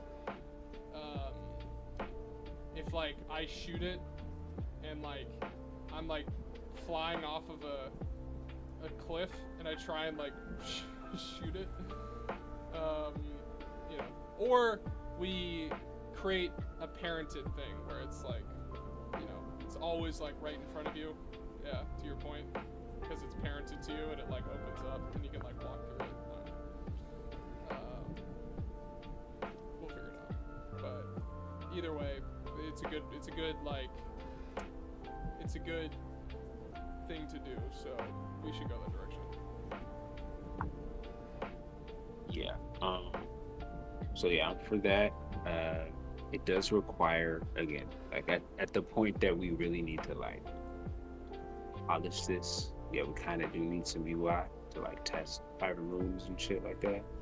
So yeah, like I'm kind of at like a crossroads. It's like what I want is really to wrap up matchmaking, but like matchmaking requires so much other shit kind of in the process. Like, you do need UI, you do need, like, I'm trying to spoof it, but like we do need to test like private rooms, and that requires UI. Like there's no way to type without it. So yeah, like yeah, I'm just thinking like order of events wise, it might make sense for me to start like inventory, addressables, and like kind of suspend matchmaking, because like, yeah, like we're already connecting to rooms. We know that there's names in space-time with occupancy, and that's kind of tested, but like everything else, like I don't think party-based matchmaking is important at the moment. I know we have some like lingering questions with this driving thing that like I don't know if we had a chance to take a stab at work like the parenting situation. Yeah. So I did take like an initial look at it because I did want to like, you know, obviously not parent, not change the character controller, and there is a possible, I've kind of got on the track of the way that works. I found out the reason why you fall off the car when you use the normal fucking character controller is because the sync script that I made to keep you, you know, the stabilizing buffer and shit runs on update, but the vehicle's position is actually determined on fixed update. So there's like a fixed update is happening more often than update. So there's basically this weird discontinuity where sometimes like the car, especially when it's moving fast, will move like behind the scenes. You're not noticing it because you're not like, it's not rendering, but behind the scenes, the car's actually moving in like a, you know, a different sort of set. And then so that when it comes to actual update, like the car could have jumped like a decent amount in terms of like its distance, and then the script doesn't actually, it like considers it outside of its tolerance because the player positions one place and the car positions the other place, and it pops you off the car. So moving the sync script to fixed update actually just nailed you to the car, but the problem is it would like, obviously because it's on fixed update, it looks like shit because it's, you know, it's like it's moving you like, you know, at just a different interval, right? So there's some, that was kind of the point where I got like I sort of stopped, but there's some things that I think you could do with like either like just like lerping position, or like fixed update is like where the actual position of the player is, and then like of like the root of the player is, and then I don't know, like update is where you move like one step below that so that it like is a little bit smoother. Also, execution order, like you could enforce the execution order of the player's movement before the vehicle's like movement on update. I didn't try that, but that was something that I think could have worked too. There's basically a couple of things that I think we could do to keep the player not parented to the car, so that we can keep that character controller. As long as I can get that, then the network side of it, I know what to do. The network side of it is just an execution order problem, where like sometimes we would have the vehicle's position before the player's position, so like the offset relative to the anchor point would be like kind of messed up, because again, fixed update, normal update problems. As long as like we match those things up in the right timing window or enforce some standard, then the network proxy should like stutter in that way.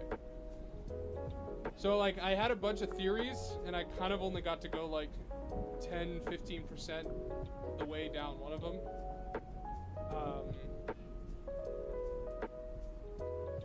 So I can start working on it, like just sort of like ticking away at it while I'm like finishing up the other stuff. I just don't know if I can commit like a full cycle to it or something like that right now. That's the problem. Yeah. Yeah, and I guess my kind of fear with it is that like again we're gonna add more. Yeah. We're gonna add more to this player, and then like have to add like make that work with this change too. Yeah. Like my hope is that nothing in the combat system changes how we have to do any of that, and then when we do double back, maybe take a look at it in July, right? Like it's just like fair game, and like our avatar has no more like updates to it necessarily, so it's like stable enough that like if we wanted to change its relation to the car, we're good, and then the car should just be worked on by stats. So like nothing about the hierarchy of the car should really be changing other than a stats controller thing. Then I feel good like in the second half we can just like tackle that shit and it should be okay in Get Set Go without any fucker. I don't know what other words. Yeah, any, I think it's a reasonable way to think about it, to be honest. Yeah. I think it's fair. So yeah, because I'm just looking at this. Sorry. No, go ahead. My bad. Go ahead. Because I'm just looking at this bottom half of work because like we kind of took a stab collectively. Yeah. On the top half, all of us, and kind included, that like this is the rest of June. Like I don't see anything else. That leaves us 1 month though, and there's the get set question, which I kind of wanted to like answer early, which like we have, I think, in our unknowns, like what is getting set. Some of those questions, maybe if like we could try to answer this week, like just to knock out questions of like shit we had in the future, like voice chat and getting set, puts us in a really good place because we're about to be in July, like that, and then shit is really real. So yeah. Nah, it's true, man. Like Get Set Go is no fucking cakewalk. Like there's shit there that really is like a significant refactor, like without anything else, you know, without any like other shit to it. So I think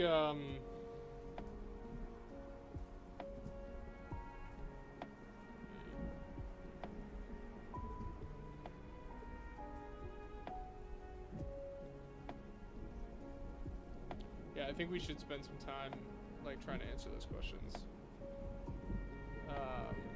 Like even just about like because we know we talked about it being like a slightly different look, you know, and like there's combat in it and it's more of a grocery store. kind of vibe. Set has mostly been the same, but you know, we still have like the store consideration with set, and then Go has been pretty normal, but we don't like, you know, we don't really know about like systems like Respawn Racing or any of that kind of shit. So there's like a couple unknowns that I think what at the very least we need to do is we need to figure out very, very quickly what can we make that we can apply to multiple things at once. Like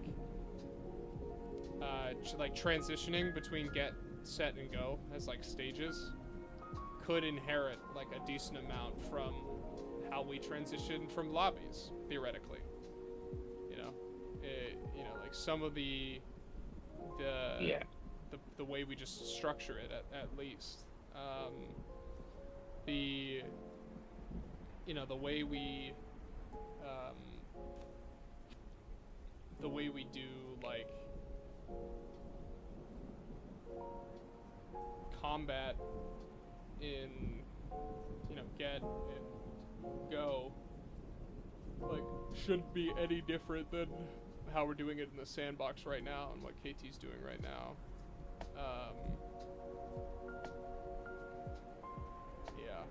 So I mean there's some shit. Yeah, because I mean, okay, so this addressables question is like, that's a good point too. Yeah, a very large piece, because again, we have a good concept, like a very good concept of what these portals are and what they should do in the network context, in the offline context, in the get set go context. Like we know, we just haven't maybe implemented all the design, all the art, but like we at least have a functional like offline to online transition, right, and room to room transition. And now, to your point, we don't have the race world. Like, we're all in the same room. We're still in the same room. But we need to transition as a team, because we're on this car, to basically, like, get to the next world. Obviously, it's going to be a bunch of, like, if there's 4 of us on the car, it's going to be 4 separate processes happening on each of our clients. Yeah. But, like, I think the process for the portals is still the same. Like, we have a portal, we have this transition inside, or we have cars that are more stable than last time. Yeah. Maybe we just try to drive through and facilitate the transition in between. And that's our alpha of it. Yeah. And then obviously there's iteration. We're gonna be like, hey, this portal is either good or bad in some way, and we're gonna change it. But to your point, getting to there requires all of this addressable CDN background shit to load shit. Yeah.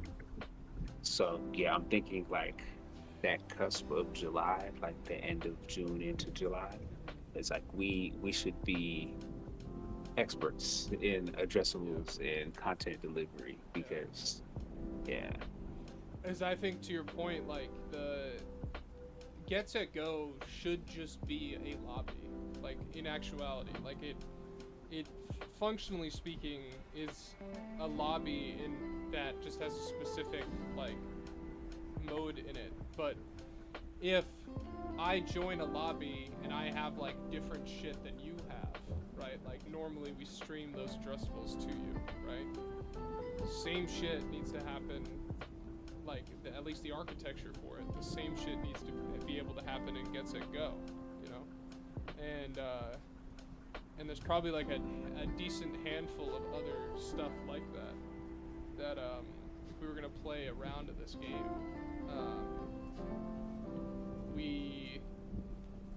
we need to be able to have those things like in place.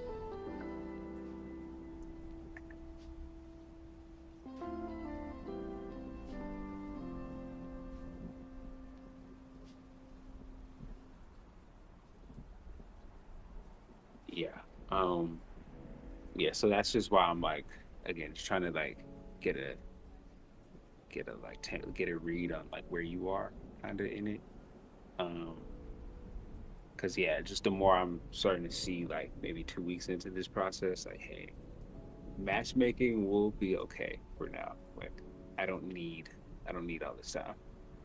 Um, where we do need time though is these scene transitions because they're in Get Set Go, they're in matchmaking, they're just everywhere. We're transitioning scenes, and then yeah, just the rest of Get Set Go.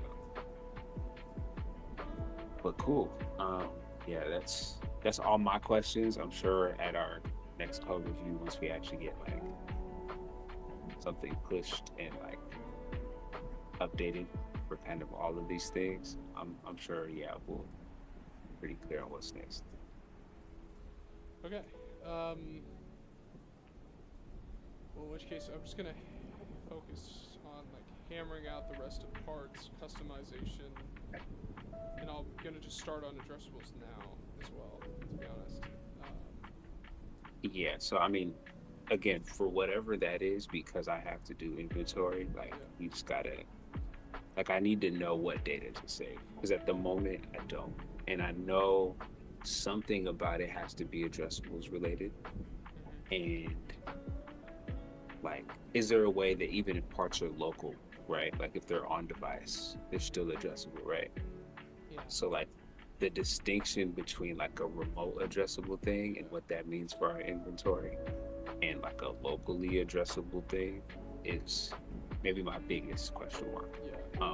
Like, am I saving an ID or like a path to the file system? Right. Or I think I need to some look combination. at how like Unity does it because I have no idea how they do like the CDN side of addressables.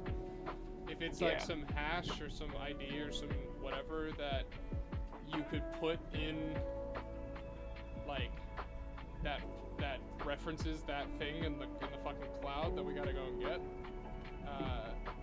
then that's what needs to be saved, right? But I have no idea. So I probably just need to start looking at that. Yeah. Okay. But yeah, I mean, while you do parts, I will start the beginning of inventory, and I'll just leave that kind of blank. But dope. Yeah, I'll be hitting you up next week. Right. Definitely next week. Yeah. Let me actually put that on the.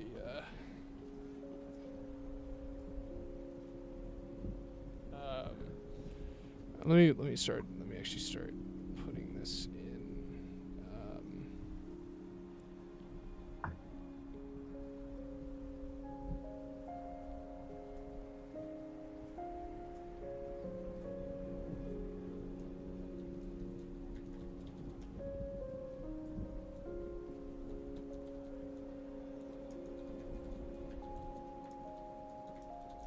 So real quick, before we all start working, I just wanted to clarify the types of transitions for like the UI side of things. So there's going to be sandbox to sandbox, sandbox to lobby, lobby to sandbox, and lobby to lobby, right?